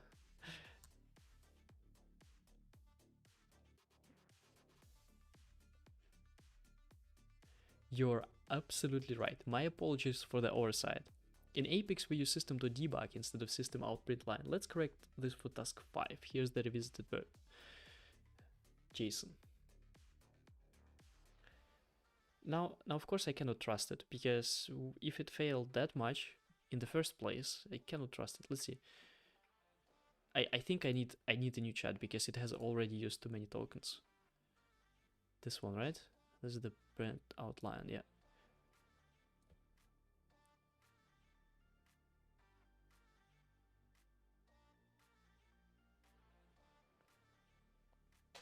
Instantiates a rectangle object with different width and length. Wait, this has nothing to do with the task that I pasted. It does. Okay, my bad.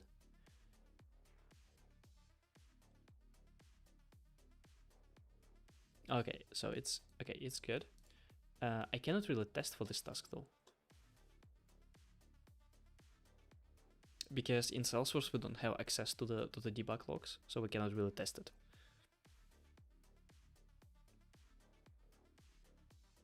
So if I cannot test it, I'm just not gonna include it.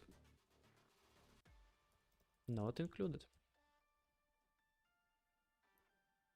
Okay, let's go. Let's try with this task, because this goes away.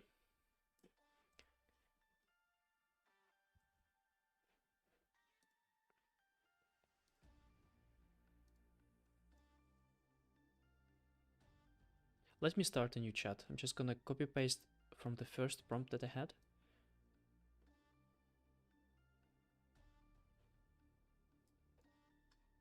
And I'm gonna start a new chat, because I think we used too many tokens already for this one. New chat. And example of the JSON will be actually what we had before here.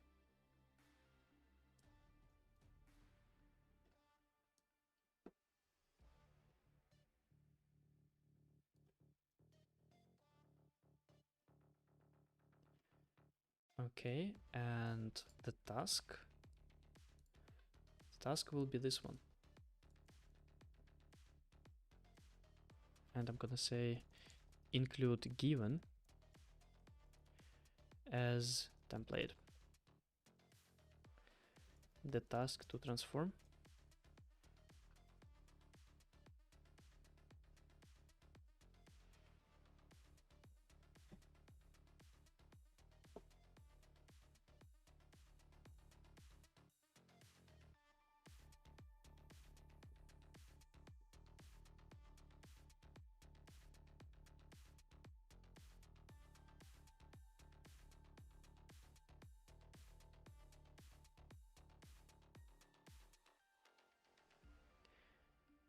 Okay, let's see. Add the method named addSpeed to the car class. This method should add provided integer to the maximum speed variable. Yeah, and the template car, string motor, maximum speed, passengers, color, boolean motor is on, your code here. Yeah, that looks right. Car, my car, this is the pre-code. This is something that will be executed all the time. We set it to 100. And then in this one, we... Okay. This is good. That works. Let's go to the next one.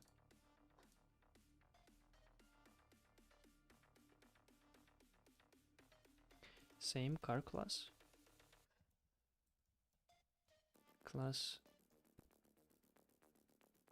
But take the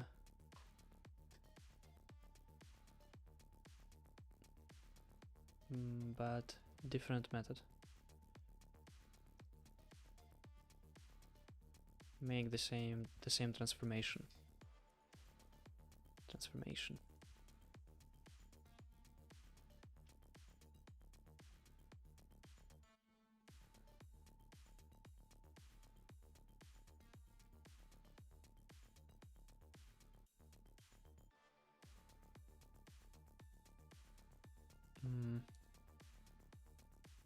Can we have at least 2 tests?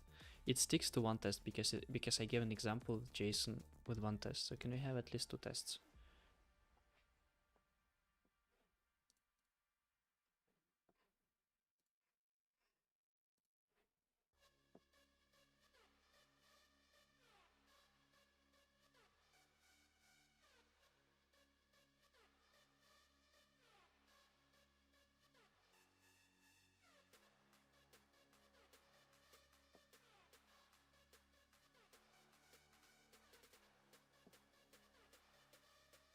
Okay, I got distracted by checking YouTube.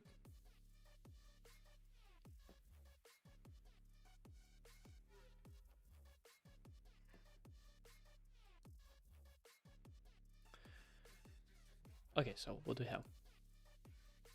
Let's see.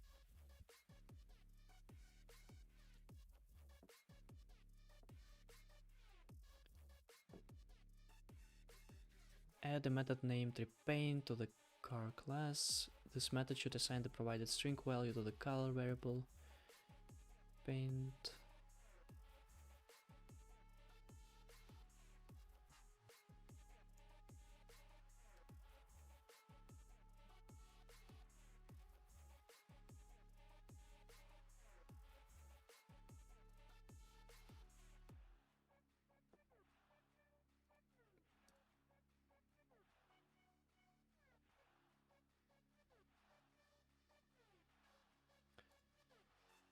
Okay, probably I want to include the methods here.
Okay, let's see.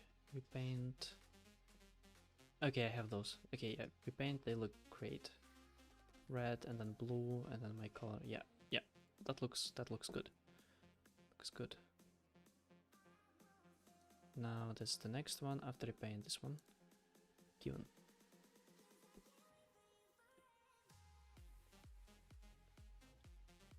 Looks great. Now this one.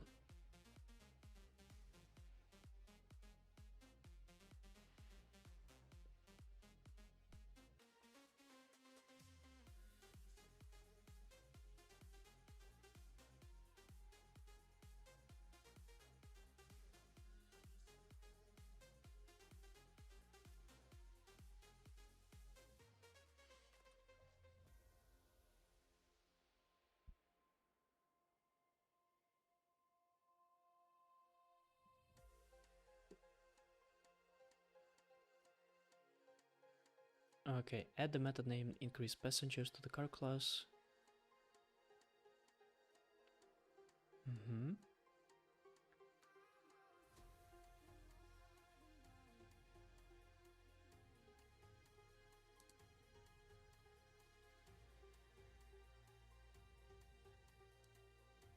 Let's make here 0 and then 3. Just to make sure that should handle.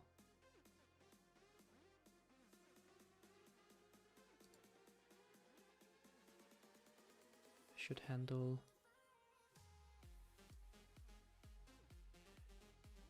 the case when the provided integer value is 0. Yeah.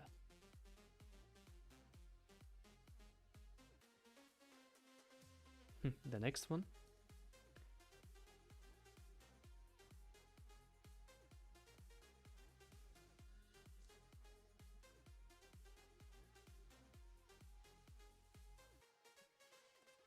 Taking the same requirements into consideration.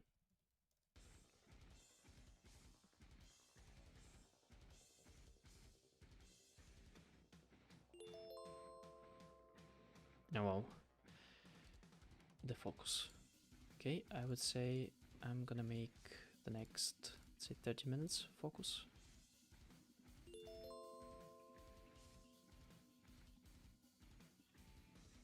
Yeah, the next 30 minutes sounds good. By the way, you can see it here how much focus left.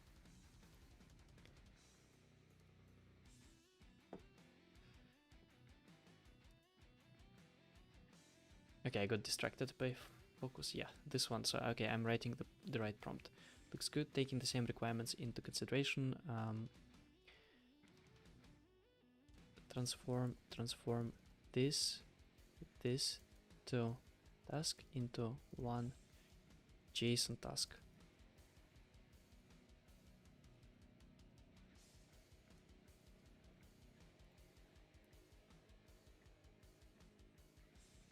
Oh, I see why it was picking up Java, because here's written Java. See, I should delete the Java mentions.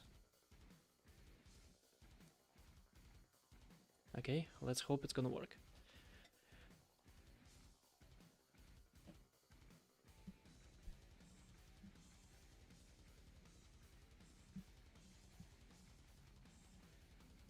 It says decrease passengers and car info.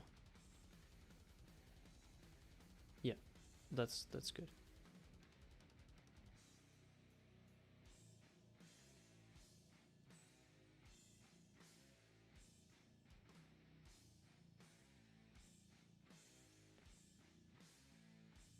Ah, there's not enough tests for 2 tasks.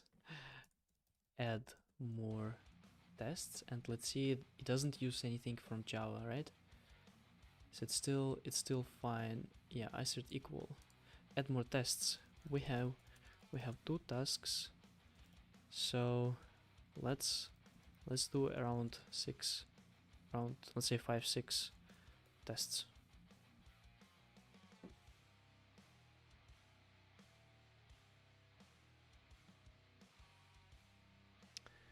That's gonna be pain to edit them if I see that something's not gonna work. Maybe I should add to the Trello something that we should discuss with Sasha,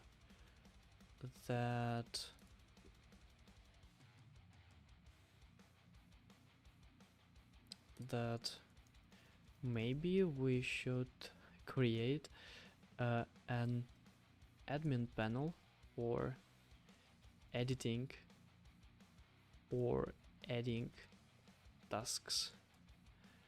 That goes here, just as an idea, and I'm gonna take here, I'm gonna join, and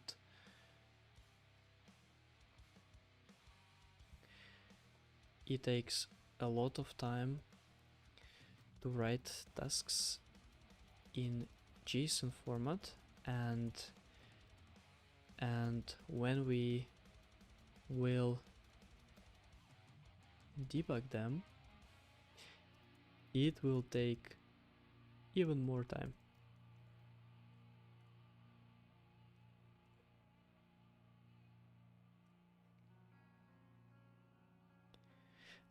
Here we go. Here's ChatGPT starting failing again. Okay.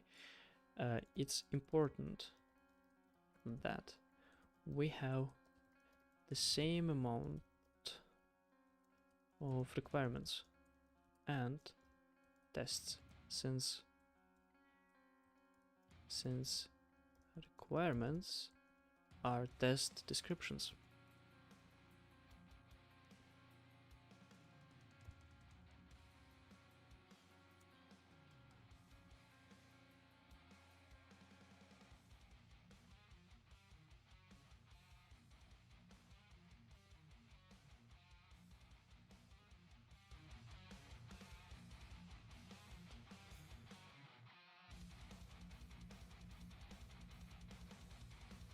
I have to keep pushing. I have to bring all of them this weekend. Look at this. I have to bring all the 10 lessons into the database this weekend. There's no other choice. There's no other choice. Otherwise I would be blocking the development part. If I can do that, we can launch next week already MVP. We can already start testing next week. But for that, I need to do a lot of job on this weekend. Okay, let's see what ChatGPT spit it out for me here. Oh, that's a lot. Okay, let's see.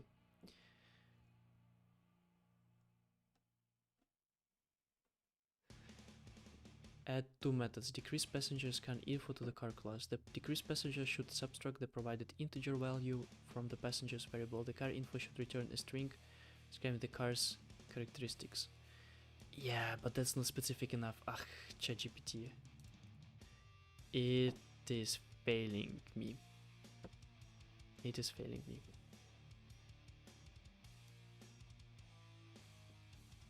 Let's add this thing manually.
Let's see that has the same amount. 1, 2, 3, 4, 5, 6.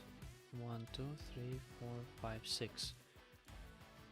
Alright, yeah.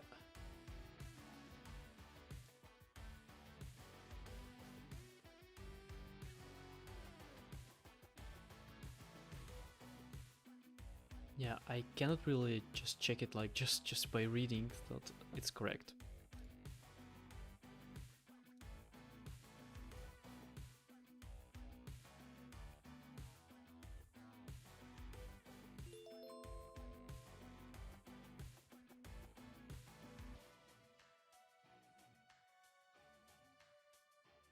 Let's create another one.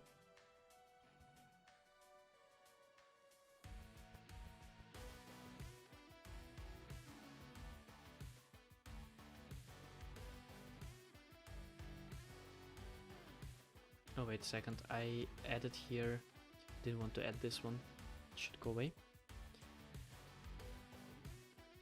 Yeah.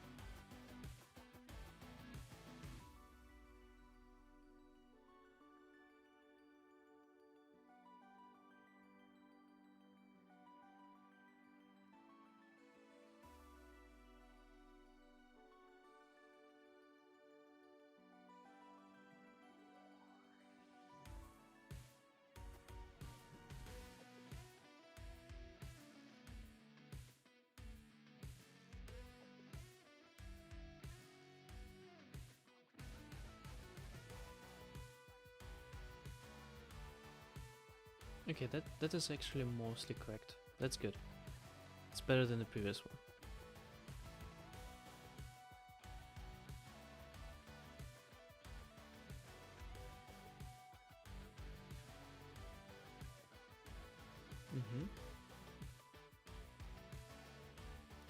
It's just that this thing should be pre-called, but everything else looks good.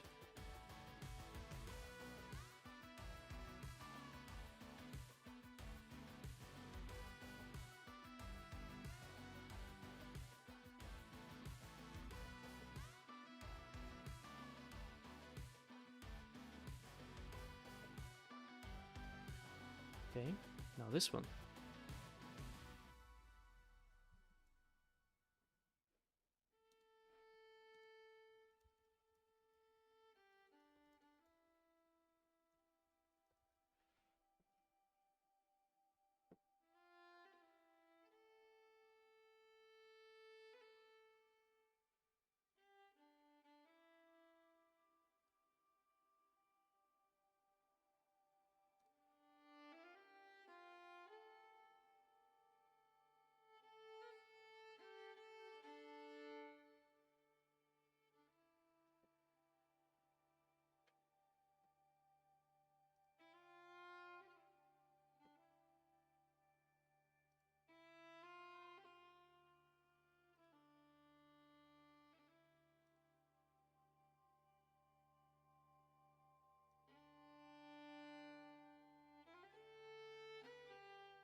Radio type.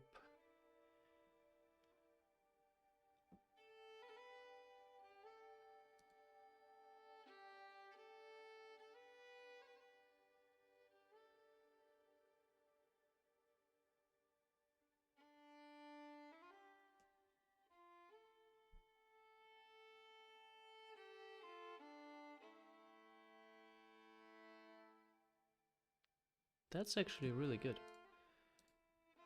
Just that here's missing the description.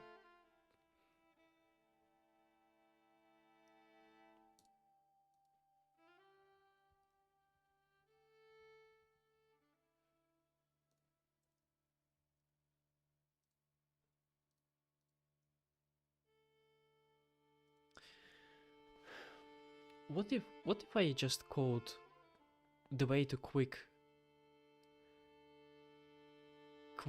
quickly create those tasks and quickly get them out of backend and modify? Something that I could do next week actually, once we have the tasks. I think having the tasks is more important. But I already see how much trouble it's gonna be to modify them if we don't create this kind of admin panel.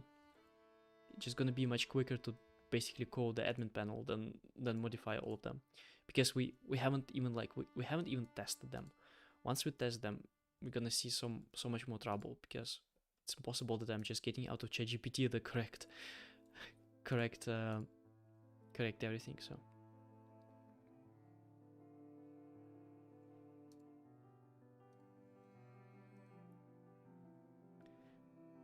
okay, the next one, I'm not stopping until we have all of them.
Alright, the next one.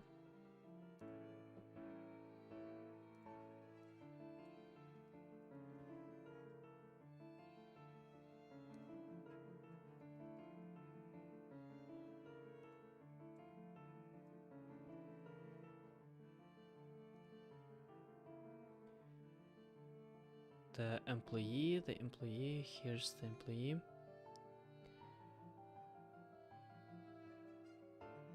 Let's say get full name and calculate salary, that's something.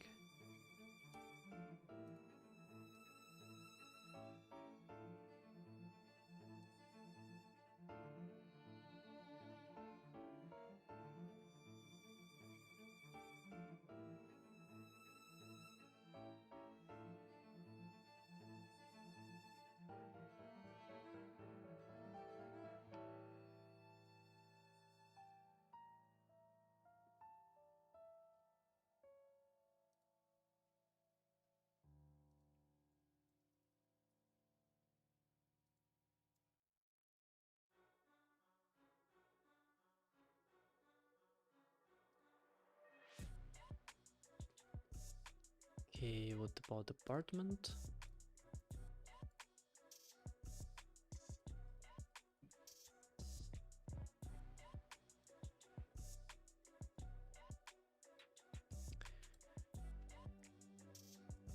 Yeah, that's the department. But we never actually created this one. Let's do a little bit different. So let's make it task 18, and here create department class.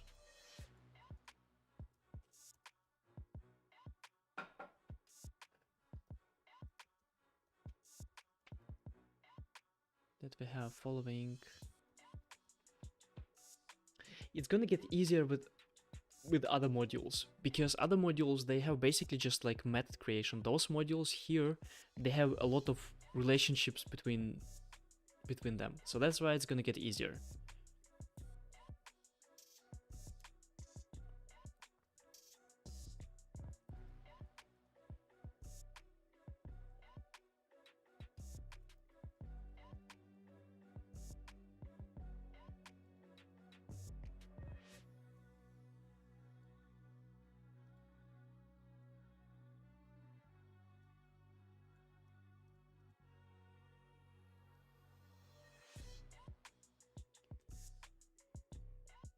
So for this one, it's actually, we need also to send the employee. So here I'm gonna say, let's say pre-code. We're gonna need to send employee all the time. Employee can remove with sharing, it doesn't do anything. But this one, let's just employee and just have name, this one. Or it needs to have salary.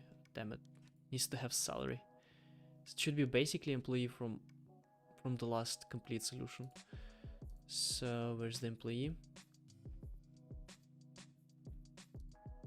Employee. So this one, it's gonna be basically pre-code for every single of them.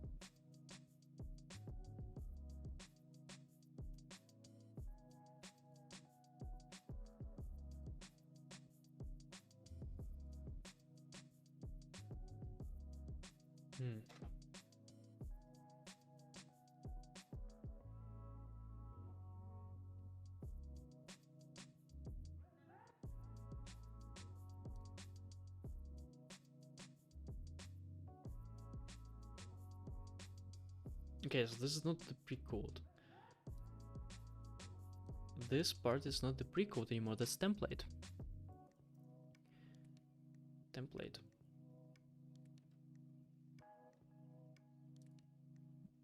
This is pre-code.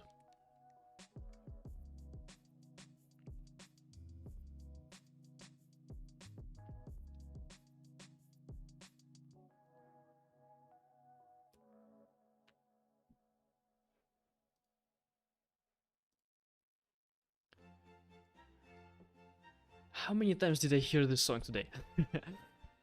Oh god, I really want to take a break. But no, I'm gonna be pushing.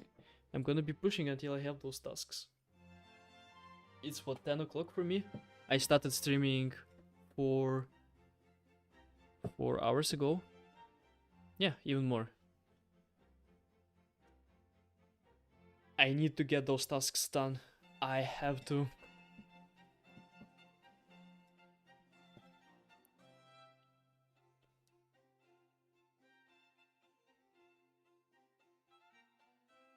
I really wish I could listen to my songs that I'm used to, but I can't because they're copyrighted. Let's see if I can find something on YouTube though.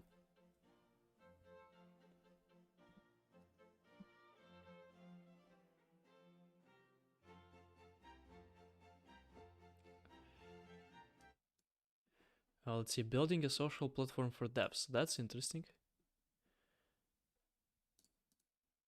Also on Twitch. I need to subscribe. Oh, he's live.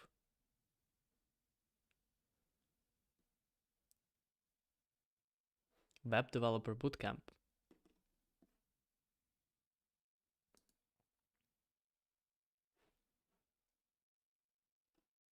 I wonder if he's recording those things.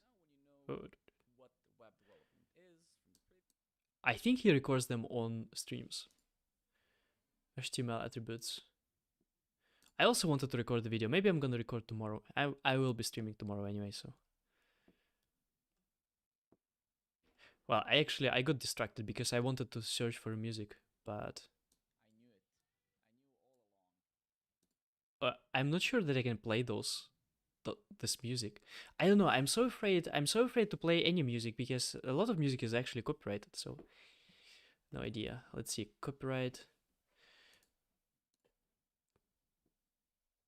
Nice. I just wonder how other people make their streams. Yeah, this is the right setup.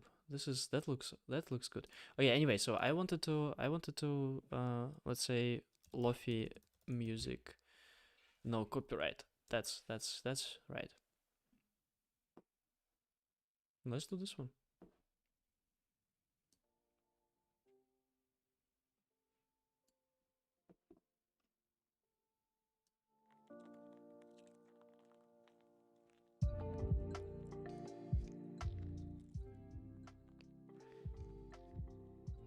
I hope that the volume is okay. If not, just let me know.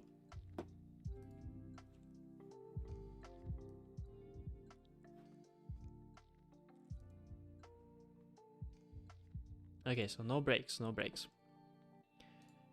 Next one. Department should have a method called getSalaryExpense that will return to some salary. Department. Okay, so for that, I guess this we're gonna use for the remaining tasks. So this is gonna be pre-code because we need to send a whole employee there. Pre-code and template. And the same gonna be for the task 20. Yeah.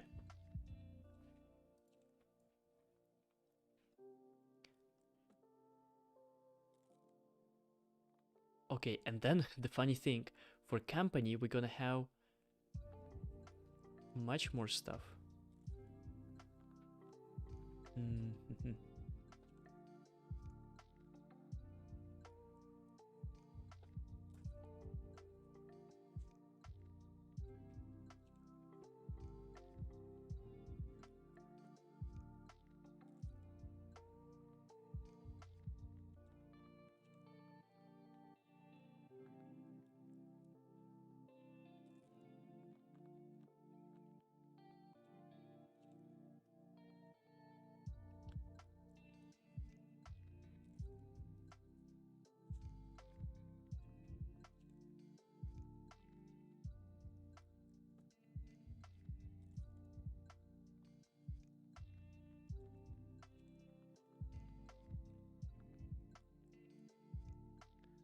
Let's see if ChatGPT will make it. I hope it's not gonna revert to Java.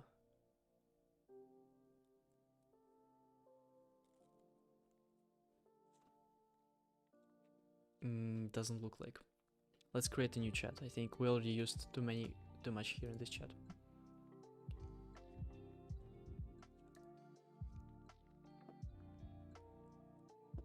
Just take a prompt from here.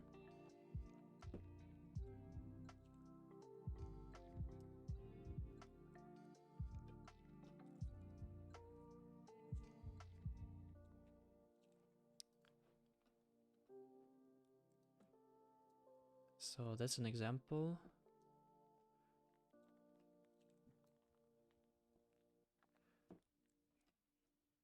And task to transform this huge task.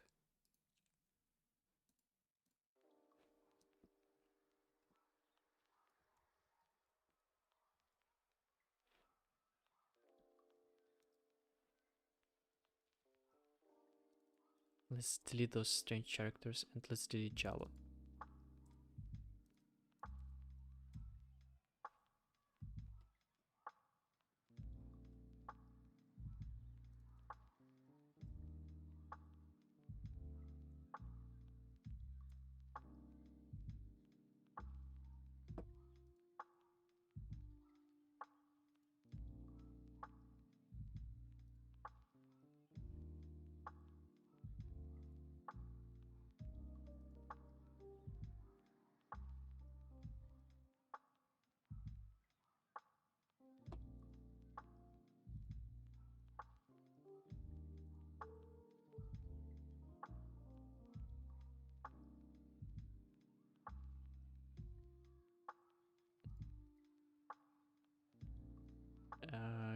Okay.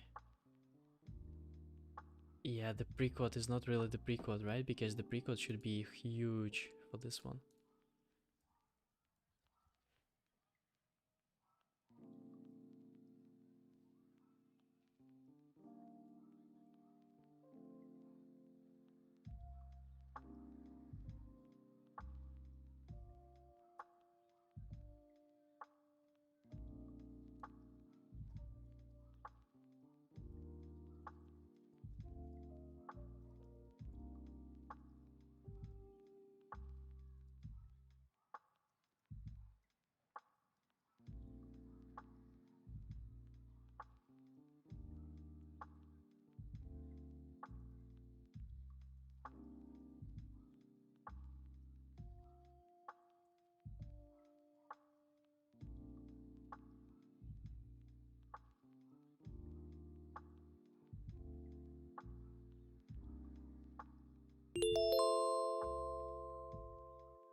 Yeah, that's a huge pre-code. I hope it includes correctly. Yeah, I kind of feel like we should implement just a big just for admin panel tomorrow, because it gets really out of. But on the other hand, we won't have that much of code anymore.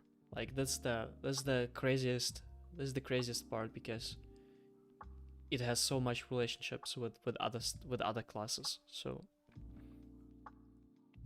see if ChatGPT will fail, because it's creating this thing for quite a time.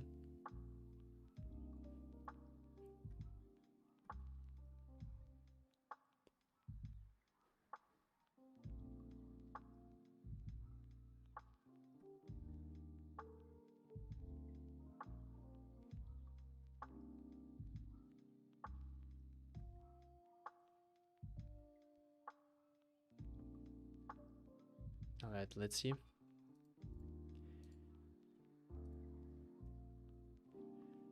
Ugh. I won't be able to understand this pre-code anyway, but I trust that it's the right one, and if it's not, then we're gonna debug later anyway.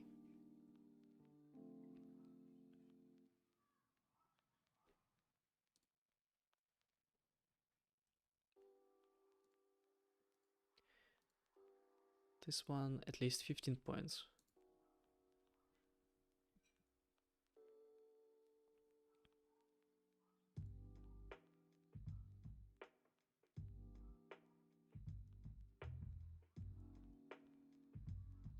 Okay, so for such a huge one, we have only two things for test.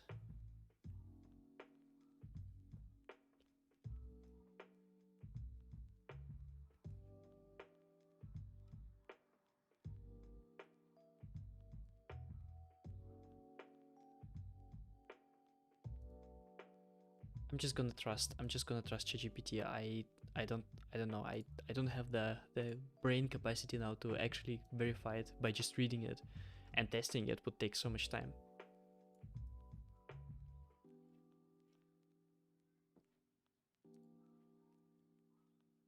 Now let's do this one. Looks great. Looks great. Now let's do this one.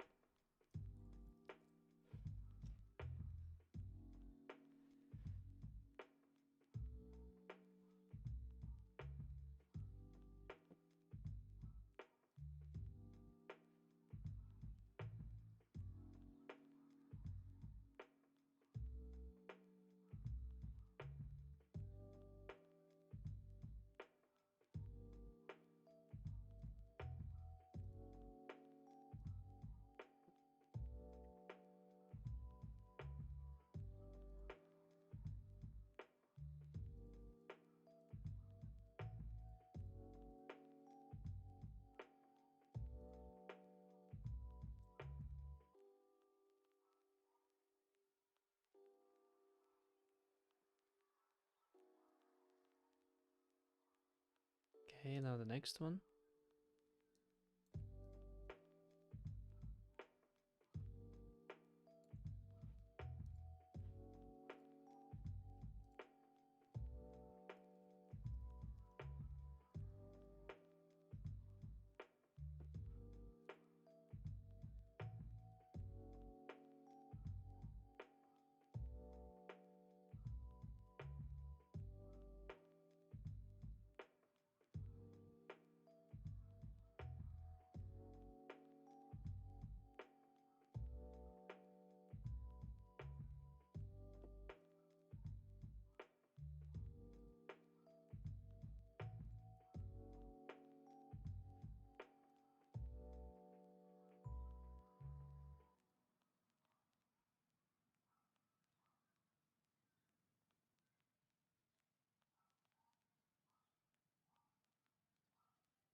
Okay, so before that, we also need to include here another task, which would be, let's call it task 21, and create a task company, not task, create a class company.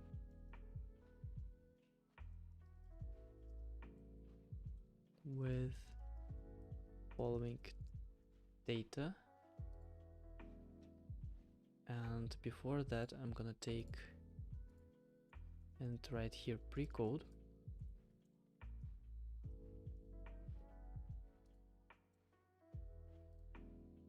Employee and department should be the pre-code, right? Yeah.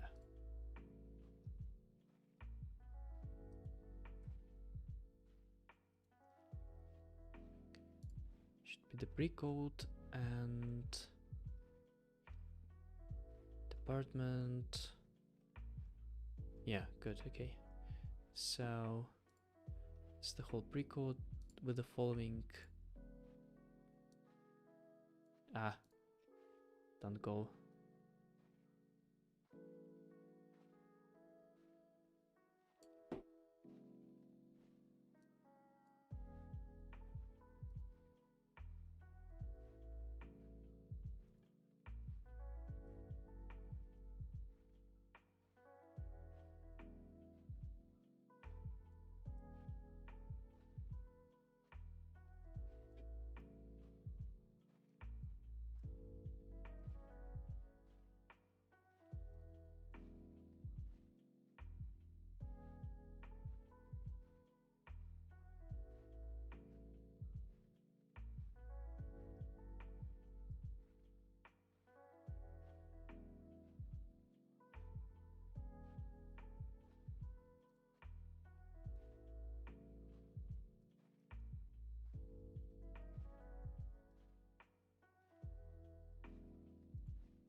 I'm sure that at this point ChatGPT is actually quite far off, but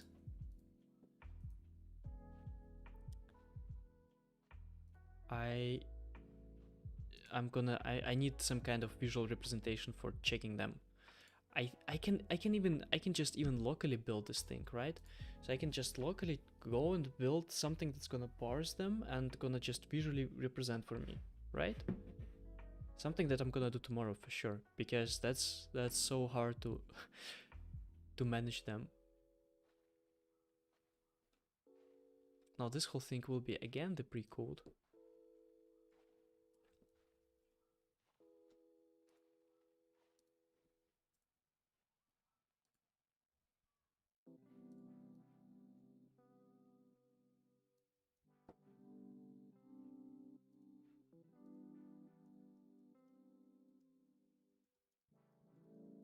Now this one. definitely building something like this, because it's so time consuming. I'm gonna spend tomorrow like 1 hour trying to make visually better, because writing JSON, it's not efficient.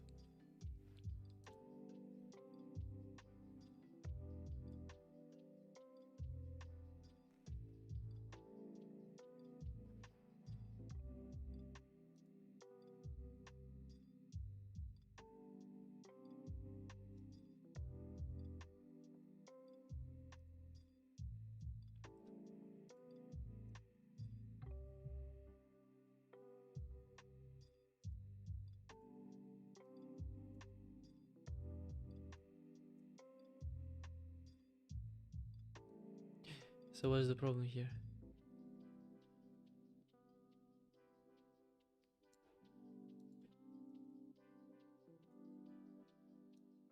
Okay.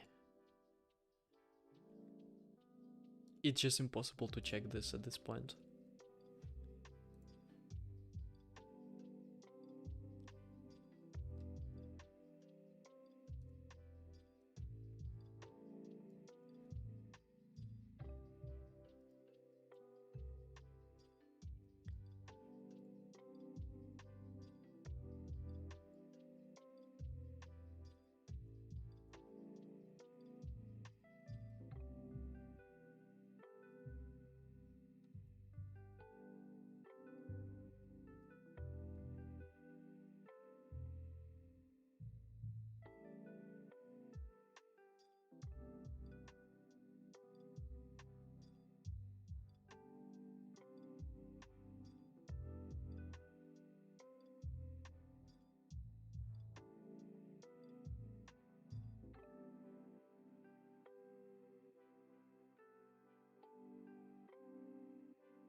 I can't believe one left. Only one left.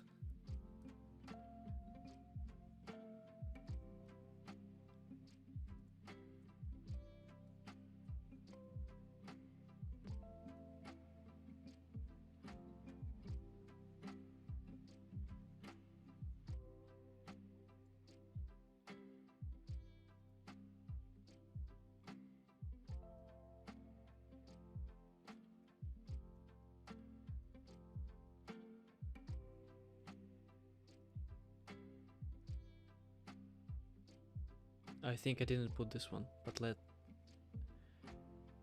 it start doing this one, and then I can start, and then I can put the last one back. I'm definitely not gonna upload them in this format, because I think I don't trust ChatGPT that much. So first I'm gonna build something that will help me to review all of them,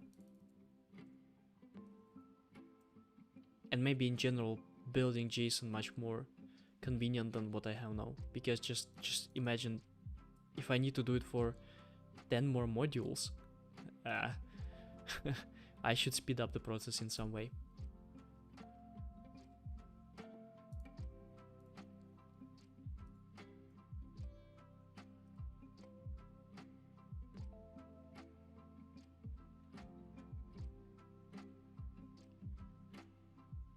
But at the same time, I don't want to spend tomorrow like 4 hours trying to speed up the process if I can spend 4 hours just building the tasks. So that kind of doesn't make much sense.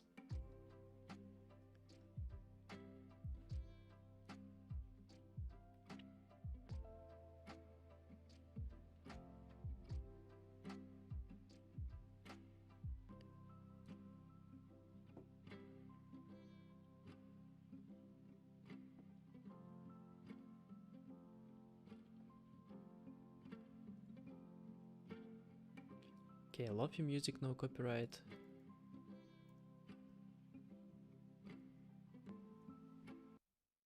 What about rock? Music, no copyright.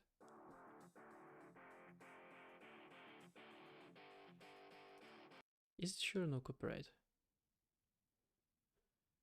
I hope not gonna get banned for that.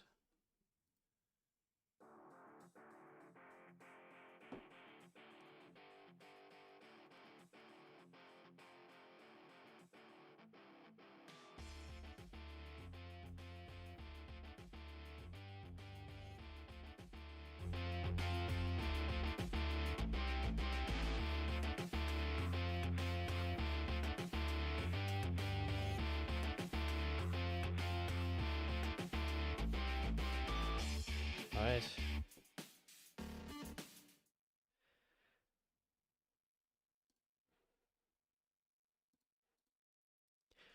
Okay, I've done all the tasks, as I promised. All the tasks, I didn't upload them because I need to come up with a smarter way of doing that, because, yeah, that's very inefficient. Very inefficient. So tomorrow I'll be coming up with a more efficient way of writing this. Also, I'm gonna review everything that I wrote today and modify it. Hope I don't need to rework a lot of stuff. But I would say that we are done with moving the most difficult tasks, the most complex tasks in terms of structure, because you need a lot of structure, a lot of pre-code. So I think it looks already really, really good. That's it for today. Thank you everyone for watching, and see